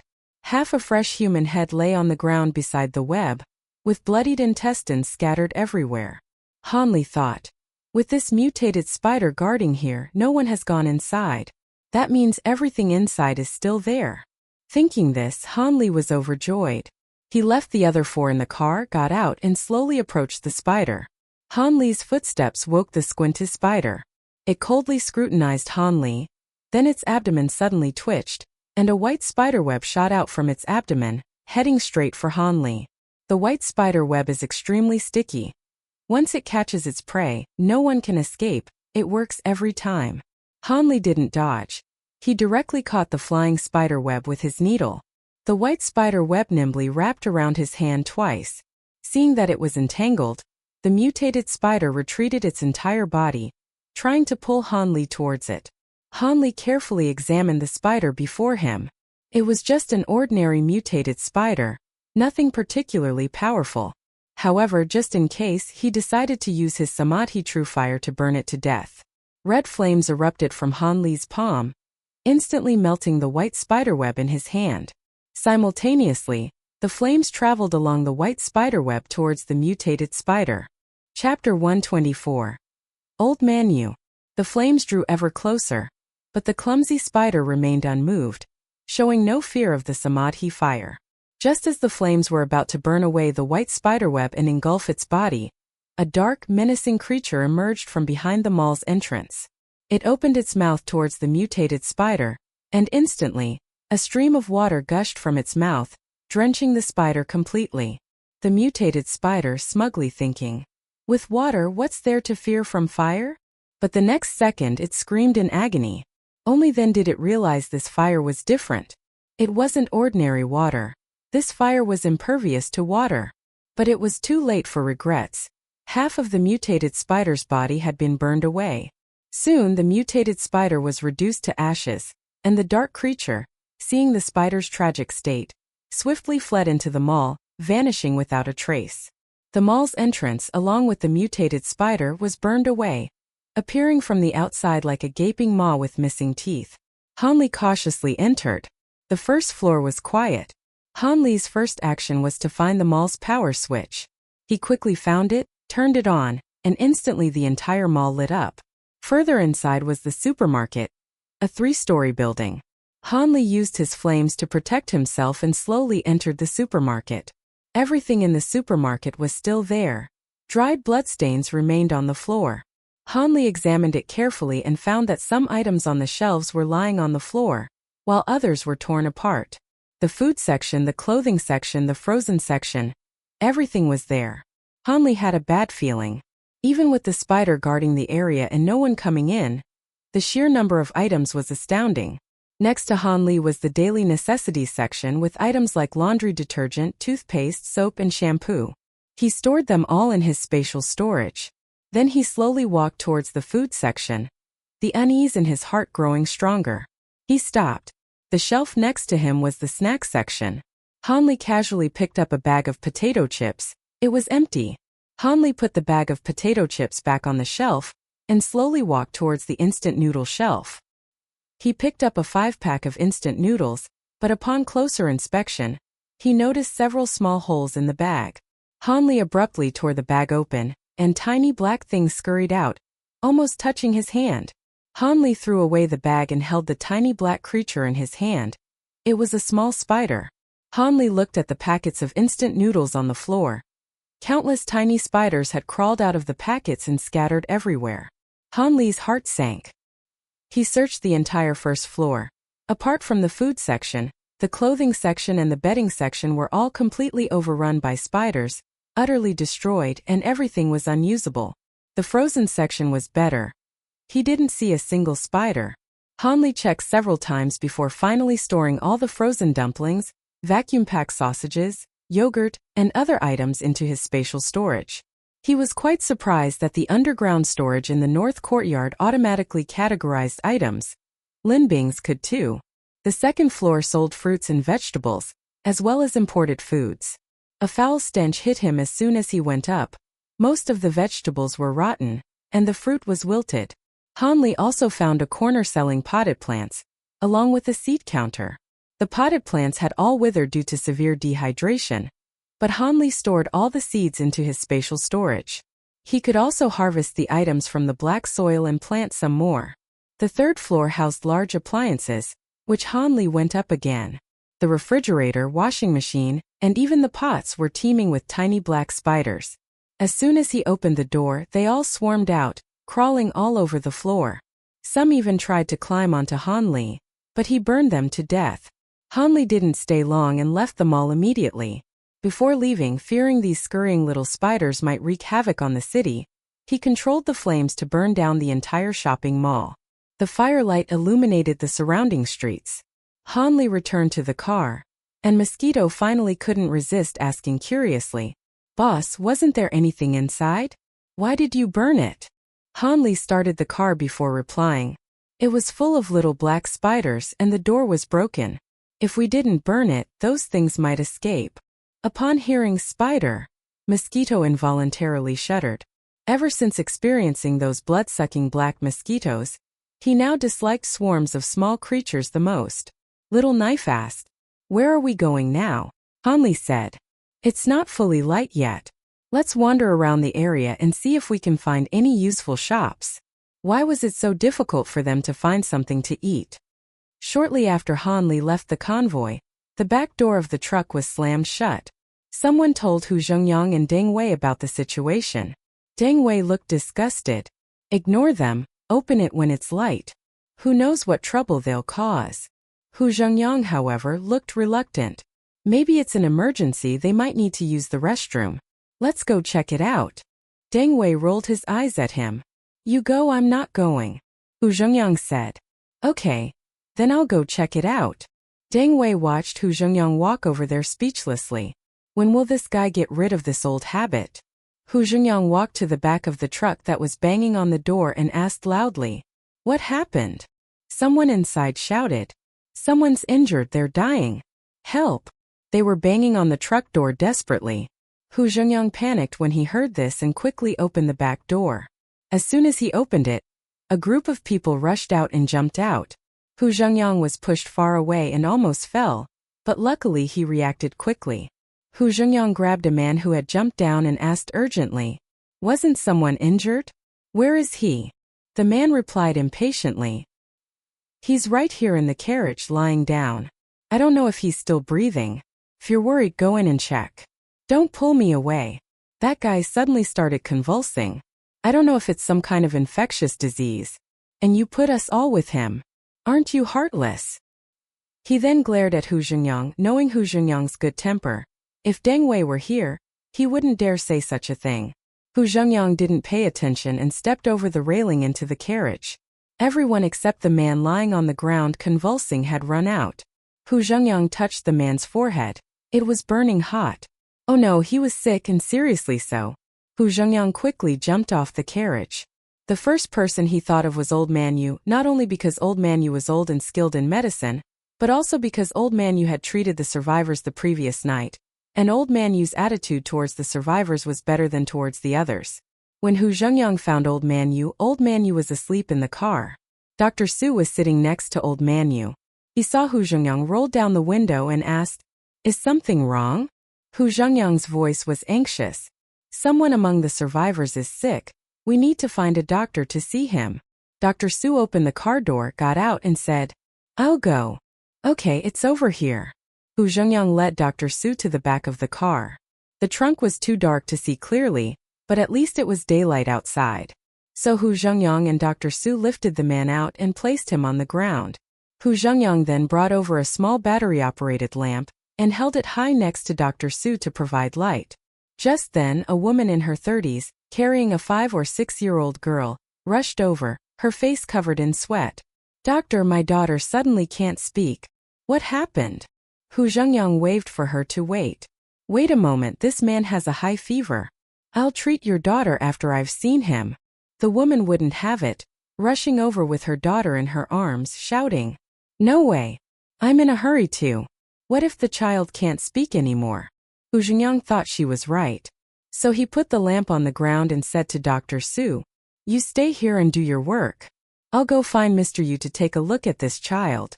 If we delay her treatment, she might never be able to speak again, which would be a real problem."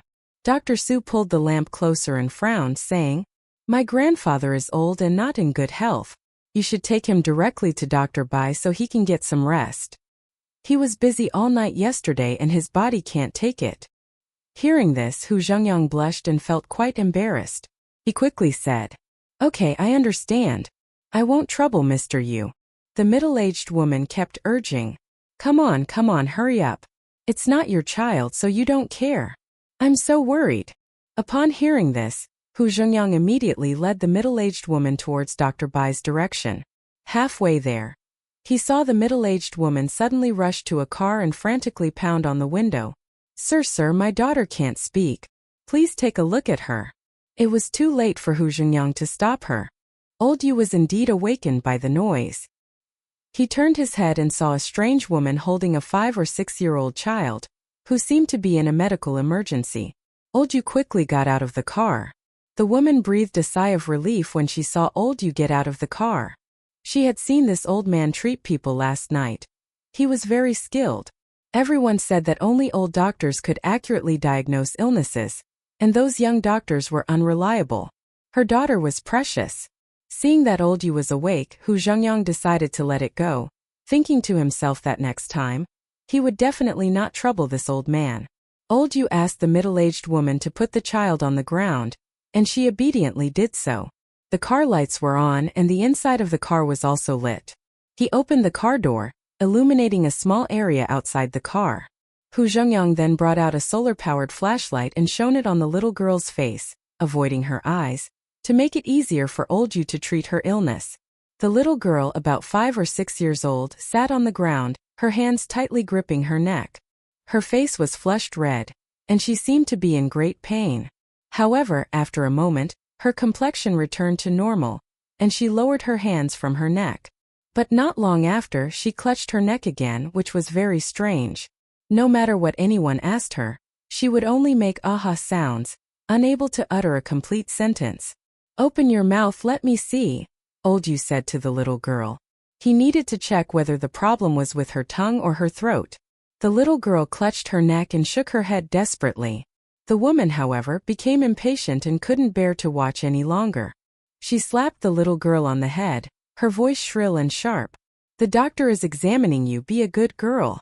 The little girl shook her head vigorously, tears welling up in her eyes.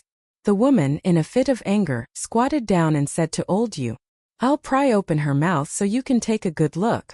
At this moment, Hu Zhengyang handed a flashlight to Old Yu. Old Yu bent down and took the flashlight. The woman pinched the little girl's chin and slapped her face repeatedly. At first, she slapped lightly, but then she became impatient and increased the force. The little girl's face turned even redder. Finally, the middle-aged woman, enraged, slapped the little girl's face hard, almost disfiguring it. "I told you to be obedient, didn't you?" Old Yu frowned in displeasure at this. "Don't hit the child, I'll do it myself." The middle-aged woman was anxious. "Sir, I'm sorry you had to see this. My child is just so disobedient, please help her." Old Yu waved his hand first. "Let go. Just watch from the side, don't do anything unnecessary." Just then the little girl's body suddenly collapsed, her face turning deathly pale. Old Yu immediately sensed something was wrong. He took out a thin needle and stabbed it into the little girl's cheek. Instantly, the little girl's mouth opened wide. Old Yu shone a flashlight into the little girl's mouth and simultaneously stuck his head in. Just then, a slender creature suddenly slithered into the little girl's mouth and leaped onto Old Man Yu's body.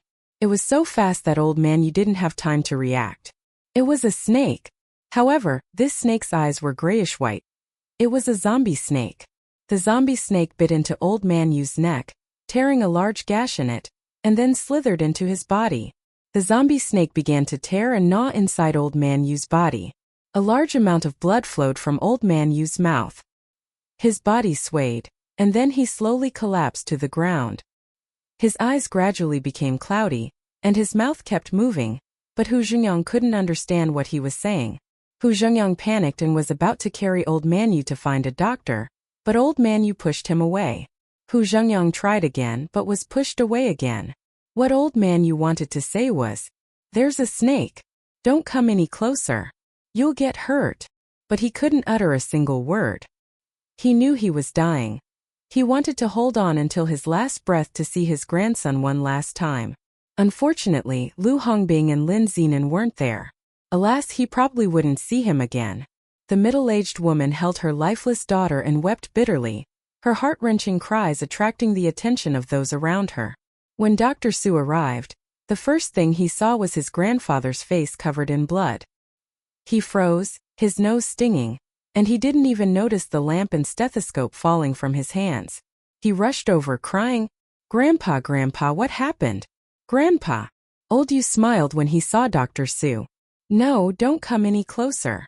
Dr. Su ignored him and grabbed Old Yu's hand. Such a grown man, he hadn't cried in years, yet now his face was streaked with tears. Dr. Su saw the large wound on Old Yu's neck, and his heart ached even more. Hu Zhengyang found a pen and paper from somewhere and handed them to Old Man Yu. "Mr. Yu, write down what you want to say." Old Man Yu's hand trembled. Dr. Su released his grandfather's right hand, and Old Man Yu gripped the pen, beginning to scribble crookedly on the paper. "Find you brother, live well. Burn me." Old Man Yu couldn't continue writing, he died. A thin zombie snake crawled out of Old Man Yu's mouth, then darted away when it saw Dr. Su. A black scalpel flew over, pinning the zombie snake to the ground. Moments later, the zombie snake vanished like smoke. Dr. Su sat on the ground, holding Old Man Yu's body speechless, tears streaming silently down his face. Dr. Bai was also heartbroken, his eyes reddening. Old Man Yu had taught him so much, sharing everything without reservation, truly treating him like family. He never expected old man Yu to leave so suddenly. Just then, a middle-aged woman carrying a 5 or 6-year-old child rushed over, shouting and cursing at old man Yu's corpse. How useless you are, old man. You couldn't even save a child. Weren't you so amazing? It's all your fault. If you hadn't lured the black snake out, my daughter might have lived longer. As she spoke, the middle-aged woman tried to kick old man Yu's body again. Dr. Su stood up, shoved the middle-aged woman away, his expression extremely grim. He turned to Hu Zhongyang and roared, "Why is she here? Didn't I tell you not to help my grandfather? Didn't I tell you to take her to Dr. Bai? Why?" The old man's health was already poor. He was slower to react to zombies than a young person. Grandpa didn't have any special abilities. How could he possibly be a match for a zombie monster? Hu Zhongyang lowered his head. "I'm sorry." Dr. Su wiped away his tears, looking at Hu Zhongyang. "What's the use of saying sorry? Can my grandfather come back to life?" Hu Zhongyang didn't know what to say. He felt extremely sad and ashamed. He couldn't face Dr. Su at all. The middle-aged woman, however, abandoned her daughter's stiffened body and rushed over, yelling at Dr. Su. "Aren't you doctors supposed to save people? You can't even save a person. Do you deserve to be a doctor? My daughter's life is gone just like that. Are you going to take responsibility?" Dr. Su's gaze was full of coldness as he looked at the woman. He clenched his fists tightly but didn't lay a hand on her. He didn't hit women. Lu Xian had come with Xiao Yuan and heard what had happened from passers-by. At this moment she also felt that this woman was despicable. She wasn't involved, but she was furious after hearing the woman's words. Then she rushed over and kicked the woman away, snarling, "If it weren't for you, would this old woman have died? They kindly saved your daughter, and instead of being grateful you say such things. Look at yourself, who do you think you are? If you don't want to stay with the rescue team, get out of here. Nobody's keeping you." The middle-aged woman, kicked by Lu Xian, wanted to jump up and fight her, but the word "get out" terrified her. If she were kicked out, she knew she wouldn't survive. This world was full of zombies and monsters. If she were really driven away, she wouldn't live a day. Thinking of this, she dared not speak again. She quietly returned to the crowd, carrying her daughter's body.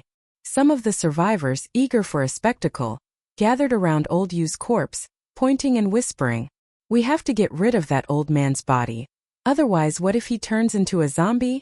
Just then, someone exclaimed, "That mother and daughter must have been bitten too. And one of them is dead. Quick, don't let them blend into the crowd. What if they come back to life?" Hearing this, Hu Zhongyang clenched his fists tighter and tighter. Miss Duan, sitting in her car with red nail polish, looked at the crowd gathered in front of her and said, "Gao Quan, go see what's going on." But after speaking for a while, no one paid her any attention. She looked up and realized that Gao Quan was in the truck, not with her. How annoying, not even someone to help her. Several women sat next to Miss Duan, all well-behaved and not joining the commotion. Miss Duan scoffed. They were all so low-class she couldn't possibly talk to them. Dawn broke. Hanli drove around for a while, constantly clearing out zombies along the way. The number of zombies on the streets decreased, making it much more comfortable. Mosquito was frustrated. "What a mess. We can't find any food." Little Knife frowned, thought for a moment and said, "Could there be a space-carrying person here still in the town, but they've already packed up all the food?" Hanli nodded. "That's possible. Let's go back and bring some people out to search. We can check it out properly then. We also need to let the survivors go out and practice their courage, finding crystal cores to exchange for food." Lu Hongbing's right eyelid twitched violently. He kept pressing it with his hand, not knowing what was wrong. Han Li's car started to turn around, preparing to go back first. Just then, Cho Chang suddenly rolled down the car window, stuck his head out, and excitedly pointed to a place, saying, "Look, that's a clothing factory. There must be clothes inside." Chapter 125, Airplane. Han Li not only stored all the clothes and fabrics from the garment factory into his spatial storage, but also the sewing machines and some mechanical tools. With fabric and machines, he could find people to make clothes when he returned to the base, which was more convenient than searching for clothes elsewhere. When Han Li and his 5 companions returned to the main force, they found the atmosphere in the team unusually heavy. After getting out of the car, Han Li called over Dr. Bai and asked, "What happened?" Dr. Bai told Han Li about Old Man Yu's situation. After listening, Han Li's face turned cold. Lu Hongbing, who was also nearby, turned pale upon hearing this, unable to believe it. He grabbed Dr. Bai's hand and asked urgently, "Where is he?" "Over there. Dr. Su is holding on to the body and won't let go. It's been half a day, and we can't persuade him to stop." Lu Hongbing had been with Old Man Yu and Lin Zenan since the apocalypse, and they had a very deep bond. Old Man Yu was gone just like that, and he was also heartbroken. He didn't pay attention to Han Li, and went to find the location after inquiring about it. "Where is Hu Zhengyang?" Han Li asked coldly. "I don't know. Go look for him. Once you find him, have him come to me. I'm going to see Old Man Yu." "Understood." Just as Han Li was about to go find Dr. Su, he saw Dr. Su carrying Old Man Yu's body towards him. The body was already stiff, held upright in his arms. The blood around Old Man Yu's mouth had been wiped clean, but the wound on his neck was still visible. Han Li quickly went to meet him. Dr. Su handed Old Man Yu to Han Li and said softly, "Could you help me cremate my grandfather's body?" After saying that, Dr. Su added, "Do you have an urn for holding the ashes?" Han Li nodded and said, "We have an urn. Shall we cremate it now?"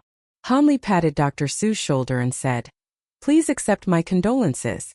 I promise this will never happen again." Dr. Su forced a smile. He thought to himself, even if it never happens again, what difference does it make? His grandfather is gone. Dr. Su's body had been cold since the beginning, and his voice was cold too. Bury him.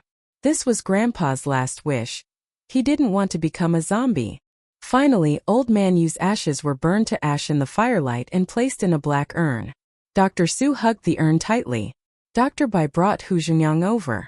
Hu Zhengyang wanted to greet Dr. Su, but Dr. Su, seeing him approach, simply walked away with the urn, ignoring him completely.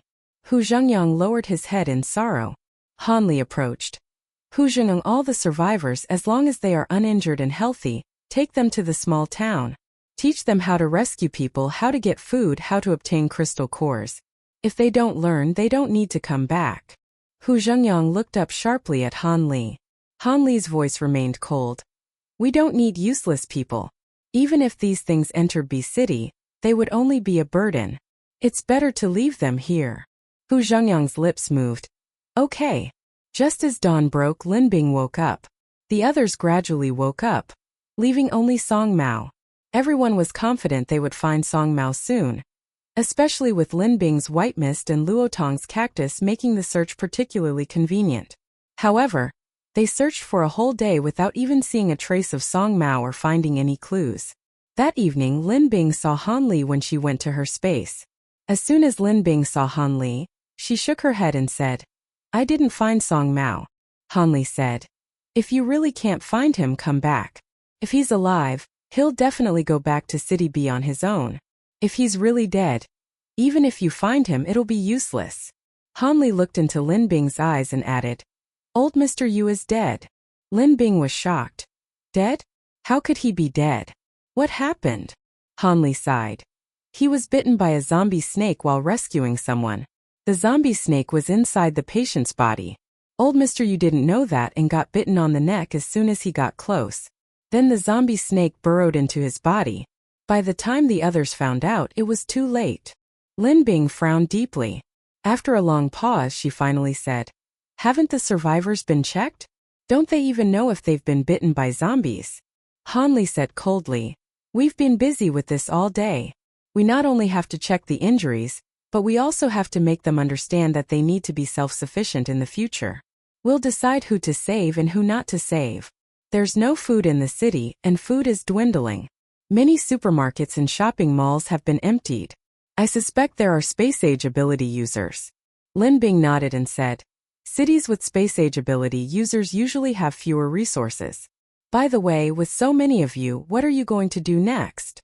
Han Li turned his gaze to the black soil over there and asked Lin Bing softly, "Do you know how to make the land more?" Lin Bing raised an eyebrow. "Upgrade, just upgrade the space. Do you want to grow anything?" Han Li thought for a moment and said, "No, we'll talk about it later." He couldn't bring himself to take over land, especially since this space originally belonged to Lin Bing, and he didn't want to go too far. Lin Bing gazed thoughtfully at the black soil. That evening, Lin Bing cooked dinner in the space as usual. This time she made a lot, sharing most of it with Han Li, and the remaining small portion with Lin Bing and the other 5. The two chatted for a while before leaving the space. When Lin Bing returned to the car, she told the others about it and expressed her feelings. Lin Xinan's face turned extremely pale when he heard the news of Old Man Yu's death. He wished he could rush back to the main group immediately to ask if it was true. It was too sudden. He couldn't accept it. Lin Xinan, Lin Bing, and Du Xiang rode in the car. Lin Bingnan grabbed Lin Bing's hand and said, "We'll go back as soon as it's light tomorrow." Lin Bing looked at him in confusion. "Why?" Lin Xinan's voice was a little hoarse. "I want to see Old Man Yu off one last time. After all he saved me. I have to go back." Lin Bing remained silent for a long time. Afterwards, Lin Xinan yelled at Lin Bing, "Am I more important or Song Mao?" Lin Bing relented. "Fine, we'll go back tomorrow. Since it wasn't in this area, it must not be here." They could look along the way on their way back tomorrow. If they still couldn't find it, then there was no point in looking anymore. Who knew where that zombie black bird would take them? The next day, just as dawn broke, Lin Bing was dragged out of bed by Lin Xinan, who then woke up everyone else. Both cars started and sped off towards the main force. They drove incredibly fast, eating only steamed buns for breakfast and lunch. It wasn't until evening that they caught up with the main force. The main force had already entered the small town. They found a relatively safe residential area and cleared out all the zombies inside.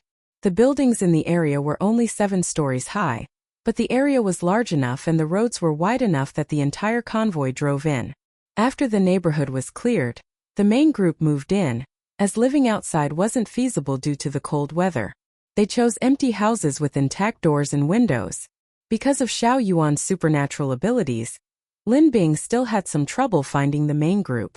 As soon as Lin Xinan saw Han Li and the others, he jumped out of the car and ran over, grabbing them and asking, "Where's Old Man Yu? Where's the body?"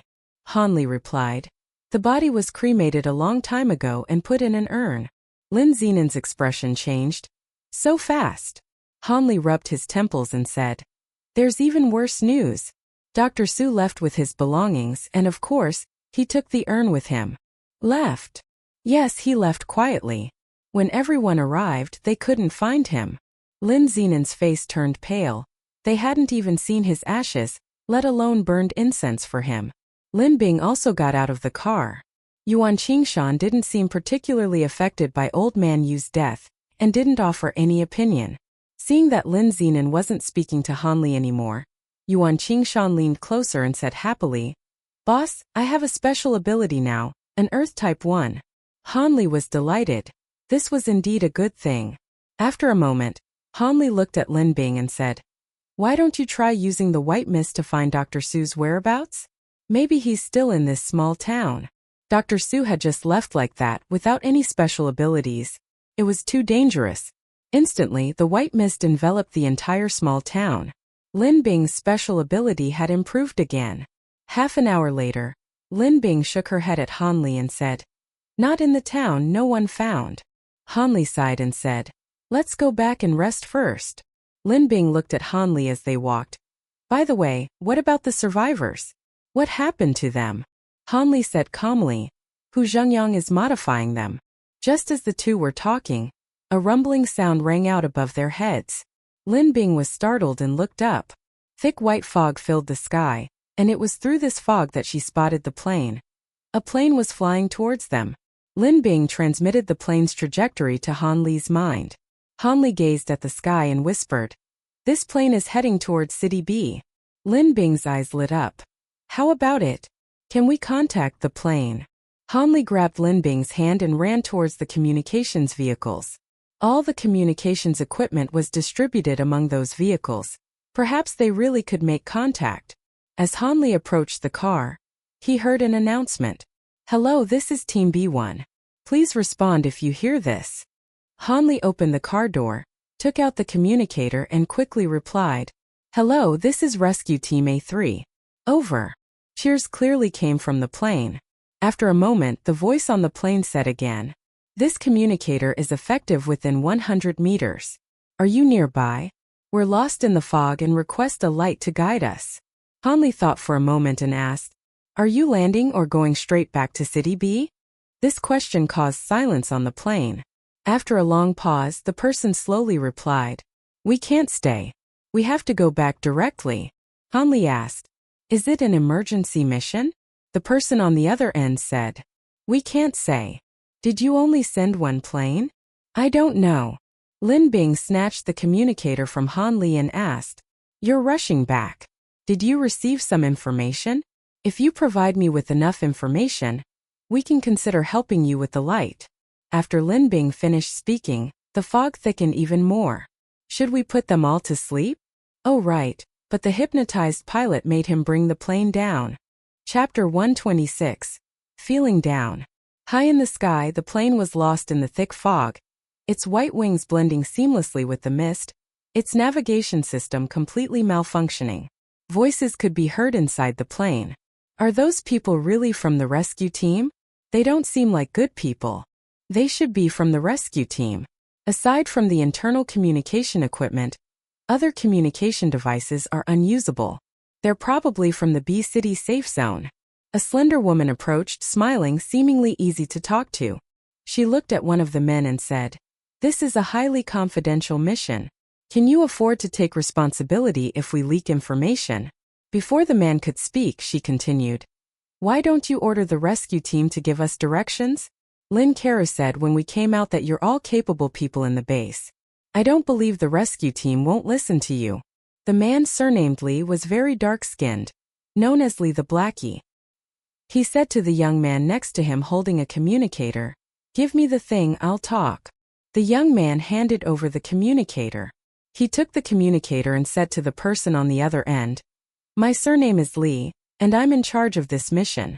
We received word that a cold wave is coming, and we must get back to the safe zone before it hits. Time is of the essence and we hope you can help us." Lin Bing's expression changed slightly upon hearing the message from the other end of the communicator. "A cold wave is coming? Where did you get that information? It's not even October yet." Lee Heizi said, "You don't need to worry about that. The information is accurate." The roar of the plane grew louder and louder. Hanli looked up at the direction from which the sound was coming from, thinking that it might be better to let old Zheng and the others go back by plane.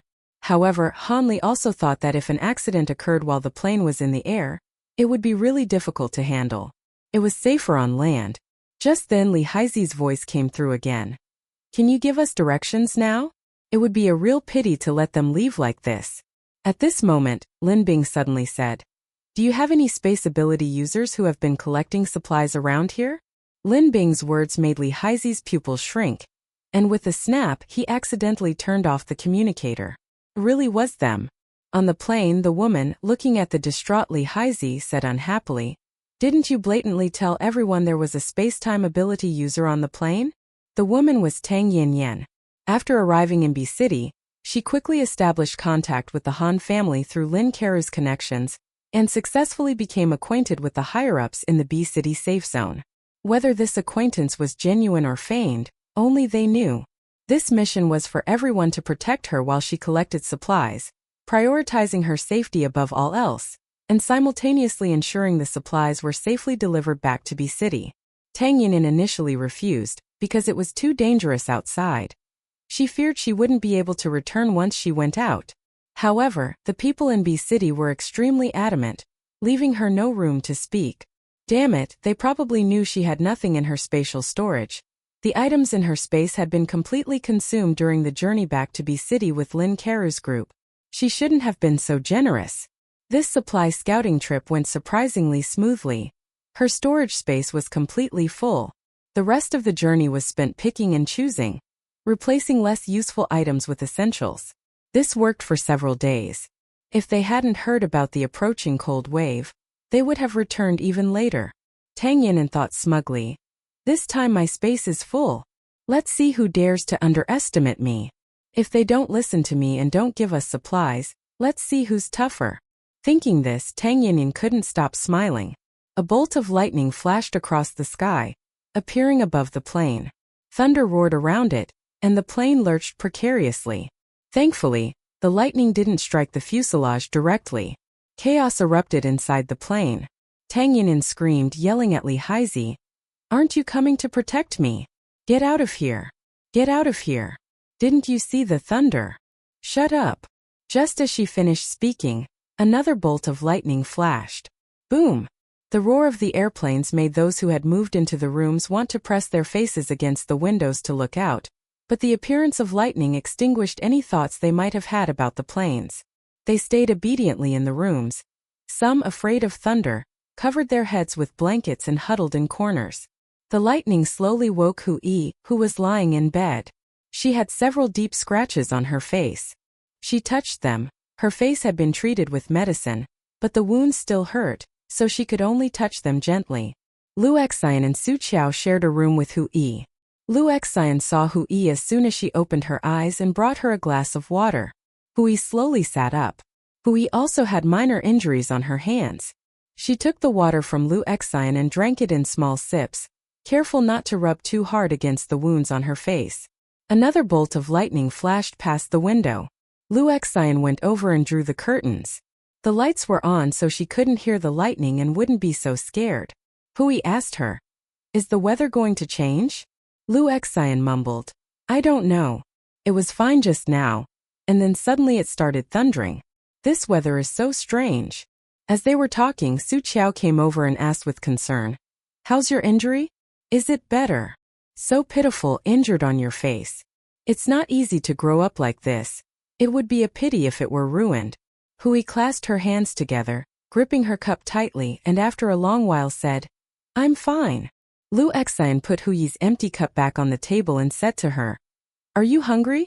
I'll go ask them for something to eat. You should lie down and rest." Lu Xian then pushed open the door and went out. She had originally wanted to go find Lin Bing, but Lin Ting was outside, and hearing the thunder, Lu Xian didn't want to go anymore. She went directly to find Han Dongdong, and coincidentally Xiao Yuan was there too. Han Dongdong was in the third room to Lu Xian's left. She arrived quickly and knocked on the door. Zhou Chun opened the door and old Zheng was inside. 3 heads were perched by the window, one of them a bald head that shone brightly like a light bulb. "Is something wrong? Hu Yi's awake. Do you have any food? I want to get her some." Zhou Chun got a bag of bread and a bottle of milk from Han Dongdong, then quickly walked over, directly ignoring Lu Xian without even letting her in. Lu Xian was about to ask who the bald head by the window was when the door slammed shut. What's going on? So mysterious. Just as Lu Xian turned around, the door was suddenly pulled open again. It was Zhou Chun again. He said, "Don't go out at night. There are survivors and soldiers here. It's not safe. Be careful. When you go to other floors, don't go alone. These men are all hot-blooded. If they do something foolish, it'll be too late to say anything later." Lu Xian nodded in agreement. She glanced around the room and before Zhou Chun closed the door, quickly asked, "Isn't Xiao Yuan here?" Zhou Chun gave her a half-smile. "No, he went out." Lu Xian said, "Oh," and quickly went back to her room. The lightning grew brighter, the thunder grew louder. Lin Bing looked at the plane teetering in the air, knowing she had to land it. As for the rest, she could deal with it later. The white mist, dispersed by lightning, thickened again. Almost simultaneously, Lin Bing established a mental connection with the people in the cabin, sending them a map of the small town directly into their minds, allowing the pilot to decide the landing location. At the same time, Lin Bing used the white mist to conceal the plane's tracks while simultaneously resisting the lightning attacks. The white mist was dispersed again and again, but each time it dispersed, it would gather again, repeating this countless times. The plane landed on an open area on the outskirts of the small town. As soon as the plane landed, the lightning stopped. Li Haizi got out of the plane, and Tang Yanyan was the second. She immediately looked around trying to find a place to hide, but as she searched, she discovered that the lightning in the sky was gone. How strange! Tang Yanyan squinted at the sky. The lightning stopped too conveniently. It stopped as soon as their plane landed. Could it be? Li Haizi was also looking at the sky, his face gloomy, lost in thought. Tang Yanyan said suspiciously, Could this lightning be the work of the rescue team? Is it to force us to land? The lightning disappeared as soon as we landed. That's too much of a coincidence. Li Haizi didn't say anything, but he took Tang Yinyan's words to heart. He said towards the cabin door, Xiaofeng, come out. Quickly blow away this white fog. It seems to be able to pinpoint our location. A young man with a mole on his nose jumped out of the plane. He had barely stepped out when Tang Yinyan rushed back inside. She shouldn't have come out. Xiaofeng held a paper fan. He opened it and fanned himself vigorously. Each wave of the fan created a tenfold increase in wind force. After a while, the white fog dissipated. Xiaofeng put away the fan and gave Li Haizi an okay sign. Li Haizi nodded and said to Xiaofeng, let's go back to the plane and get out of here. He didn't know the situation with the rescue team here, and judging from the current situation they seemed unreliable. He decided to ignore them and take a longer route rather than go this way. A dark figure darted out from the side, and with a wave of his hand, 2 bolts of lightning struck. Li Haizi and Xiaofeng didn't even have time to scream before they fell to the ground. The figure kicked them aside and quickly slipped into the cabin. A series of screams erupted from inside the cabin, and then the cabin door closed. Behind the pilot stood a dark figure. The pilot's hands were trembling. He had heard the screams and was about to go see what had happened when a voice stopped him. Just fly the plane to D City obediently, and I won't make things difficult for you. The pilot asked in a trembling voice. Are they still alive? The dark figure didn't answer. The pilot, mustering his courage, said, there are space-age ability users among them. Their spaces are filled with supplies. They're very useful. Don't kill them. They'll definitely be useful. The shadowy figure seemed impatient. Stop talking nonsense, just fly. The pilot dared not speak again and began to fly the plane obediently. Then the shadowy figure said, avoid this small town. There's fog here, it's bad. The plane took off again. This time there was no lightning, no white fog, and the plane quickly moved away from the small town, slowly flying towards City D. Along the way she hadn't seen any planes. Lin Bing had a bad feeling. After searching for a long time, she finally saw 2 people lying on the ground. The 2 men were lying motionless. Lin Bing went over and checked them, finding they were still breathing. Both of them had their hair standing on end, in fine curls, as if they had been permed. If you smelled them closely, there was a burnt, acrid odor. Lin Bing used a lot of effort to shake them awake. The one with the darkest skin woke up first. He immediately looked at Lin Bing and the other man warily. He jumped up, looked around and exclaimed, where's the plane? Gone. Lin Bing wasn't sure if he was from the plane. She stared into his eyes and asked, are you from Team B1? Or just a survivor? At that moment Xiaofeng also woke up. He habitually touched his head, only to find his hair standing on end.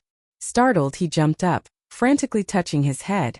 After a while he noticed Li Haizi and leaned close to him asking, look at my hair. Why does it feel so smooth? Li Haizi pulled a strand of hair from Xiaofeng's head and handed it to him, saying, that's curly hair. See for yourself. It was all dark, what could he see? Lin Bing couldn't find the plane. Seeing that the 2 men weren't going to pay her any attention, she didn't bother arguing with them either. The plane was gone. It was too late to say anything now. She simply considered her efforts a waste. Lin Bing said directly to Luotong beside her, let's go back. They had driven there so the return trip would be quick. Just as Lin Bing opened the car door, Li Haizi's voice came through. Wait. Lin Bing got into the car and stepped inside. Li Haizi rushed over, blocking the car, and said coldly, if I were just a survivor you wouldn't care? Weren't you supposed to be a rescue team? This behavior is heartless. Lin Bing smiled at him. We're not part of the rescue team. We're survivors too. Are survivors so great? If you want to save someone, go save them yourself. Don't drag me into it. I don't have the ability. Li Haizi looked ashamed upon hearing Lin Bing's words. Sorry. Just then Yuan Qingshan and his group arrived in their car. As soon as Yuan Qingshan got out, he saw Li Haizi, and the gloom on Li Haizi's face dissipated upon seeing Yuan Qingshan. Haizi! Dashin! The 2 gave each other a bear hug, patting each other's shoulders vigorously. Just as the 2 were catching up, Lin Bing drove Luotong away. On the way, Lin Bing suddenly asked Luotong, "Do you think it would be faster if we didn't go with the rescue team?" Luotong thought carefully for a long time before looking up and asking Lin Bing, "Are we going to go alone?" "I don't know. Going together like this is too boring. We're not soldiers. Whether it's those survivors or those soldiers, it has nothing to do with us. What are we doing?" Lin Bing continued, "They say it's safer with more people, but the more people there are, the bigger the target. Last time you went missing and this time old you died and Dr. Su left too. I don't know if going with them is the right thing to do. What do you think? The rescue team, the survivors, what did she care? She should go back to D City, find her family, and settle down there. What happens after that is another matter." Luotong sighed. "It's already like this. My cousin is still in B City, and I have to go there to find him. These people are from B City, so if I want to stay there, I'll have to cultivate good relationships with them. What about you? Are you going to stay in B City? My parents are in D City. I think I'll go back with my brother and borrow a plane from them after we get to B City. Of course, we could leave the group now and go directly to D City, but it's quite far. They say a cold wave is coming, and we don't know what the situation will be like. Right now, all of this is just thinking. There's a difference between thinking and actually doing it. If Luotong stays in City B and Lin Bing goes to City D, then they'll probably have to part ways once they get to City B. In the later stages of the apocalypse, crossing provincial borders is increasingly difficult, and they probably won't have many chances to meet again." After saying this, both of them fell silent. Lin Bing felt very down when she returned home, inexplicably feeling sad. She shared a 2-bedroom apartment with Hu Yi and the others. Each room had 2 beds very close together. Su Qiao shared a room with Lu Xian, and Lin Bing shared a room with Hu Yi. When Lin Bing returned to her room, Hu Yi had just come out of the bathroom. After seeing Lin Bing, Hu Yi smiled at her and lay back down on her bed. Lin Bing was in a bad mood, so she greeted Hu Yi and then went to the bathroom as well. She finally realized why she was so irritable. Her period had started. After finding the reason for her irritability, Lin Bing felt much better. She took a shower in her spatial dimension, changed her clothes, and even washed her dirty clothes with the stream water. She strung a rope across the middle of the yard and hung the wet clothes to dry. After doing all this, her heart calmed down. Standing at the yard gate, looking at the clear stream, the black earth laden with fruit, and the distant mountains, she thought to herself, "It's better to farm here. If I could stay in this spatial dimension forever, this wouldn't be so bad, right?" At that moment, Lin Bing didn't want to go out anymore. She even had the thought of spending her whole life here. Chapter 127, Food Factory. Lin Bing went to the bathroom and didn't come out for a long time. Hu Yi felt something was wrong. She waited for another half hour, but Lin Bing still didn't come out. Afraid something had happened, she got out of bed and knocked on the bathroom door. After waiting for more than 10 minutes, there was no response. Hu Yi started to panic. She turned the doorknob and opened the door, but still no one was there. She clearly remembered Lin Bing coming in. Where did she go? Then Hu Yi thought of Lin Bing's space and guessed that she might have gone there. Behind the door, the wounds on Hu Yi's face were clearly reflected in the mirror. Hu Yi looked at herself in the mirror, somewhat dazed, but she thought that perhaps such a face would make it easier to survive in the apocalypse. She closed the bathroom door and went back to bed. At this moment, what she thought about most was her wings, which had been torn off. She didn't even dare to touch her back. She didn't know what was left. She couldn't feel anything there. She had tried countless times to summon her wings, but it was no use. She had fantasized that her wings would grow back, but they hadn't. The longer it dragged on, the smaller the hope became. She lay on the bed, eyes closed, and drifted off to sleep, though her delicate brows remained tightly furrowed. Night deepened. Han Li's room. Li Haizi and Xiaofeng were brought to Han Li's room by Yuan Qingshan. Dr. Bai and the others, along with Deng Wei and Hu Zhengyang, were all there, gathered together, seemingly discussing something. Han Li was asked Hu Zhengyang, "Where is the food factory? Is it far from here? Where did you get this information?" Hu Zhengyang quickly stood up straight and replied, "The food factory is quite far from here. I learned about it from the survivors we rescued today. They said there was not only a food factory but also a rice mill back then. It's a new area that was planned in the last couple of days. It would take about 3 hours to drive there." Why don't I find him and you can ask him more carefully? Just as Hu Zhengyang finished speaking, Han Li saw Li Haizi and Xiao Feng enter. He nodded to them and greeted them. Then Han Li said to Hu Zhengyang, Go find him and ask him about the details. Hu Zhengyang opened the door and hurriedly left, not even noticing Li Haizi and Xiao Feng entering. After Yuan Qingshan returned, he told Han Li about Li Haizi and the others, saying, The plane is missing. Haizi was attacked from behind like with an electric shock or a stick. They both collapsed to the ground unconscious immediately, and we didn't even see what the attacker looked like. Seeing Han Li, Li Haizi felt a huge weight lifted from his heart. Not only had the mission failed, but the plane and everyone else had disappeared. Tang Yanyan was a space-age ability user, and they had lost both people and supplies. Thinking about this, Li Haizi was extremely anxious. However, now that he saw Han Li, he thought that even if Han Li couldn't help him find the plane, perhaps he could put in a good word for him, so that his fate wouldn't be too dire. After all, this was an accident. Xiao Feng was a relatively new person and didn't recognize Han Li, but he had heard of his name. As soon as Yuan Qingshan finished speaking, Li Haizi chimed in. Second young master, I wonder if you could help us find the plane? There was a space-age ability user inside. The space was quite large and it was fully loaded with supplies. It's such a pity that the person just disappeared like that, and all the supplies are gone too. Li Haizi's face was full of sorrow as he spoke. Han Li looked up at him and asked, Was that person's target a space-age ability user? Li Haizi thought carefully for a moment and nodded. Very likely.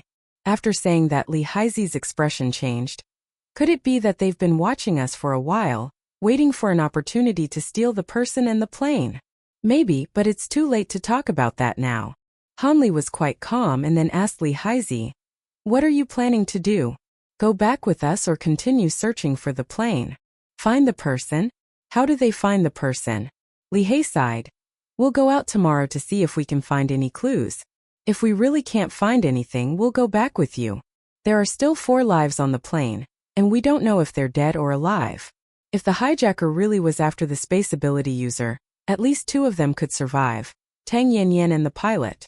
As for the other 2, it's uncertain. Just then there was a knock on the door.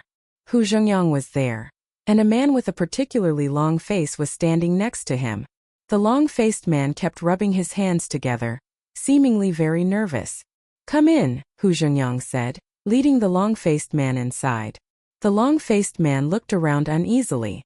The decor of this room was different from the rooms they were assigned. This one was nicely decorated, with glass doors and wooden floors polished to a shine. It was probably the work of the henchman under the boss. Thinking of this, the long-faced man felt a little resentful, but he didn't show it on his face. His face was full of smiles as he kept greeting the others. Unbeknownst to him, the smile on his face was stiff, and sweat beaded on his forehead. It was from nervousness. He was brought before Han Li. Han Li cut to the chase, asking, Are you a local? Is that place accurate? The long-faced man nodded repeatedly. Yes, I am a local. My grandmother's cousin's grandson works in that factory. That area is full of food vendors. Because it's far away, the wages are quite high, and everyone lives at the factory. Han Li stared into his eyes. Among the survivors of this small town, are you the only one who knows this place? The long-faced man nodded at first, then shook his head, forcing a smile as he said, There's another young man who knows it too. How about we have him come over? Sweat poured down the long-faced man's face. Feeling uncomfortable under Han Li's gaze, he shrank back, accidentally blurting out a phrase in his local dialect.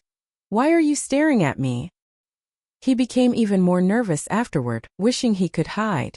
Han Li finally looked away, but then pulled a piece of paper from the table and walked over to the long-faced man. He shoved the paper into the man's hand, patted him twice on the shoulder and said calmly, Why are you sweating so much? What are you afraid of?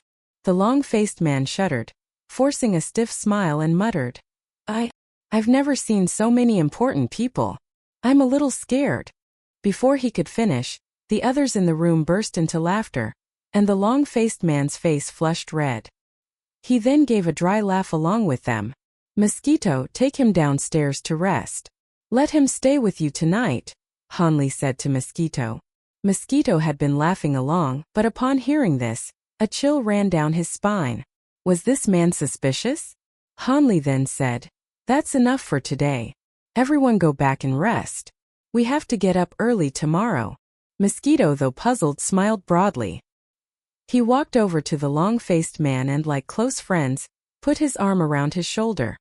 "Let's go." The long-faced man panicked, pulling Mosquito's hand down his shoulder and whispering, I'm not going back to sleep. My wife is waiting for me." Mosquito squinted. "You have to lead the way tomorrow. You have to get up at dawn. What if you wake your wife? Do you want to take her with you?" The long-faced man was stunned. "I have to go too?" "Of course. Who will lead the way if you don't go?" The long-faced man grew anxious. But I've only been to that place once. I'm not that familiar with it. What if we lead the wrong way?" Mosquito continued smiling. "Then we'll just take a longer route." With that, Mosquito moved closer to the long-faced man, its eyes particularly cold, though its face still held a smile. "You're so unwilling to go. Does that food factory you mentioned not exist?" Mosquito's hand on the long-faced man's shoulder tightened unconsciously, its grip becoming stronger. The long-faced man cried out in distress, quickly saying, No, it's real, but the location is really remote." "Oh right. We have a young man who knows the place too. Why don't we have him come with us? It's always easier to find your way with two people, don't you think?" Mosquito raised an eyebrow. "All right, take me there." The long-faced man breathed a sigh of relief when he saw Mosquito had given in, but the hand on his shoulder was like a vice, impossible to push away, leaving the long-faced man extremely frustrated. The long-faced man went out with Mosquito, followed by Little Knife. Dr. Bai took Li Haizi and Xiao Feng to find rooms, while everyone else went back. "Hu Zhengyang, wait a minute, I need to talk to you." Hanli called out to Hu Zhengyang, who was about to leave. Hu Zhengyang looked puzzled. After everyone else had left, Hanli went over, closed the door and locked it. Hanli and Hu Zhengyang sat on the white sofa, with a coffee table between them. Hanli turned the cups upside down, poured 2 cups of tea, and pushed one in front of Hu Zhengyang. Hu Zhengyang quickly said thank you. Hanli sat facing him but only focused on drinking tea, remaining silent for a long time. Finally, Hu Zhengyang couldn't help but ask cautiously, "Second young master, is something the matter?" Hanli put his teacup down on the coffee table before slowly speaking. "How are the survivors?" Hu Zhengyang smiled at this. "Some of them are doing well. They killed quite a few zombies in the residential area and found many crystal cores. Others found rice, noodles, and instant noodles in the buildings. Oh, and they also found a lot of bottled water." Hanli nodded and asked again, "Are there any unusual occurrences among them?" Hu Zhengyang thought for a moment, then slowly shook his head. The survivors were initially very dissatisfied upon receiving the news, shouting loudly and even trying to fight, but the soldiers suppressed them, and they've been quiet ever since. "Have any of them awakened supernatural abilities?" "A few have awakened power abilities, but I don't know about the others," Hu Zhengyang said seriously, recalling the events. "You didn't let them run wild, did you?" "Absolutely not." Afterwards, Hanli talked with Hu Zhengyang for a while longer about the survivors, for about half an hour, until Dr. Bai knocked on the door, at which point Hanli stopped the conversation. Hanli opened the door, and Dr. Bai and Yuan Qingshan came in. Hu Zhengyang had just finished talking with Hanli, and was about to leave. Before leaving, Hanli specifically reminded him, "That's enough for now. Be careful. Even if those survivors return to the safe zone, they still have to take care of themselves. If they don't learn how to survive now, it'll be the same no matter where they go. Remember, be vigilant." Hu Zhengyang smiled and nodded. "I will." After saying that, Hu Zhengyang left, but he turned back after walking a short distance. "By the way, am I going to the food factory tomorrow too? You stay here and continue searching for supplies and crystal cores with the survivors." "Okay, I understand." Hu Zhengyang left, and the door to the room closed again. There were only a few people left in the house, all of them Hanli's teammates. Hanli, no longer holding back, directly asked Yuan Qingshan, "Where's Lin Bing? I remember she left a little earlier than you. Didn't she come back with you?" Yuan Qingshan thought carefully for a moment, and indeed hadn't noticed Lin Bing. He frowned and said, "She probably came back first but didn't come back with us." She's back. I just ran into Luotong, Dr. Bai said with a smile. By the way, Luotong said Lin Bing's family is in D City. She'll have to go back. We might have to separate after she gets to B City. What do you think? Hanli didn't answer. After a while he said to Dr. Bai, you arrange the people going to the food factory tomorrow. Oh, and someone needs to stay behind. I'm going back to my room now. Hanli hurried back to his room.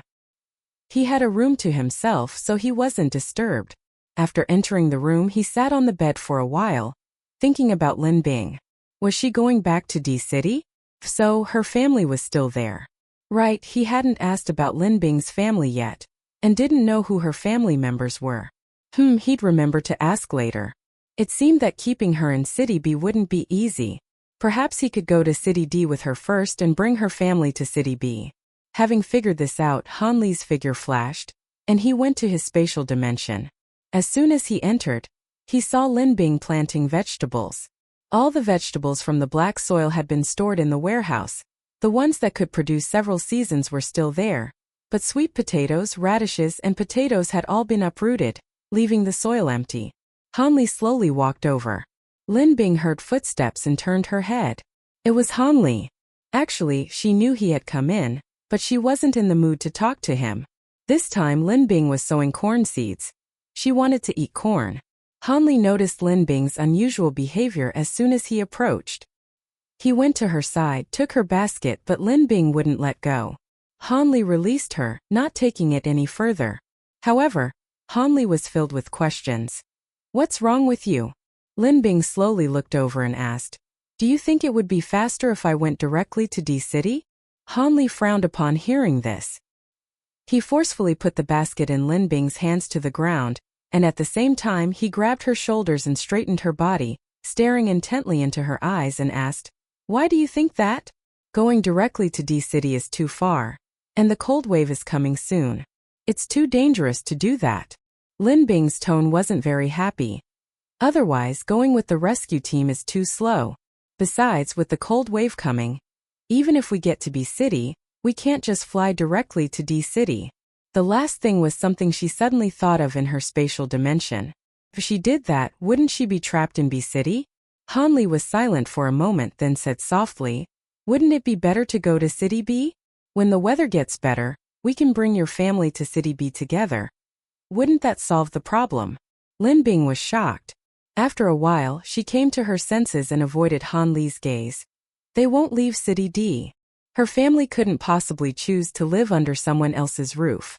After Lin Bing finished speaking, she heard Hanli mutter to himself, what should we do then?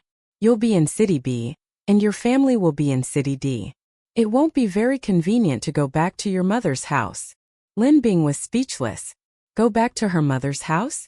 What mother's house? That's her house. She's not even married yet. Where did this mother's house come from? How absurd. However, Lin Bing's face still involuntarily turned red. Seeing that Hanli was about to speak again, Lin Bing immediately said, don't worry about me. I'm on my period, and my emotions have been a bit unstable lately. We can talk about it later. Also, I'm going to stay in the space for a few days, so you don't need to worry about me. Well, if there's something I can't say now, I'll put it off as long as I can. Hanli found her guilty look somewhat amusing. Lin Bing urged him to leave, saying, you should go now, this is none of your business. Hanli held her hand, saying, wait, there's a food factory nearby. We've decided to go check it out tomorrow. I was thinking of taking you with me, but since you're not feeling well, you should stay. Someone will stay tomorrow. But if you have time, remember to use your space to check on things for me. I hope nothing bad happens. Hanli had a bad feeling, but supplies were running low, and they couldn't ignore the food factory. If he stayed behind, he wouldn't be able to trust the safety of those who went out. It was a real problem. Lin Bing nodded, saying, okay, I understand. You guys have to get up early tomorrow, right? You should go and rest now. Before leaving, Hanli was worried about Lin Bing and specifically reminded her, don't go by yourself, okay? With my space here, I can find you no matter where you go. Lin Bing felt a pang of jealousy at the last sentence. Of course, Hanli spoke earnestly and deliberately, without revealing much emotion. However, the binding effect of the space frustrated Lin Bing. She decided to ask Lon Pippi if there was a way to break the binding after Hanli left. If things continued like this, what if Hanli married someone else? He would still have to use this space. What a waste. No, why was she thinking so far ahead? At the same time, downstairs, in a room with the doors and windows tightly closed and the curtains drawn, several unfamiliar survivors gathered around a table. Some had excited eyes, some were sweating with nervousness, and some looked frantic. They were talking, but their voices were extremely low. Only by getting close could one hear what they were saying. A man with a goatee said, "Long face, take all those people to the food factory tomorrow. They'll definitely go willingly. There will still be some left. We'll use that opportunity to lure the zombies over and distract them. The more zombies, the better, so we'll have time to find the rescue team's supplies." A man with a large mouth hesitated. "Don't we need to bring a space ability user to the food factory? The supplies are definitely with the ability users. Even if there are people here, there won't be any supplies." The man with the goatee lowered his voice. "There's definitely more than one space ability user. We've inquired. One little brat is a space ability user. About my waist tall, fair and plump. Look, even in the apocalypse he's still so chubby. He must have no worries about food and drink." A man with squinty eyes said, "Right? They're just 2 floors above us. The rescue team will definitely be lured away. We can go up, block the building and arrest them in a second." The man with the goatee laughed. "Also, where's that girl surnamed Duan? Let's grab her too. She can be a hostage, no worries. Oh, and there are a few pretty girls inside. Remember to save one for me." The squinty-eyed man scoffed. "Why should I? There are only a few truly stunning women. If I save one for you, what will we do? Don't forget, I'm an ability user too. I'll be contributing tomorrow." The big-mouthed man asked again. "What if there really aren't any ability users available, and the rescue team comes back? They definitely won't let us go." This guy was a pessimist, always thinking the worst. The squinty-eyed man looked at him unhappily. "What do you mean? Always talking like a zombie. If things go wrong tomorrow, it'll be your fault." This coward was also an ability user, a strength type one at that. Otherwise, he would have definitely beaten this kid to death. The man with the goatee turned to a curly-haired man. "Remember to stall Hu Zhengyang, take a few old and young people with you, say a few pitiful words to him, keep him calm, and make sure he gets away tomorrow, preferably with more rescue team members." The others in the room thought the same way. After the people who went to the food factory left, Hu Zhengyang would be their breakthrough point. Another voice hesitated. "Why don't we just go to the food factory and get the supplies directly? We can do it without telling them, and we can leave the rescue team and go secretly." The room fell silent. The others looked at each other, a question mark hanging in their minds. At this moment someone chuckled and said with a sneer, "There's also a pig farm next door. I don't know if the pigs are mutated or zombie pigs, but they're not easy to mess with. Unless all the pigs die, I'm not going." Chapter 128. Action 1. The night passed quickly. The next day, just as dawn broke, Hanli and his group got up. It was a little past 5 o'clock, and with a 3-hour drive, they wouldn't arrive at the food factory until 8 or 9 o'clock. Then, with the busy work and the 3-hour drive back, they wouldn't be back until the afternoon, no matter how fast they tried. Dr. Bai, Xiao Yuan and Zhou Chun stayed behind. Since Lin Bing hadn't gone, Luo Tong and Zhang Shu also stayed behind, joining the guard team. Mosquito went with the long-faced man and a tall young man, supposedly the one who knew the way. The tall young man had very noticeable dark circles under his eyes that morning, as if he hadn't slept all night. Deng Wei and Hu Zhengyang stayed behind to watch over the guard team. When Hanli and his group left, they took a third of the convoy and a small group of soldiers. The engine noise was loud, waking many people, including the survivors like the man with the goatee. He was indeed woken by the sound of the cars. The room was dark, the lights were off. He jumped out of bed, tiptoed to the window, and pulled the curtains open a crack. The convoy had set off. Only when the last car's headlights were no longer visible did the man with the goatee release the curtain. Achoo! He rubbed his nose, it was so cold. He realized he was only wearing a thin layer of clothing. How come he hadn't felt cold before, standing there for so long? He shivered and went back to bed. As soon as he slipped into the warm blankets, The chill dissipated.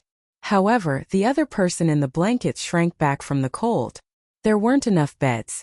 Usually several people had to squeeze together to sleep. It was such a hassle. The women got better rooms but they didn't. He hated the rescue team for this. Wasn't there supposed to be gender equality? Every time this happened they treated people differently. Those women were the same, useless but given the best of everything. The goatee man felt uncomfortable just thinking about it. It was still dark outside. The goat man had intended to take a nap, but once he started thinking about the plans, he couldn't sleep. He was filled with both excitement and worry. Oh well, he thought. I'll think about the details of the plan again, hoping it won't go wrong. As he pondered, his eyes slowly closed, and soon he began to snore. Oh, I'm asleep. A group of unreliable people want to do some unreliable things, who knows if they'll succeed. The sky slowly rose and the sun came out. Hui stood by the window, sunlight streaming in and bathing her in its warmth. She closed her eyes, enjoying the comfort. Not long after, there was a knock at the door. Hui walked over, opened the door, and saw Lu Xian and Su Qiao standing outside. Lu Xian said, "We have to go out with the main group to collect crystal cores now." "Oh, where's Lin Bing? Did she go out?" Hui glanced at the bathroom and said, "She's in the bathroom." Lu Xian was a little surprised. The convoy left at dawn. So she didn't go. Su Qiao also said, "It's good that she didn't go. Your injury is still okay, so you can stay here. She can still protect you. We'll be going now. I hope to find a crystal core with the same attribute as my ability today, so I can level up faster." Lu Xian sighed. "I haven't found a crystal core with the same attribute as mine yet, sigh." Hui listened to their conversation, just echoed them a couple of times, and didn't say much else. After chatting for a while, Su Qiao and Lu Xian left. Although everyone knew each other, there was no reason to freeload. They all went out with the group to collect crystal cores and then traded them with Mosquito and the others for food. The exchange was based on the level of the crystal cores. There were more low-level zombies here, and most of the crystal cores were level 1 with a few level 2. The crystal cores everyone found were enough for food and drink. Hui didn't close the door until they were far away. Footsteps could be heard from time to time in the corridor. Downstairs, the survivors got into the cars in batches. The cars started, and the rescue team slowly left with the survivors. The rescue team's goal was to rescue people and collect supplies, while the survivors' goal was to collect crystal cores and supplies. Half an hour later, the community quieted down. However, many people remained in the buildings, such as children, patients, and the elderly. In addition, several small teams of soldiers stayed behind to guard the area. Of course, Deng Wei and Zhou Chun were in charge of all this. Zhang Shu was also there. He had a back injury and was considered a patient. He refused to go out and stayed in his room drawing talismans. However, after hearing that Hui had woken up, he unusually did not go to see her. I wonder what he was thinking. Luotong, Xiaohua, and Xiaopeng followed Dr. Bai, as did Su Qiao and the other two. Actually, Luotong was somewhat disappointed when he went out. He heard from Xiao Yuan that Han Li and the others had gone to the food factory, and he guessed that Lin Bing had gone with them. Lin Bing hadn't taken him. Did she take Du Xiang instead? But he was already a level 4 ability user. He was definitely stronger than Du Xiang. Thinking of this, Luotong was quite annoyed. Was it still a world that judged by looks? Although he wasn't as good-looking as Du Xiang, he was still a handsome young man. Later, Luotong saw Du Xiang in the departing group. His annoyance dissipated as soon as he saw Du Xiang. So Du Xiang hadn't been taken either. Haha. However, Du Xiang didn't go with the rescue team. He went to hunt zombies alone, which was faster. Besides, Lin Bing wasn't in the rescue team, so he didn't bother joining in. Old Zheng and Olden stayed in their room. Because of their age, they didn't go out. They were reading books left by the homeowner. Han Dongdong and the other two were still asleep in the shadow space. The little monk, however, was awake. Looking at the soundly sleeping Han Dongdong, he felt bad about waking him. So the little monk sat cross-legged, clasped his hands together, and closed his eyes to begin chanting scriptures. The scriptures flowed from his lips again and again. Unbeknownst to him, a faint golden light enveloped his clasped hands. A small-eyed man had been lying in the bushes for half an hour, waiting. When the rescue team had vanished, he stood up, dusted himself off, and quickly made his way through the bushes into an apartment building. He climbed to the second floor and knocked on the door like a thief. The door opened a crack, and only after the person inside recognized the small-eyed man did they fully open the door to let him in. The small-eyed man quickly slipped inside. As soon as he entered, he ripped off the white bandage from his arm. The bandage was stained with blood, but it wasn't his. His arm under the bandage was perfectly fine. Not a scratch at all, and didn't look injured at all. The small-eyed man threw the blood-stained white bandage on the ground and complained, "Who wrapped it like that? It's killing me. I didn't sleep well all night." The squinty-eyed man said, "Stop talking nonsense. Have they left? Did they take the child? Are you alone? Where are the other 5? The small-eyed man said, "The rescue team has all left. The other 5 are nearby, and the last one is still guarding outside the community. It'll definitely take them some time to get here. They didn't take the child. I was watching them one by one, and I definitely didn't see the child. Don't underestimate me just because my eyes are small. I see things very clearly. And I'm very sharp too." The squinty-eyed man glared at the small-eyed man. He hated it when people talked about his eyes. Were they any smaller than his? The small-eyed man didn't understand at first, but when he realized what was going on, he covered his mouth and suppressed a laugh. "So that's what happened. All right." The squinty-eyed man stood up impatiently. "Have the others get ready. Anyway, there aren't many rescuers left. Let's find out which room that brat is in before we go catch him. And you wrap your bandages up. If we run into that dang guy, and he finds out you're not injured, if you drag us down, we won't let you off the hook." The small-eyed man was furious, but he didn't argue with the man. This guy's abilities were a bit stronger than his, and if he angered him, he'd get beaten up. It wasn't worth it. He'd just have to put up with it for now and find an opportunity to deal with him later. A gentleman takes revenge even after 10 years. The small-eyed man picked up the blood-stained bandage and handed it to a man next to him, saying, "Wrap this up for me." The man stammered, "I don't think so. I tied it yesterday. Didn't you say it was too tight?" The small-eyed man raised his voice, "Stop talking nonsense. Tight is fine. Today's the day. Today's the day." After robbing the space-age ability user, they'll steal some cars, and then they can leave this infuriating rescue team. Honestly, the rescue team keeps complaining about how dangerous it is outside and how tiring it is to protect the survivors. Bullshit, all excuses. Zombies aren't that bad. They're easy to kill, and the crystal cores are quick to collect. Besides, he's an ability user now. Killing zombies is like cutting vegetables. Everyone's eager to kill them. It's not as serious as the rescue team makes it out to be. This is what the survivors with abilities all think. But you've mostly seen level 1 zombies, okay? The man with the small eyes thought that after stealing the car, they would have to steal the gasoline. The gasoline was stored in special trucks and heavily guarded, but it didn't matter. The man with the goatee said he had a way, and they didn't need to worry about it. He wondered if the space-age ability user had any gasoline stored in his space. The 5 men returned one after another. They confirmed that the little brat with the space-age ability hadn't left. He was on the 4th floor, just 2 buildings ahead.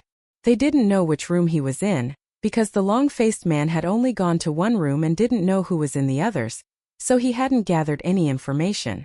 Their task was to find the space-age ability user. And once someone distracted Deng Wei and the other rescue team members, they would sneak up. Another half-hour passed. The man with the small eyes was getting impatient, constantly peeking out the window. Why wasn't there any smoke?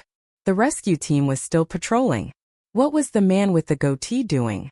So unreliable. It was already so late. If they didn't hurry, they'd miss their chance to steal the car. The squinty-eyed man paced anxiously back and forth. Just then, someone inside the house whispered, "Look, black smoke. It's on fire." The squinty-eyed man quickly turned his head towards the window, and sure enough, there was black smoke. His eyes lit up. "Let's go. Split into 2 groups. I'll go first, you 2 come with me, and you go in the second group. The rest of you go with him. I'll start searching from the left room and you go from the right. Everyone be quick." As he spoke, a voice asked, "What if the door doesn't open? We won't know if anyone's inside or not, the squinty-eyed man said. Then kick it open. By the way, the 4th floor isn't that high. We can climb up from the windowsill. Does anyone here know how to climb trees? No one answered. They were all ordinary people. Who would climb a building for no reason? Falling was no joke. The squinty-eyed man glanced around but didn't see anyone step forward to say they could climb trees. He sneered inwardly, thinking they were all cowards and didn't want to bother talking. The black smoke outside the window grew thicker and thicker. A fire had broken out. It was unclear what was burning, but the smell was terrible. The entire rescue team was rushing towards the fire. Taking advantage of this opportunity, the squinty-eyed man avoided the rescue team, circling around before finally reaching the building. He found a good chance and quietly crept up to the 4th floor. The 4th floor was quiet. Surprisingly, there were many rooms, and since it was a new building, most of the doors were security doors. Kicking them open would be difficult. The squinty-eyed man led the 2 men to the far left, thinking, maybe I shouldn't kick the doors. If someone is inside, they'll definitely come out to open them. If they keep knocking and no one answers, they're definitely hiding inside. I'll figure something out then. Knock, knock, knock. 3 minutes passed, no response. Same for the second room on the left. Knock, knock, knock. 1 minute passed, and an old man's voice came from inside. Who is it? Someone's there. The squinty-eyed man immediately broke into a wide smile. Grandpa, it's me, I'm from the rescue team. There's a fire outside, it's not safe here, we're just about to move you to a safe place. The people assigned to the rooms aren't here, and we don't know where anyone is, so we have to knock on doors one by one. The old man inside was none other than Old Sheng. He turned to Olden, who was reading a book, and said, They said there's a fire outside, they're moving you to a safer place, what do you think? Olden immediately stood up, opened the window and saw thick black smoke billowing out. Olden felt his eyes were getting tired from reading for so long, so he rubbed them and stuck his head out again. This time he could see clearly that there was indeed a fire. However, when he told Olden to open the door, he had inexplicably glanced down and, good heavens, a young man with bandages wrapped around his leg was walking and pulling at the blood-stained bandages as he went, directly towards their building. Behind him were several men with bandages on their heads or arms, all moving very fast, and 2 of them were even pulling themselves up through the security bars on the windows. Perhaps because Olden had been watching for a while, the man climbing up looked up and their eyes met. Upon seeing Olden, the man on the security window suddenly shouted, There's someone up there. An old man staring at me. Look right up there. Hearing this, Olden immediately pulled his head back, closed the window, locked it, and turned to shout to Old Sheng, Don't open the door. The people outside aren't the rescue team. At that moment, with a thud, Old Sheng swiftly released the doorknob, which had been half pressed, and the doorknob sprang back. The sound was so loud that the people outside heard it clearly. Just then, footsteps came running from the other side. The person whispered in the squinty-eyed man's ear, There's someone inside, it's an old man. This house doesn't have security bars on the windows, you can get in through the window. The squinty-eyed man slapped the person hard on the head. Why are you running so fast? The old man was already about to open the door. Forget it, let's check the other rooms. This old man is the one who's grabbing the window. Anyway, he's not a space ability user. Let's keep looking. Han Dongdong's room was next to Zheng Lao's room, but because the 3 of them were in the shadow space, they couldn't hear the knocking no matter how loudly they knocked. The squinty-eyed man knocked for a long time without any response, so he was sure the room was empty and skipped it. Knock, knock, knock. There was another knocking sound from the room. Hu Yi was applying medicine to the wound on her face. Hearing the knocking, she put down the cotton swab in her hand, stood up and slowly walked to the door. Weren't they all out? Who could it be? Could it be Zhang Shu? Hu Yi was about to open the door when suddenly the knocking turned into bang bang bang. No, that's the sound of banging on the door, not Zhang Shu. Hu Yi bent down and looked through the peephole. Outside, someone had their eye pressed against the peephole, peering in. Hu Yi jumped in fright, immediately slamming the lid shut, holding her breath and quietly backing away. Just then she heard an excited male voice from outside the window. Hey, someone's here. Tieskedesk, what a great figure, all curves. Hu Yi's face turned pale with fright. Only one thought crossed her mind. Oh no, the window's still open. This was the 4th floor. and she didn't know why the owner hadn't installed security bars. With the window open, anyone could easily climb in. Hu Yi's back was to the man at the window. The man was staring at Hu Yi's back, drooling. At that moment he completely forgot about his mission and finding someone. All he wanted to do was pounce on this beauty. Hu Yi suddenly turned around. The man who was about to jump into the room stopped in his tracks. When he saw Hu Yi's face, his face turned green. Damn it, he thought. This woman has such a hot body, how can her face look like this? The open wound is bad enough, but it's also patchy with yellow and white marks. How can anyone bring themselves to bite her? He roared. How could you have such a face? Hu Yi, hearing his words, instinctively put her hand to her face. Ouch! The wound was still soft after applying medicine, and touching it aggravated it. Hu Yi's face contorted in pain. So damn ugly. The man at the window looked on with disbelief. It was truly an eyesore. The knocking outside grew louder. The man at the window thought for a moment and decided to jump down anyway to open the door for his accomplice. Seeing the man's movement, Hu Yi immediately grabbed a chair and rushed over, intending to push him down. But as she was about to strike, she hesitated. If she pushed him like that, he might die. Murder. Those two words made Hu Yi gasp for breath. She froze, the chair still suspended in mid-air. Chapter 129 Black Skull. The man at the window nimbly jumped in. The ugly woman was clearly trying to smash him with a chair. She was truly vicious. If he were hit by it at the window, he'd fall instantly, possibly headfirst, and be dead. The thought sent a chill down his spine, and he became enraged. The more he thought about it, the more he felt this ugly woman was a bad person. He kicked Hu Yi. Hu Yi fell to the ground, the chair slipping from her grasp and hitting her squarely in the stomach. She endured the pain without crying out. For her, whether it was accidental killing or something else, it was an extremely terrifying thing. The man at the window opened the door. The squinty-eyed man was outside, and he paused for a moment when he saw the man at the window, then his gaze fell on Hu Yi. Seeing the squinty-eyed man staring at Hu Yi, the man at the window teased. So you like this kind? The squinty-eyed man lowered his voice and said, if we let this woman knock on the door, the people inside will definitely lower their guard. Yes, if this woman cooperated obediently, finding someone would be much easier. The man at the window thought it made sense. Hu Yi saw the two strange men walking towards her. Ignoring her injuries, she quickly stood up and slowly backed away. The man with the squinty eyes got closer and closer until Hu Yi realized she was backed up to the window, with no way back. Hu Yi shouted, "Don't come any closer." She turned her gaze towards the restroom. The man with the squinty eyes saw her movement and told the man at the window, "You watch, I'll go check the restroom." This woman was staring intently at the restroom. Was there something inside?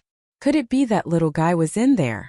Thinking this, the man with the squinty eyes became excited and rushed over. Bang! He pushed open the restroom door.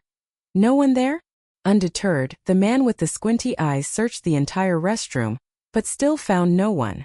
The man with the squinty eyes walked out of the restroom empty-handed. Taking advantage of this moment, the man at the window suddenly lunged forward, grabbing Hu Yi with both hands, ready to pull her away. Hu Yi wasn't disappointed to see Lin Bing and absent-mindedly looked away. Just then, she saw the man at the window lunge at her. Having always been a celebrity and possessing good looks, she didn't immediately grasp the situation. Seeing him approach, she assumed he intended to do something indecent and panicked. Forgetting the window behind her, she backed away, retreating rapidly until she was sitting on the windowsill. The man at the window stared at her incredulously. "Do you want to jump?"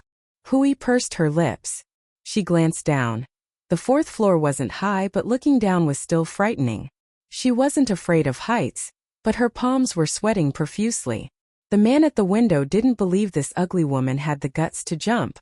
He strode closer. Hu Yi looked at the open space outside the window, a sliver of hope in her heart. If she jumped, would her wings still grow back? Just as the man's hand was about to touch her, Hu Yi jumped from the window, just like before. When Lin Bing came out of the bathroom, she saw Hu Yi fall from the window. Two strange men were standing by the window, not in uniform, and judging from their appearance, they were definitely not from the rescue team. This was the fourth floor. Falling from there was no joke. Lin Bing ran over quickly, but she was too late. She heard screams outside and looked out the window. She saw Hui hanging from a tree, but she wasn't injured. However, what was surprising was that a pair of tiny blue wings had grown from her back. Hui flapped them a few times, but because the wings were too small, she couldn't fly at all. Lin Bing shouted to Hui from the window. "The branch is about to break. Get down. It's not high, you can jump down or you can climb down the trunk." Hearing Lin Bing's voice, Hui immediately looked up. After seeing that it was indeed Lin Bing, she felt relieved. Before the branch broke, she grabbed another thick branch and slowly climbed over. Finally, she carefully slid down from the tree. On the 4th floor, by the window, the squinty-eyed man and the window man were still standing. After seeing Hui land safely, Lin Bing finally remembered the two men by the window. "Who are you? What do you want?" She squinted at the man by the window. The woman was pretty, perhaps they could take her with them later. The man chuckled and said, "If you know what's good for you, come with us. By the way, do you know which room this tall little guy lives in? He's on this floor." Two big men against a small woman. The outcome was obvious. Lin Bing hadn't had much contact with the survivors before, so they weren't familiar with her. Lin Bing's mind raced. The rescue team and the survivors had all gone out, leaving only some wounded and soldiers protecting everyone. These people weren't soldiers, so they must be survivors. However, they didn't seem injured. Were they faking it? So they had ulterior motives. Lin Bing's figure flashed, and in the blink of an eye, she stood beside the man at the window, her hand tightly gripping his neck. Lin Bing coldly asked, "What do you want?" The man at the window wasn't afraid at all. However, when the ice blade appeared at his neck, he began to tremble. He was a speed-based ability user, not skilled in hand-to-hand combat. However, because Lin Bing was behind him, he couldn't see her expression. The man at the window, trembling, winked at the squinty-eyed man, signaling him to quickly deal with the woman. The squinty-eyed man was a strength-based ability user, and the man at the window trusted him. The squinty-eyed man received the signal. He had intended to attack Lin Bing while she was distracted, because Lin Bing gave him a sense of oppression. However, before he could act, he was frozen solid like a statue, completely motionless. The man at the window was truly terrified this time. He could already feel the ice blade scraping against his neck. "Speak," Lin Bing said coldly. She was never one to hold back, and these two who forced Hui to jump weren't good people either. The man at the window was trembling, his voice shaking as he recounted what had happened.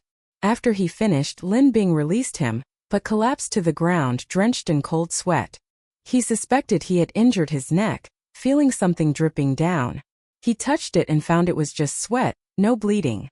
Lin Bing knocked him unconscious, then removed the ice from Mimi's body, tied both of them up, and threw them into the bathroom. Afterward, Lin Bing went outside. There were definitely more than just the two of them. There were others outside setting fires. This method was truly despicable. As soon as she stepped outside, Lin Bing saw 5 people banging on the door. The 5 men were startled when they saw Lin Bing. Then their eyes lit up, and they ran towards her. These men were surprisingly fragile. In a short time, Lin Bing knocked them unconscious, tied them all up with specially made intricate knots, making it impossible for them to escape. She threw them into the room she had just come from. Remembering that Hui was still downstairs, she didn't linger and went straight down. She saw a group of people collapsed around Hui, and Lin Bing walked over in surprise. Hui smiled. "My wings have sprouted again. The pollen on them can knock people unconscious." Although the wings were smaller, the pollen's effect was stronger than before. With just a couple of gentle flaps, they all collapsed. Lin Bing immediately spotted the thick black smoke outside the residential area. Looking around, she asked Hui, "Where are the rescue team? Where are the guards?" Hui pointed in the direction of the smoke. "They're probably out fighting the fire." Remembering Han Li's request to keep an eye on the rescue team, Lin Bing didn't think much of it and ran towards the smoke with Hui. Before they even got close, Lin Bing smelled a strong stench of blood. Feeling uneasy, she pulled Hui aside and quietly slipped behind a building. At the same time, Lin Bing took out 2 binoculars, handing one to Hui, then pointed them at the smoke. That was the direction of the road outside the residential area. The entire road surface was stained red. Dozens of rescue team members and survivors lay on the ground, hacked to the ground. Guarding them was a squad of about 5 strangers, dressed in blood-stained red clothes with a black skull emblem on the front. Each of the 5 men held a knife, some large, some small, of varying shapes. One of them lifted a member of the rescue team up and slashed him twice in the thigh, right at the carotid artery. Blood gushed out. The man, still holding his companion, began to swing him wildly from side to side, trying to drain as much blood as possible from the thigh. The other 4 men did the same, until the wounded man bled to death. They then tossed the body aside and began severing the veins of another wounded man. The black smoke coming from the burning pile of zombies was the smoke from the fire. These 5 men killed people, pouring out as much blood as possible to attract zombies. The more blood, the more zombies attracted, and the greater the chance of attracting high-level zombies. They would kill all the zombies that came, then burn them all, leaving only crystal cores in the fire, quick, clean, and efficient. Before leaving, they would throw the people they killed into the fire. Since superhumans had energy cores, this was a double benefit. They made a profit and leveled up quickly and easily. However, this method was incredibly inhumane. They had tried using animal blood to attract zombies, but it wasn't as effective as human blood. So they wouldn't use animal blood, unless they were desperately searching for someone. Lin Bing didn't recognize the 5 men, but she recognized the black skulls on their chests and their blood-stained red clothes. They were post-apocalyptic hunters. They were the Black Skulls. The Black Skull is a terribly evil organization. Outsiders don't know how many members they have, or where their stronghold is. Among them are hardened criminals, geniuses with split personalities, psychopathic doctors, mad scientists, vegetarians, and powerful superhumans. It's a mystery how they came together. These are all eccentric lunatics who defy conventional morality. Their world is devoid of good and evil, devoid of humanity. No one wants to encounter them. Whether superhuman or zombie, they are all their prey. Even high-level superhumans and zombies are reluctant to confront them when alone. In the later stages of the apocalypse, a base attempted to hunt them down, resulting in the deaths of many Black Skull members. However, the base couldn't completely wipe them out. Some members of the Black Skull escaped, and after some time the Black Skull returned. After that, they focused their attacks on those from that base regardless of gender, age, or whether they were actually from there. Whenever they saw someone entering or leaving the base, they would ambush and kill them without exception. 6 months passed in this way. Finally, perhaps the Black Skulls got tired of it. They killed a large number of animals outside. By then, there were fewer people than animals, smearing their blood in various corners outside the base. This triggered a zombie horde, destroying the entire base. It was the early stages of the apocalypse, and the Black Skulls weren't well known. Nobody knew them. Hui also saw what those people were doing through her binoculars. She took off her binoculars, looked at Lin Bing, and was about to speak when Lin Bing quickly covered her mouth, making a shushing gesture. Hui looked at her, puzzled. Lin Bing's mind raced. She had to take Hui away first, get a little further away, and then call Han Li. With several people together, they'd have a better chance of success. If she were to fight those 5 alone, it would be suicide. She didn't know their levels, but she was certain they weren't weak. They had fought their way here. Moreover, they had attracted a large number of crystal cores and energy cores. Just considering their levels, Lin Bing felt she was in a bit of a predicament. Just then Zhang Shu came running over, beaming, waving his little yellow flag and shouting from afar. "What are you doing here? I've been looking for you for ages. Look, my little yellow flag, I made it." Lin Bing knew she was in trouble as soon as she heard that voice. She looked over with her binoculars and sure enough, 2 members of the Black Skull group were walking towards them. She could hear them from this far away. Were they people with sensory abilities? They couldn't stay here. This wasn't a good place for a duel. Luckily, there were only 2 of them. They had to get them far away so that even if they died, the remaining 3 Black Skull members wouldn't be able to catch up. Lin Bing grabbed Hui and ran towards Zhang Shu. With their lives at stake, Lin Bing was incredibly fast, quickly reaching Zhang Shu's side. She grabbed Hui with her right hand and pulled Zhang Shu with her left. And so, the 3 of them started running into the residential area. They had to get further away. Zhang Shu, panting as he ran, exclaimed, "Why are we running? Is someone chasing us?" He glanced back and yelled, "Wow! That guy with the horns is only 3 meters away. Ah, he's laughing. That laugh is terrifying. Zhang Shu's words made Lin Bing's heart skip a beat. She considered herself fast, but the one behind her was even faster. At this rate, the black skull figure would catch up in a few seconds. Lin Bing felt the wind rushing past her. Just then she shoved Zhang Shu and Hui aside and simultaneously turned and launched a flying kick. The whole movement executed flawlessly. The black skull member was already close enough to be seen. Lin Bing's flying kick landed squarely on his chest. At first he was caught off guard, but then he realized the force was nothing special. He could block it without even having to retreat. His gaze towards Lin Bing changed.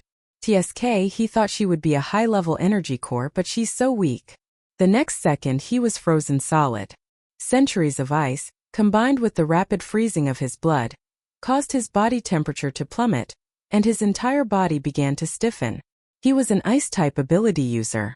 However, he wasn't alone. He had a companion behind him. That was enough to deal with this ice-type ability user.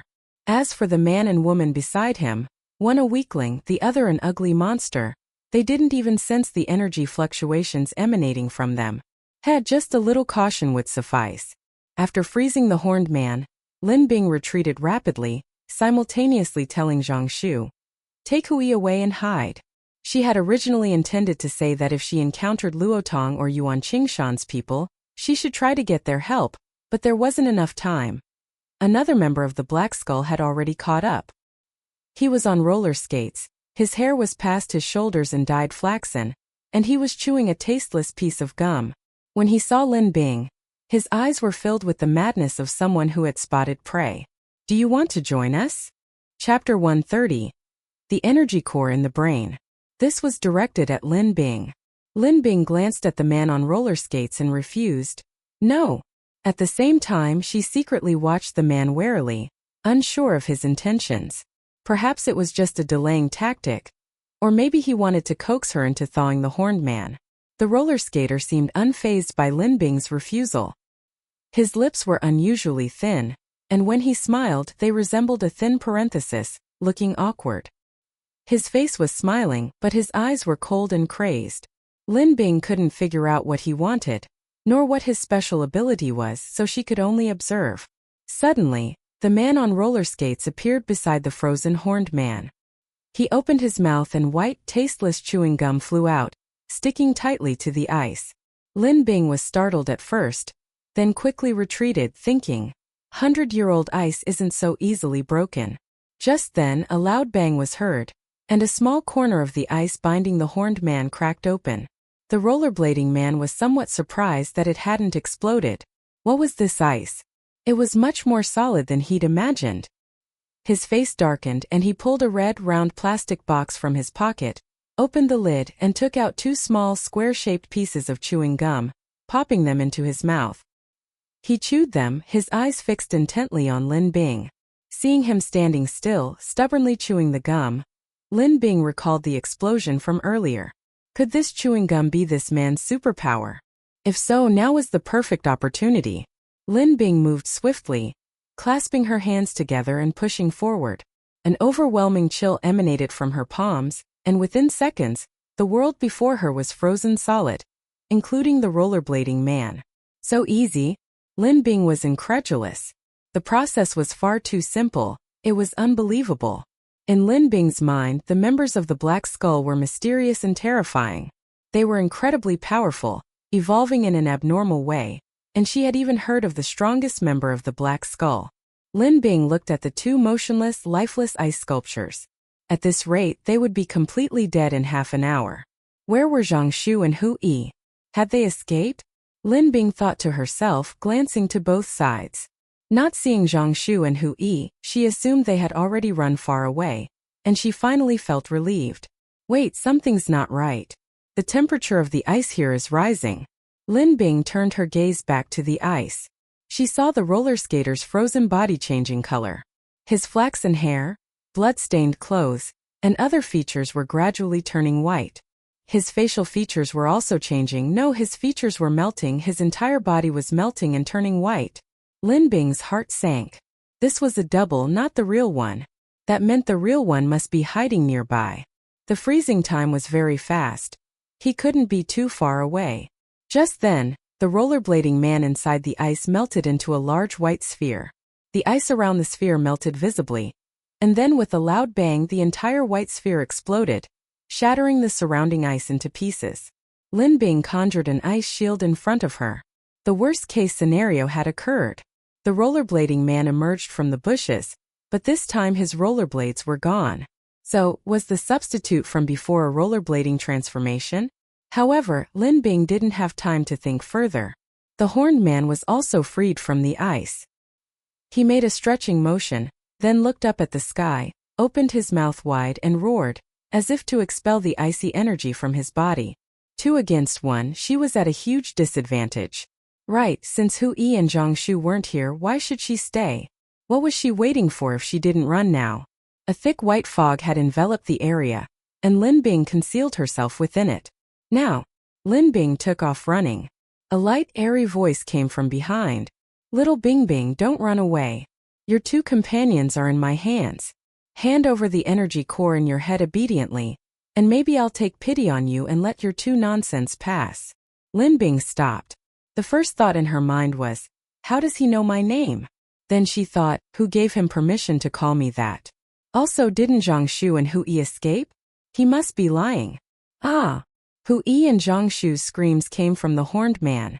It really was them. What happened to them? Didn't they run away? Didn't they just run away and get caught?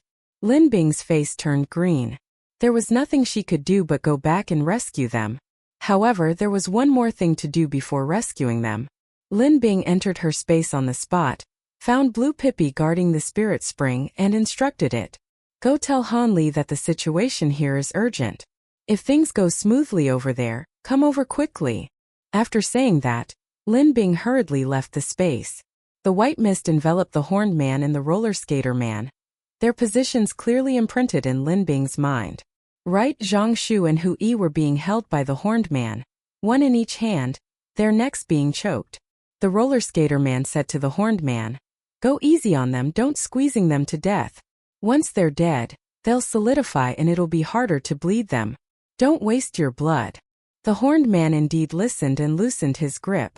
Lin Bing didn't go directly to them, nor could she return to her previous position. She circled around, moving towards the roller skater man's side. Although attacking the horned man directly would be the fastest method, if she could think of it, these 2 could too. Therefore, that plan wouldn't work. She could only slowly approach them from the roller skater man's side, then create an ice clone to distract them, and while they attacked the ice clone, she would rescue them. Lin Bing held her breath, inching closer to them, her entire being in a state of high tension.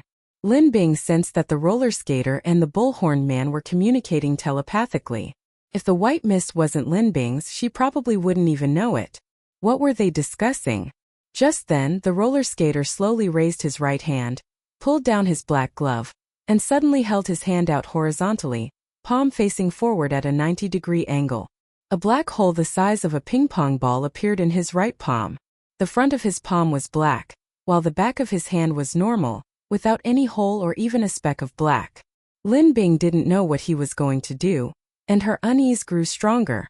Lin Bing quietly retreated to the side of a tree. Withdraw. As soon as the roller skater finished speaking, the white mist suddenly began to twist wildly, continuously pouring into the black hole in the roller skater's palm. 3 minutes later, her vision cleared, and the white mist was completely gone. The roller skater glanced around warily and whispered to the horned man, I've used up my energy for today. You can have that woman now. Oh, and remember to give me the energy core after you kill her. The horned man was a little unhappy. She's definitely over level 3. Level 3 energy cores are very rare. I haven't encountered one in the past week.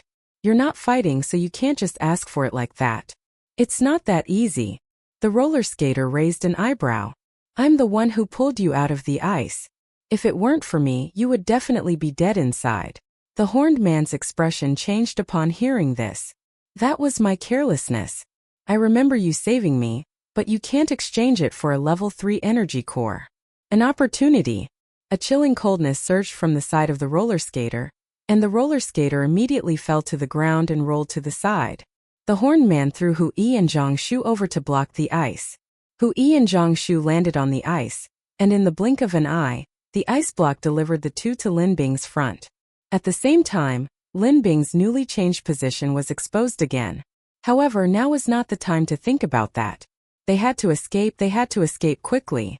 Lin Bing grabbed Hui and Jiangshu and ran quickly towards the back gate of the community. There were no Black Skull members there, so they could only go that way. After getting out of here, they would slip into the alley and wander around a few times. They should be able to shake them off. As Lin Bing ran, she used her supernatural abilities to conjure ice behind her, blocking as much as she could. At the same time, ice blades and arrows flew towards the two men, slowing them down. Damn it, Jiangshu and Hui were useless in combat. Even if they ran, they couldn't outrun the two behind them. But where could she hide them? Lin Bing desperately wanted to see Luotong or Mosquito. Without any reliable help, could she even have fun? Lin Bing saw the back door was almost in front of her, and she was already sketching out an escape route in her mind. But then a familiar little head suddenly popped out. Han Dongdong. Han Dongdong had just woken up and found everyone around him gone. He peered out the window and realized everyone was downstairs. This was the time for Lin Bing to freeze the rollerblading man, but they were blocked by the buildings in front. Han Dongdong didn't know this. Seeing someone below, he scurried down the stairs on his short legs. The little monk was still chanting scriptures in the shadow space, while Little Bean was reading his textbook. Knowing his weakness and having learned from Han Dongdong that everyone else was gone, Little Bean understood his own inadequacy and decided not to drag others down. He simply stayed obediently in the shadow space and didn't cause any trouble. Lin Bing felt despair when she saw Han Dongdong. What was going on? She deeply felt the malice of this world. Were they playing with her? She was helpless. Lin Bing placed Hui and Jiangshu on the ground. Simultaneously, her hands swiftly touched the ground, and in a moment, a thick ice wall surrounded Lin Bing and the others. Han Dongdong, Hui and Jiangshu were all inside. The ice wall was exceptionally thick, appearing very safe. However, Lin Bing wasn't entirely at ease. The temperature of the ice wall was too high, and she didn't know how long they could hold out. Outside the ice wall, the rollerblading man and the horned man thoughtfully observed Lin Bing inside. The roller skater said, "This woman's stamina is pretty good. All the ice-based attacks she uses are large area attacks, and she's even carrying two people. That's impressive." The horned man scoffed. "So what if she's strong? She's still a woman. She can't beat a man. We'll just keep watch outside. By the afternoon, her powers will definitely be used up, and then it'll be easier to catch her." The roller skater taunted him. "Tisk, I didn't expect you to say something like that. Why don't you just go for it? Dragging it out isn't like you. When did you become so cowardly?" The horned man hesitated. "The temperature is too low and it will damage my body. I was frozen for a while earlier, and I guess it won't recover until noon if the sun gets stronger. I don't want to try again. It's terrible." The roller skater seemed nonchalant on the surface, but he took the horned man's words to heart. Is the damage from low temperatures really that great? It seems he needs to be more careful and not underestimate his opponent. However, waiting like this would be a waste of time. Why not just break the ice directly? But what should they use? This big guy next to them had learned his lesson from ice before, so he definitely wouldn't do it. That's it, fire. The roller skater's eyes lit up. He patted the horned man's arm and said, "Go over there and tie up some zombies with a rope. Human corpses will do too. We'll burn them right next to the ice wall. The higher the temperature, the more the ice wall will melt." The horned man looked at him strangely. "Why don't you use explosives?" The explosives the horned man was referring to were the roller skaters chewing gum. The roller skater looked at him. "Then why not just harden your body and smash through the ice wall?" Both of them were afraid of exerting too much effort. In their view, Lin Bing's life would eventually be in their hands. Lin Bing's life or death wasn't important. The key was the energy core in her head. The energy core was unclaimed, and that was the crucial point. The roller skater and the horned man would definitely fight over the energy core, so they were both conserving their strength. If they exerted too much force now and failed to grab the energy core, they would regret it. The roller skater's right-hand black hole was unusable, only usable once a day, which was already a huge loss. This horned guy even wanted him to use explosive bombs? Was he kidding? What if they started fighting over energy cores later, and there weren't enough explosive bombs? Did he think he was an idiot? The horned guy ultimately walked towards the black smoke. He wasn't good with words, not as eloquent as the long-haired guy. Besides, their relationship was slightly better. They were always wary of each other digging out energy cores from their heads, so occasionally listening to the roller skater was acceptable. Inside the ice wall, Lin Bing briefly explained the situation to Han Dongdong. Han Dongdong was a smart child, and he understood things after just a few words. After finishing, Lin Bing rubbed Han Dongdong's head and said, "Dongdong, go back and hide first, don't come out." Han Dongdong asked her, "Where's my brother? Where are the others? Can't we ask for help?" Lin Bing sighed. "They're far away, not nearby. Go back to your space quickly, the three of us need to discuss this. By the way, don't come out, okay? You have to hold back. Don't be curious about what's happening outside, go back inside." Han Dongdong refused to go back. "I can help too, I'm level 2 now." Lin Bing rubbed her temples, feeling a headache coming on. "I can't take care of you right now, what if something happens?" Han Dongdong tugged at Lin Bing's clothes and said seriously, "You keep telling me to hide, how am I supposed to grow up and get stronger like this? If I want to be strong, I not only need to train but I also need to fight. If I feel like I can't hold on anymore, I'll hide in the shadow space, is that okay?" Actually, Han Dongdong wanted to say that the other two weren't even as strong as him. However, it's best to keep these thoughts to yourself. Saying them aloud would lead to a complete breakup. "Okay," Lin Bing agreed, not letting Han Dongdong return to the shadow space. She trusted Han Dongdong's self-control. In the apocalypse, children must learn to grow up. Either be strong or die. Hu Yi and Zhang Shu stood silently beside Lin Bing. They knew they weren't strong enough, especially when facing powerful enemies and dragging their teammates down. They felt terrible, but they couldn't let anyone see it. How exhausting. Hu Yi touched her miniature wings, sighing inwardly. The wings were too small to fly. If only she could fly, she could take Zhang Shu far away. Even if she couldn't help Lin Bing, at least she wouldn't be a burden. Wait. Wings, hallucinogenic effects. Hu Yi's heart leaped with joy. She patted Zhang Shu's shoulder and asked, "Did you bring any talismans?" Zhang Shu nodded quickly. Hu Yi then looked at Han Dongdong, who possessed shadow abilities. The three of them should be enough to handle one. Hu Yi excitedly said to Lin Bing, "Lin Bing, my wings have a hallucinogenic effect. Han Dongdong can use shadows to trap enemies, and Zhang Shu has talismans that can also attack them. The three of us can hold one off while you deal with the other. How about that?" That sounded good. Lin Bing's expression softened considerably. "That's feasible, but you must remember, your safety comes first." Seeing Lin Bing's face brighten, Zhang Shu and Hu Yi breathed a sigh of relief. Lin Bing naturally understood their psychological pressure and she added, "It's not that I think you'll be a burden. We've come this far together, and I'm afraid I can't protect you here. I don't want anyone to lose their integrity in front of me. Understand?" After Lin Bing finished speaking, everyone fell silent again. Zhang Shu stood up, walked over and gave Lin Bing a hug. Actually, just a couple of pats on the back, nothing more. He was simply moved by Lin Bing's words. He had made up his mind. No matter what the future held, he decided to follow Lin Bing. At the same time, Zhang Shu glanced at Hu Yi discreetly. To his surprise, he saw Hu Yi also approaching. He stepped aside and Hu Yi came over and gave Lin Bing a tight hug. Just then, Zhang Shu noticed with his sharp eyes that there was only one bad guy left outside. He feigned composure, suppressing his excitement, and turned to face Hu Yi and Lin Bing. He placed one hand on Lin Bing's shoulder and the other on Hu Yi's, whispering, "There's only one guy left outside. If the four of us rush in, we can definitely kill him. Are you sure?" "Sure. You can look back, really?" "No, that would alert him." "Then what do we do?" "I'm going to melt the ice wall. You three keep watch and keep an eye on the other guy. If he comes, you hold him off. As for the one outside now, I'll handle him. I'll be there as soon as possible." Han Dongdong was quick-witted. Seeing the three of them still standing there, assuming they were discussing something, Han Dongdong leaned over and listened intently, overhearing their plan. Lin Bing melted a small hole behind the ice wall, big enough for one person to pass through. At the same time, Lin Bing conjured an ice figure, standing in the middle of the ice wall, pretending they were still inside. Under the cover of the Iceman, they quietly slipped out. Once outside, Lin Bing repaired the hole she had created.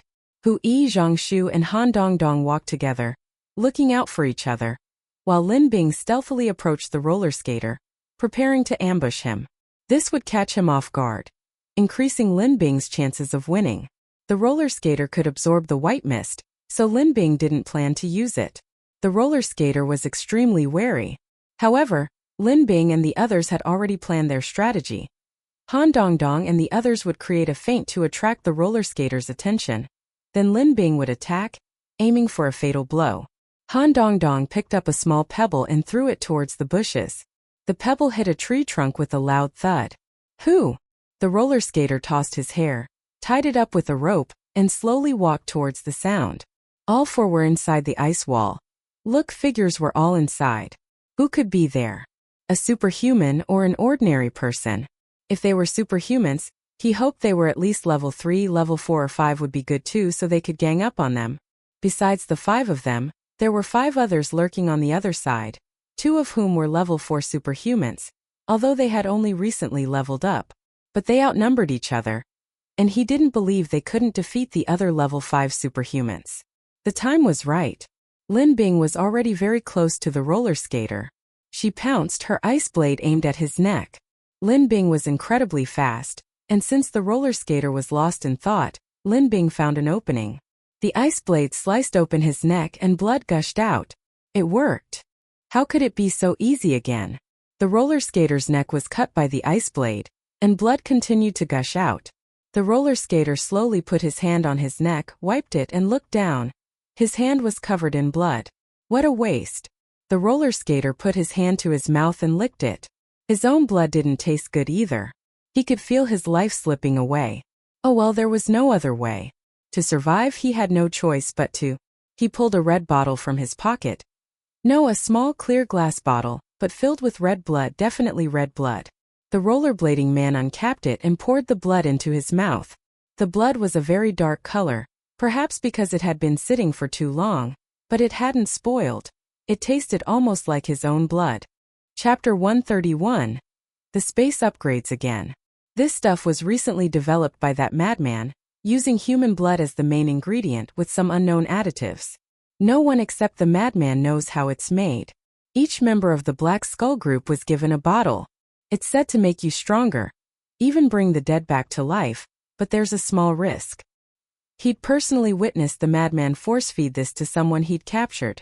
Half of them became mindless zombies, and another became a rational, half-zombified person. The best thing about the zombified people is that the zombies treat them as one of their own. Even high-level zombies think this way, probably because the half-zombified person's brain contains a crystal core, not a human energy core. However, the success rate is only 50%, so no one dares to test it on themselves. The rollerblading man had considered that Lin Bing and the others might ambush him, but he hadn't expected Lin Bing to be so quick and timely. It wasn't until his neck was slit that he came to his senses. He'd been careless, assuming Lin Bing and the others were still inside the ice wall just because he saw figures inside. Thump, thump. His heart started pounding faster, faster than ever. At the same time, he felt a strange and terrifying power coursing through his body, slowly merging with his flesh and blood. Lin Bing watched as the roller skater drank the strange red liquid from the small bottle, which resembled blood, in one gulp. She knew things wouldn't end that easily. Lin Bing moved closer to the roller skater. If one strike wasn't enough, she'd try again. Suddenly, rows of ice spikes appeared beneath the roller skater's feet, piercing him with the cold, sharp force of centuries-old ice. Taking advantage of the roller skater's distraction, Lin Bing struck again, a conjured ice spear thrusting into his chest with lightning speed and precision. The spearhead pierced his chest. No blood? Lin Bing was filled with suspicion, but her hands didn't stop moving. With another fierce thrust, the ice spear pierced right through the roller skater's chest, yet not a drop of blood flowed. Lin Bing's eyelids twitched violently. At that moment, the roller skater turned his head, staring directly at Lin Bing. A strange smile appeared on his face, the whites of his eyes shifting between white and red. He gripped Lin Bing's ice spear with his single pistol, then pulled it forward heavily, the spear emerging from his chest. Because the spearhead was barbed, it pulled out some flesh from his body as it was pulled out. Lin Bing's breathing became heavy. Why was there no blood? Whether human or animal, anyone injured bleeds. The only things that don't bleed are zombies. She had just cut the man's neck with an ice scalpel and clearly saw blood flowing from it. Yet moments later, this time stabbing him in the chest not only didn't kill him, but even the blood stopped flowing. Could it all be the effect of that strange red liquid in the small vial? Was it zombie blood? No, zombie blood is black and congealed. The ice scalpel could even pull out the man's flesh. The flesh was clearly alive, unlike the dry, hard flesh of a zombie. Lin Bing's heart tightened. However, when she saw the roller skater grip the ice scalpel, a thought struck her, and she devised another plan. A dense chill surged through the ice scalpel into the roller skater's body with incredible speed. Almost instantly, the roller skater's body was frozen solid. Before Lin Bing could even breathe a sigh of relief, the next second, with a loud bang, the ice shattered into pieces. Ice shards flew past Lin Bing's cheeks, leaving small cuts. As she retreated, Lin Bing glanced towards the roller skater. She remembered that his explosives hadn't been able to break through her ice layer before. The roller skater's left index finger was missing. Now he brought his hand to his mouth, bit off the tip of his left middle finger, swallowed it and began chewing. He smiled as he chewed, his eyes flashing intensely as he looked in Lin Bing's direction. Watching the roller skater's actions, Lin Bing thought, "Is this guy crazy? He even eats his own flesh?" Meanwhile, ice spikes were already embedded in the roller skater's feet, but he seemed oblivious, ignoring them. Lin Bing moved even further away from the roller skater, crouched down and placed her hands on the ground. She gritted her teeth, thinking, "I'd better use half of my power this time. Otherwise, if I keep grinding like this, it'll be a waste of time, and my power will eventually be depleted." Absolute freeze. Lin Bing pressed her hands to the ground, and concentric white ripples spread outwards from her palms. Bang bang bang. The entire area within a 10-meter radius of the roller skater was frozen solid. Even the roadside trees were encased in ice. The ice was complete, but Lin Bing didn't release her grip. She continued to channel her power into the ice, causing the temperature to drop lower and lower. Even if the roller skater shattered the ice, she could instantly repair it. As long as her power remained, the roller skater would eventually succumb to the frigid temperature. This method was somewhat clumsy, but it was the safest. Hui and the other two were nearby. In the event of a fierce battle, they might be implicated. The roller skater was frozen, but the whites of his eyes eventually turned blood red. After being frozen, his body suddenly doubled in size, shattering the ice. Whether due to insufficient power or something else, his body quickly recovered. However, due to the previous expansion of his body, a small area of mobility appeared around him, which Lin Bing was repairing with her supernatural abilities. Suddenly, with a whoosh, a white object flew out of the roller skater's mouth. Upon hitting the ice, it exploded with a loud bang. However, only a small part of it shattered. The temperature around the roller skater dropped even lower, and goosebumps rose all over his body. The enormous energy generated by the potion he had drunk was still there, but some of it was being used to resist the freezing temperature. How annoying!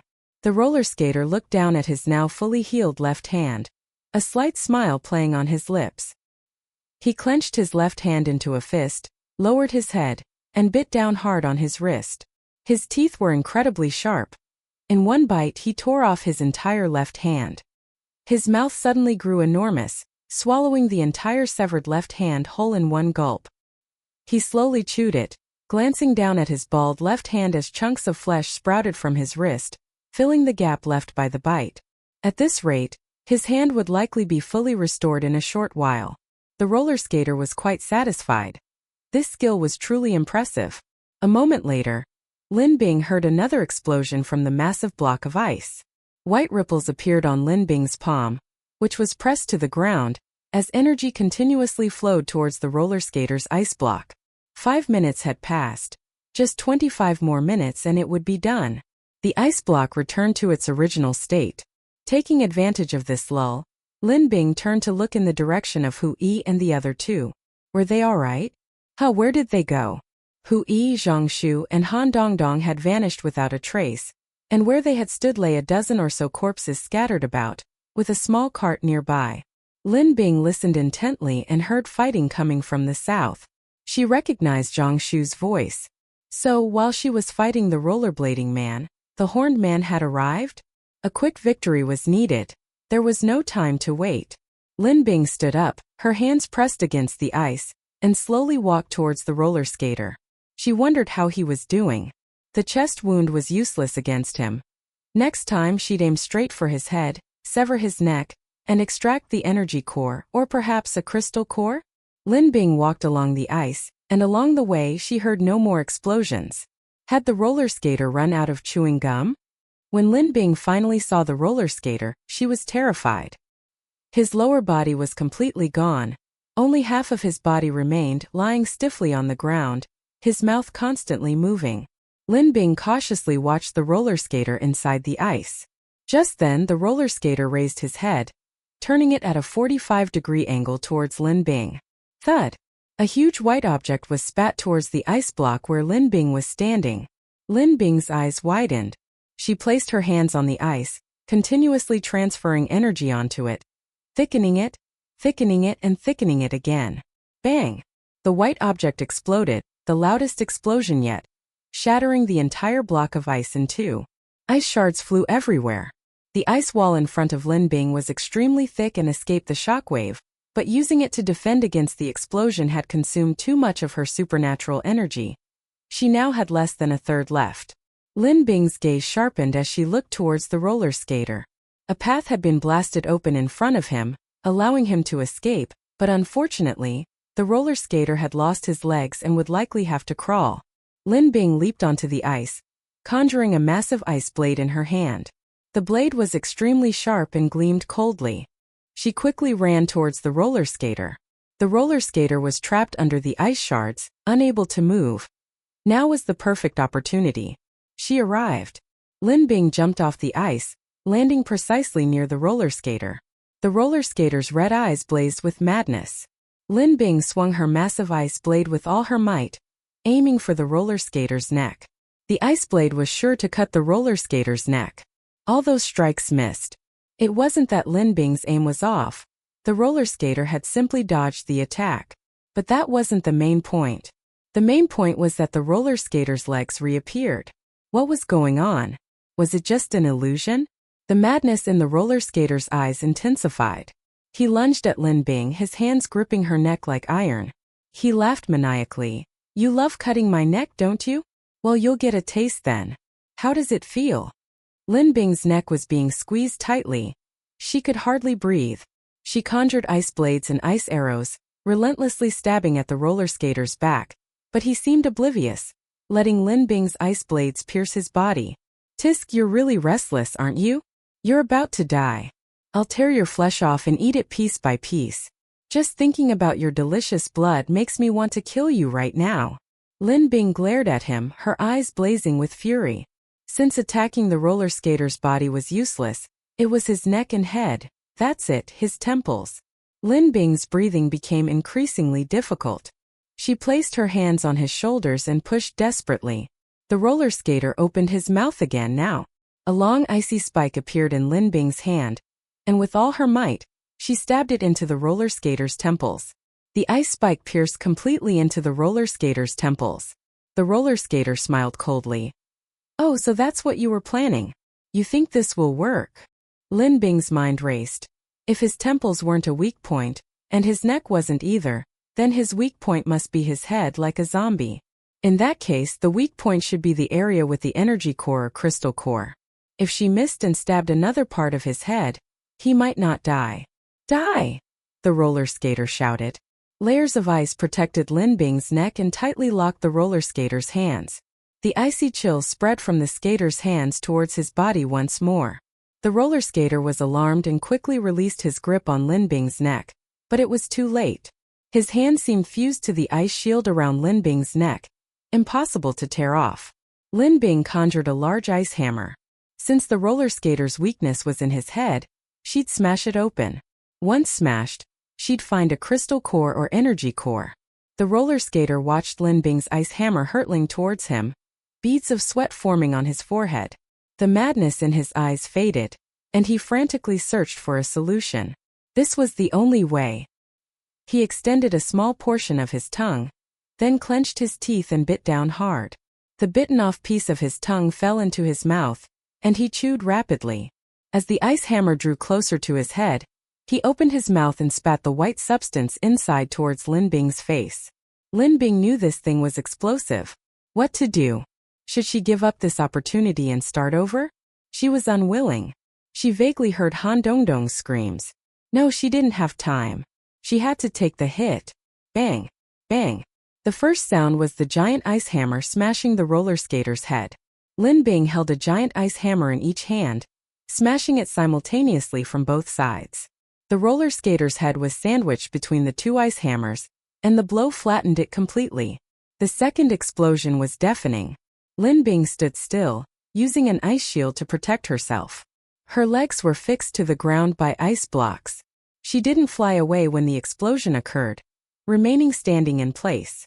However, the impact this time was too great. The ice shield quickly shattered, and Lin Bing endured the remaining shockwave. Because she faced the explosion directly, blood began to flow from her ears, nose and mouth, and her mental strength suffered severe damage. Ignoring her own injuries, Lin Bing quickly went to the roller skater whose head had been smashed flat. She took the ice hammer and smashed the man's head repeatedly until it was a mangled mess. She wanted to know if the thing inside the roller skater's head was a crystal core or an energy core. Found it. It was a crystal core, a white crystal core. He really had become a zombie, Lin Bing thought to herself. Lin Bing washed the crystal core with ice water, then put it into her spatial storage. She was about to head to Han Dongdong and the others when Lon Pippi suddenly appeared before her, looking delighted. Seeing the blood on Lin Bing's face, it was surprised. Why didn't you drink the spiritual spring water? It can restore your strength. Do you know your ears, nose, and mouth are bleeding? Hearing this, Lin Bing touched under her nose. Indeed, there was blood. Restore strength. Yes, she needed to restore her strength. There was still a tough battle to fight later. Lin Bing brought her right hand to her mouth, and the sweet, refreshing spring water flowed into her mouth, not only healing her injuries but also the mental shock she had just suffered. Wait, it seems she's become a level 4 ability user. When did this happen? Right, it seems to have happened after the explosion. Lin Bing was overjoyed. Lon Pippi tossed a large black backpack to Lin Bing, saying, "There are your clothes, towel, and some daily necessities inside. Oh, and see if you need anything else, tell me, and I'll get it for you. Hurry, hurry." "What's this for?" Lin Bing asked, puzzled as she took the backpack. Blue Pippi grinned mysteriously. "Ha ha, the space is going to upgrade again. The one I just threw in was a level 4 crystal core, and that core is almost level 5, so the space can upgrade." Lin Bing's head twitched at the mention of an upgrade. "Another upgrade? And I can't go in again? It has to absorb my energy." Blue Pippi raised its chin. "Of course. But there's good news and bad news." Blue Pippi glanced at Lin Bing furtively as it spoke. "What's the bad news?" "The bad news is, during the space upgrade, all your energy will be absorbed by the space, leaving nothing. Good news. This time the space is a little better than last time. You can put things in but you can't take them out." Lin Bing glanced at it sideways. "What kind of good news is that?" Blue Pippi ignored her and continued. "Hurry, hurry, the space will close in 1 minute, and you won't be able to take anything out. See what you're missing, tell me quickly." Lin Bing didn't have time to talk to Blue Pippi. She quickly unzipped her backpack and looked inside. She couldn't find the first thing she needed. "It'll take at least a week to prepare, honey." Lin Bing looked up and asked Lon Pippi, "Can we not upgrade? Can we upgrade later?" Lon Pippi answered decisively, "No." After saying that, Lon Pippi added, "The space upgrade countdown has already started, and no one can stop." Lin Bing's face turned green. She knew it was too late to say anything now, so she could only ask, "Can I go in now?" "Yes." Lon Pippi nodded. "The space will close in 58 seconds. Lin Bing didn't even have time to ask Lon Pippi how long the space upgrade would take. Nor did she care if there were people around. She flashed and quickly entered the space. Sanitary napkins were a must. Vitamin pills and water were also necessary. She couldn't use water without superpowers. A cotton-padded coat was also needed. She didn't have superpowers, so she had to wear more. Oh right, she had to bring her own personal items. As for food and drink, Han Dongdong had a space. She could ask him for help. Lin Bing was kicked out of the space. She almost tripped and fell when she came out, carrying a large backpack stuffed full of stuff, a black cotton coat hanging on her body, 2 thick pairs of pants on her arms, and a pair of waterproof boots. Blue Pippi cheerfully said to Lin Bing, "Bye-bye, I'm going in first." As soon as Blue Pippi entered the space, Lin Bing discovered that all her energy had been absorbed. Not a single bit left. A vampire. Lin Bing put on her clothes, slung the large black bag over her shoulder, and slowly walked towards Zhang Shu's direction. She felt bitter inside. How could she save people without her powers? At first, Lin Bing searched in the direction of the screams, but as she walked, the screams stopped. Lin Bing panicked. Were they all dead? Lin Bing started running desperately. First she ran straight, but no one was there. Then she turned left, remembering the sound had come from that direction, but still no one was there. Then she turned right, but no one was there. Lin Bing grew increasingly anxious. Dr. Bai and his team were all hiding in a residential building on a street corner. Xiao Yuan used his psychic abilities to conceal their whereabouts. Dr. Bai and Hu Zhengyang stared intently out the window. They were on the 3rd floor, and from the window they could see the street. At this moment, the street was littered with corpses, and bright red blood stained the entire street. Even the air was filled with the smell of blood. Standing on the street were 5 men covered in blood, all wearing blood-red clothes with a black skull drawn on the front. Among the 5, the short skull-like man was the most conspicuous. He was carrying a severely wounded man, whose neck was injured and blood was flowing continuously from his neck. The short man bent down and began to lick the blood from the wounded man's neck. After licking it, a look of ecstasy appeared on his face like a drug addict. Dr. Bai's face was extremely grim. They had fought the 5 men below their rescue team before. They outnumbered them, but they were no match for the 5 below. Because there were too many of them and not everyone was a strong person, plus there were quite a few survivors who had died at the hands of the 5 below, they couldn't just stand by and watch them die. Finally, with Xiao Yuan's help, they managed to escape here. With Xiao Yuan's spiritual protection, they were now relatively safe. Xiao Yuan also walked to the window, watching the brutal actions of those people below, and anger began to burn in his eyes. Dr. Bai sighed. "I don't know where these people came from. They kill without asking any questions. It's simply indiscriminate slaughter. There are too many ordinary people here. If we were discovered, I'm afraid we wouldn't be able to save many." Xiao Yuan nodded heavily. Just then, a man with a large mouth mingled in the crowd and shouted loudly, "How long are you going to keep us trapped here? We still need to find the crystal core." That's right, someone echoed. Dr. Bai turned his head and looked at them unhappily. Shut up. There were too many people behind him and he didn't know who had spoken, but it was probably one of them. The big-mouthed man continued. "Why should we shut up? Can't we even speak? We can hand over crystal cores for food. We can be self-sufficient. Why should we shut up?" Hu Zhengyang looked at him calmly, but his fists were clenched tightly. As they spoke, their resentment grew. One hot-tempered man, remembering the humiliation he'd suffered in the rescue team, became increasingly aggrieved. He grabbed a nearby stool and threw it at Dr. Bai and the others. Bang! Dr. Bai dodged the stool, but the stool smashed against the window. The sound was deafening. The short man looked up, blood still dripping from his mouth. He smiled eerily, blood staining his crimson clothes, the drops blending together. Dr. Bai's face turned deathly pale. Hu Zhengyang's nails dug into his flesh, causing excruciating pain. The short guy pointed to the building where Dr. Bai was and shouted to the surroundings, "Guys, they're here. We've finally found them." A moment later, the other 4 surrounded them. Big Mouth was focused on Goatee and his gang's plan. To stir up trouble here, ideally getting them to fight so they could knock them unconscious in the chaos, then go back and steal their people and car. Naive. Xiao Yuan lowered his voice and asked the other 2. "What should we do? Leave or stay?" Dr. Bai also asked in a low voice. "If we stay, can we hold out?" Will they find us? Xiao Yuan smiled bitterly. If it weren't for what happened just now, we could probably hide for a while. Now it's hard to say. They know we're in the building. Even if they can't find us right now because of my special ability, my ability will eventually run out. As long as they keep guarding outside, we're like fish in a barrel. Dr. Bai rubbed his temples. If we leave, there are too many of us, we'll be too conspicuous and easily discovered. It's the same. Hu Zhengyang also said. Why don't we stay for now? We can buy ourselves some time. Look, they've already started searching the area. As soon as we leave Xiao Yuan's mental protection, they'll definitely find us. As the three were talking, the big-mouthed man, unwilling to give up, shouted again. Hey, say something. These three were actually huddled together, chatting so enthusiastically.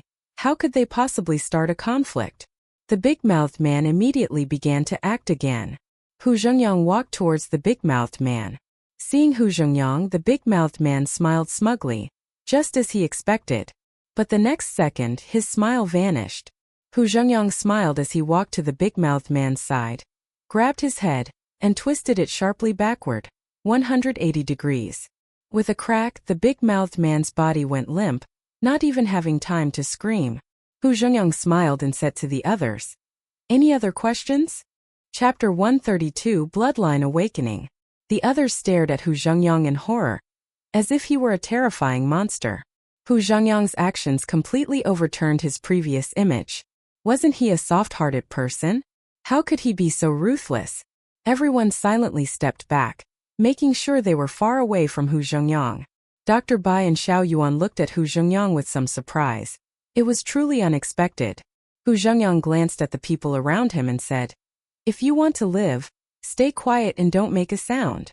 This wasn't a threat, just a warning.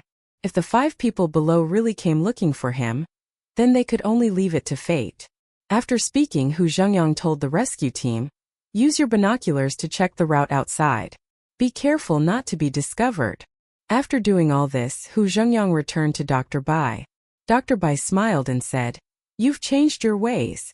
Hu Zhengyang said in a low voice, I can't let that person endanger other people's lives. He still felt a little bad about killing someone like that, but he didn't regret it. At this moment, the 5 black skull figures below were staring intently at their building. A bespectacled, refined-looking man habitually adjusted his glasses and said calmly, The sound we heard earlier came from here, but we can't feel any movement and we can't get in. It seems like there's an invisible resistance preventing us from entering. The shorter man took out a white handkerchief from his pocket and slowly wiped the blood from his mouth with an extremely elegant movement. He looked at the other 4 and said, Who wants to go find that guy with the roller skates? We can have him blow this place up. That would be the easiest way. The 5 men exchanged glances. Finally, the bespectacled man stepped forward and said, I'll go. I'm faster at finding people, aren't I? The bespectacled man walked slowly towards Lin Bing's apartment complex, his steps stained with blood. He didn't walk fast, and gradually, he got further and further away from the 4-man team. Suddenly, the bespectacled man turned around, and after confirming that he could no longer see the 4 men, he stood still, took off his glasses, and pressed a spot on the temple of his glasses. Instantly, 10 dots appeared on his glasses, marking the locations of their black skull members. 9 dots were green and 1 was red. Someone had indeed turned red. The bespectacled man became excited, a wide smile spreading across his face. The red dot on his glasses meant someone had used the drug. He couldn't contain himself any longer. His experimental subject. His experimental subject. Who cares who it is? Since it was successful, he would make that person a test subject in his lab. As for finding the rollerblading guy to go back and blow up the wall, to hell with it. Nothing mattered to him. Nothing was more important than his experimental subject. Once he found the subject, he'd sneak back to base with him. As for the other 8, On the way, the bespectacled man saw a giant leopard fighting 3 of his companions, who were at a disadvantage. He had to go around it. As for rescuing them, he didn't have time. Anyway, those 3 were the weakest, they hadn't taken the potion, so they were worthless. Okay, if he found the test subjects and their bodies were still intact, he'd consider taking them back for research. They couldn't go to waste. He ran and finally he found someone. He never expected it to be the roller skater, let alone the roller skater whose energy core, actually a crystal core, had been removed. The roller skater's body was fine, but his head was almost smashed. The bespectacled man's lips twitched. He thought he had to help the roller skater get an intact head, preferably with an energy core inside. At this moment, the bespectacled man thought of the three. He'd made a decision with the giant leopard. They should be dead now, right? He wondered if their heads were still intact. What if the giant leopard had swallowed them? Oh well, those three would be backup options for now. The bespectacled man searched carefully in the vicinity. Living people would be best. If not, someone not quite dead would be acceptable. If neither, he'd find a partially dead superhuman. At least he couldn't waste the roller skater's corpse. It had been infused with his potion. He searched and searched. Near the back gate of the neighborhood, the bespectacled man spotted the horned man's corpse. From afar, he could see a gaping bloody hole in the horned man's chest, and his neck was also a bloody mess, with only a thin layer of skin connecting his head and body at the back of his neck. The bespectacled man walked over, stepped on the horned man's neck, bent down, gripped the horned man's head tightly with both hands, and pulled upwards with all his might. The thin layer of skin at the back of the neck snapped off instantly, even snapping back slightly. The horned man died with his eyes wide open, but because he wasn't a zombie, his neck, like his chest, was a weak point, which is why he died quickly. The bespectacled man secretly regretted it. Why didn't this guy drink the potion? What a coward! After carefully examining the horned man's head from the inside out, the bespectacled man found it still usable. The energy core inside was still there, and no one was around. He happily carried the horned man's head towards the roller skater's corpse. As for the horned man's body, it was badly damaged and completely dead, so bringing it back wouldn't be of much use. Besides, the horned man had a large hole in his chest. His heart and stomach were definitely ruptured and unusable. What use would it be? The bespectacled man left. In mid-air, a small head appeared out of nowhere, looking around. A moment later, the small head quickly disappeared. How's it outside? Has anyone been here? Zhang Shu, lying on the ground in the shadow space, looked up and asked, panting heavily. He was wearing the clothes Han Dongdong had thrown at him. His face and body were stained with blood, and he had countless small wounds, though they were all minor, just frightening to look at. His shoes were outside and he was even without socks. His foot injury was the most severe. The sole of his right foot was almost torn off, but the red birthmark was still there, and now there were two. Those were 2 stars from the Big Dipper. He was 5 stars short of forming the Big Dipper formation. When the red birthmark on his foot glowed, his blood would turn light gold, and he could use his blood to draw symbols in the air, trapping and killing enemies within the formation. The only drawback was that he had just calculated that the light under his feet only flickered for 10 minutes. That meant that his blood would only turn light gold, and he would become powerful within those 10 minutes. After 10 minutes, his blood would return to red. He guessed that if he could gather all 7 stars of the Big Dipper and practice diligently, there would probably be no time limit. Right now, his body was weak, and the energy of his bloodline was too strong. He wouldn't be able to withstand it for long. He vaguely remembered that his older brother had awakened his bloodline when he was 10 years old, but later, his older brother, afraid of upsetting him, never showed his abilities in front of him, and gradually, he had forgotten about it. If he hadn't seen his blood turn light gold today, he probably wouldn't have remembered the bloodline awakening. Han Dongdong frowned and said, "There's no one outside, not a single living person." Zhang Shu sat up with difficulty, feeling uneasy, and said, "Hasn't Lin Bing come over yet? Could something have happened to her?" Han Dongdong thought for a moment, suppressed her fear and gritted her teeth, saying, "You guys stay inside, I'll go out and take a look." Thinking back to the danger he had just faced, he couldn't help but feel lingering fear. Fortunately, his superpower had upgraded at the critical moment, allowing him to bring Hui in. His shadow space was now large enough for adults to enter.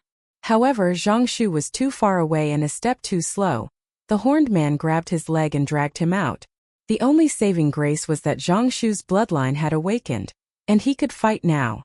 When Han Dongdong brought Hui back to the shadow space and went out to help Zhang Shu, Zhang Shu had already drawn 5 extremely powerful explosive talismans with his light golden blood.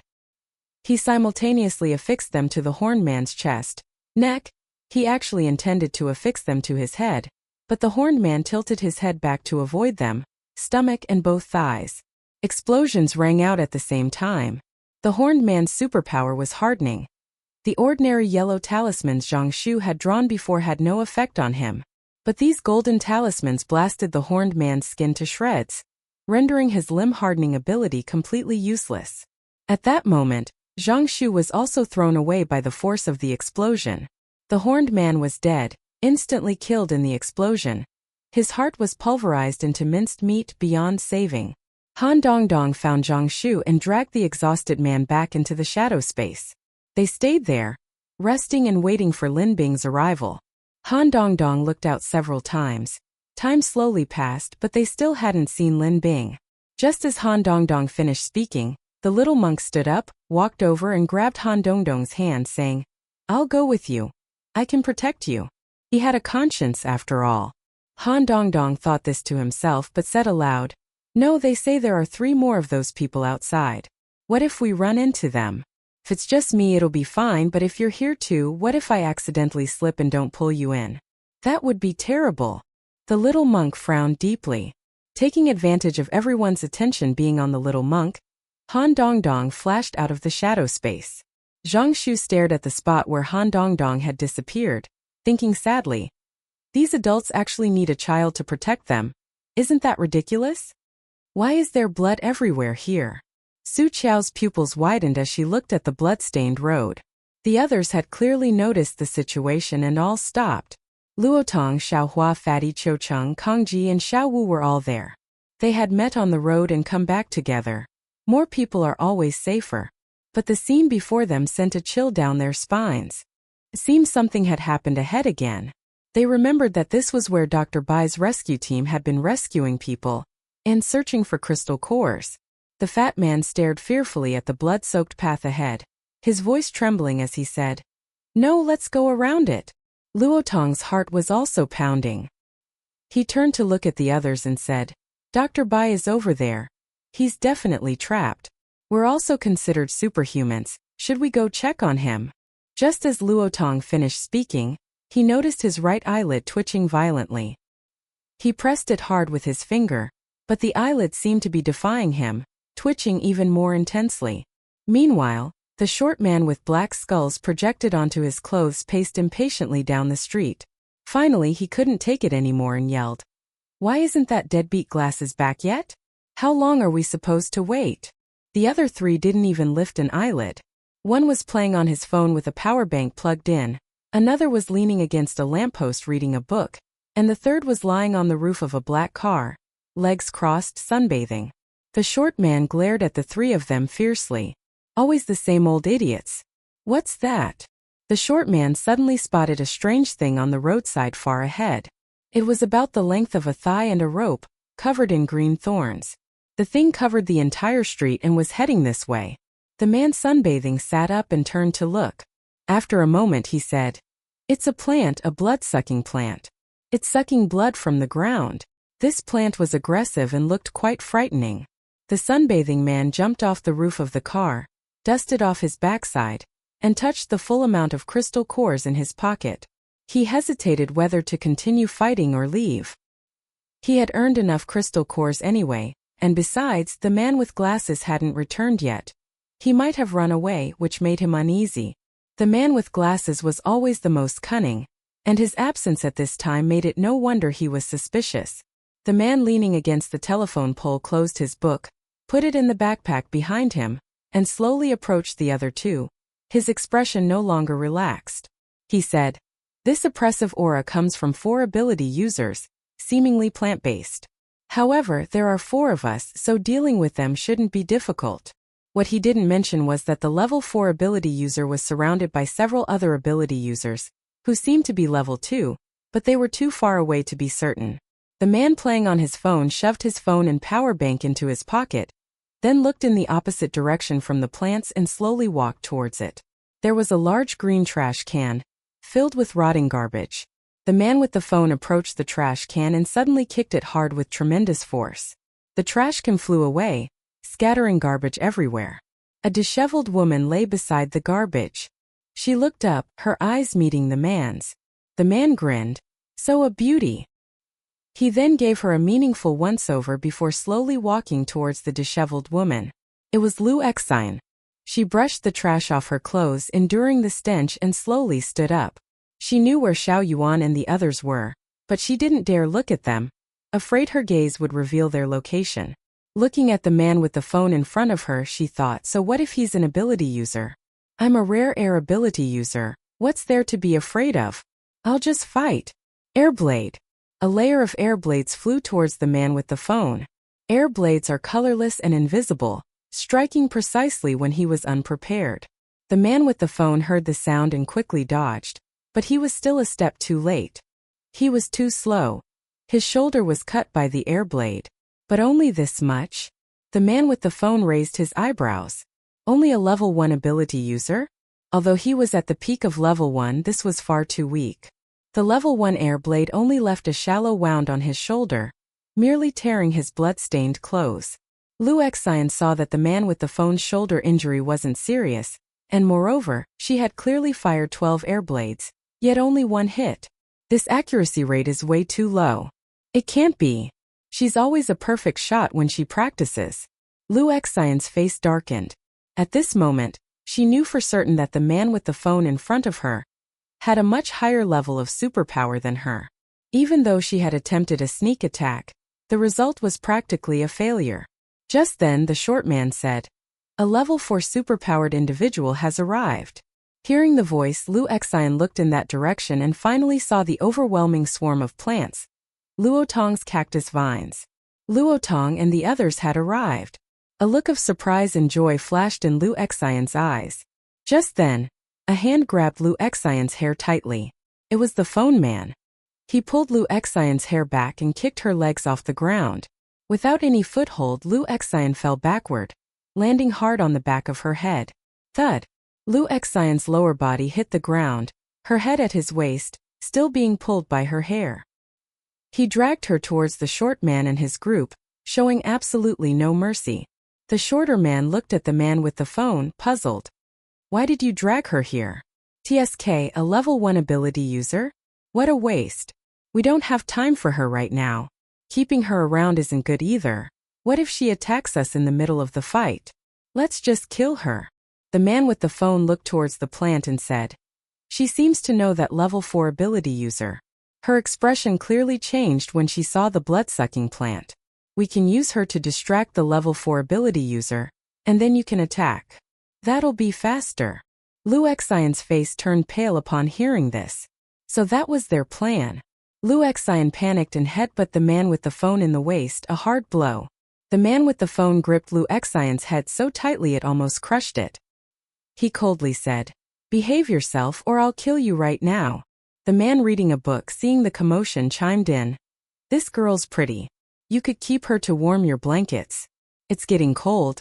Isn't that perfect?" The man with the phone pulled Lu Xine's head up, making sure her face was facing him, and stared at her for a while. The short man scoffed. "Don't you think she stinks? She reeked of rotting garbage." The short man added sarcastically, "You're still holding her? Don't you find her smelly?" Hearing this, Lu Xine was filled with shame and indignation. She glared at the short man through gritted teeth, her eyes gleaming with malice. At this moment the man with the phone said, "That's right. Let her live later. My father said before he died he wanted a grandson. She's a woman, she should be able to have a child." The others were stunned for a moment, then burst into laughter. Even the man sunbathing chimed in. "You're really thinking ahead." Just then, crack, the sound of soft tissue being kicked was heard, and the man with the phone stiffly released Lu Xine's hair. Lu Xine landed heavily on the blood-soaked ground, her long legs still firmly planted on the man's lower body. The force was so strong, you could hear the cracking sound. The short man, the man reading, and the man sunbathing all took a step back, instinctively covering their groins with their hands. A bead of sweat appeared on the short man's forehead. That must have hurt so much. The other two nodded in agreement, looking at the man with the phone's pale face. The man with the phone clenched his legs tightly, his eyes bloodshot.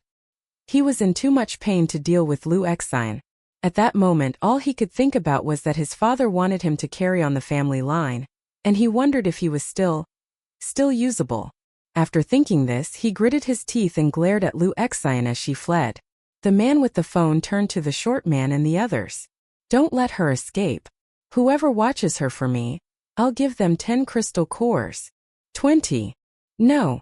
15. No. Okay, 10 it is then. By the way, I have rope.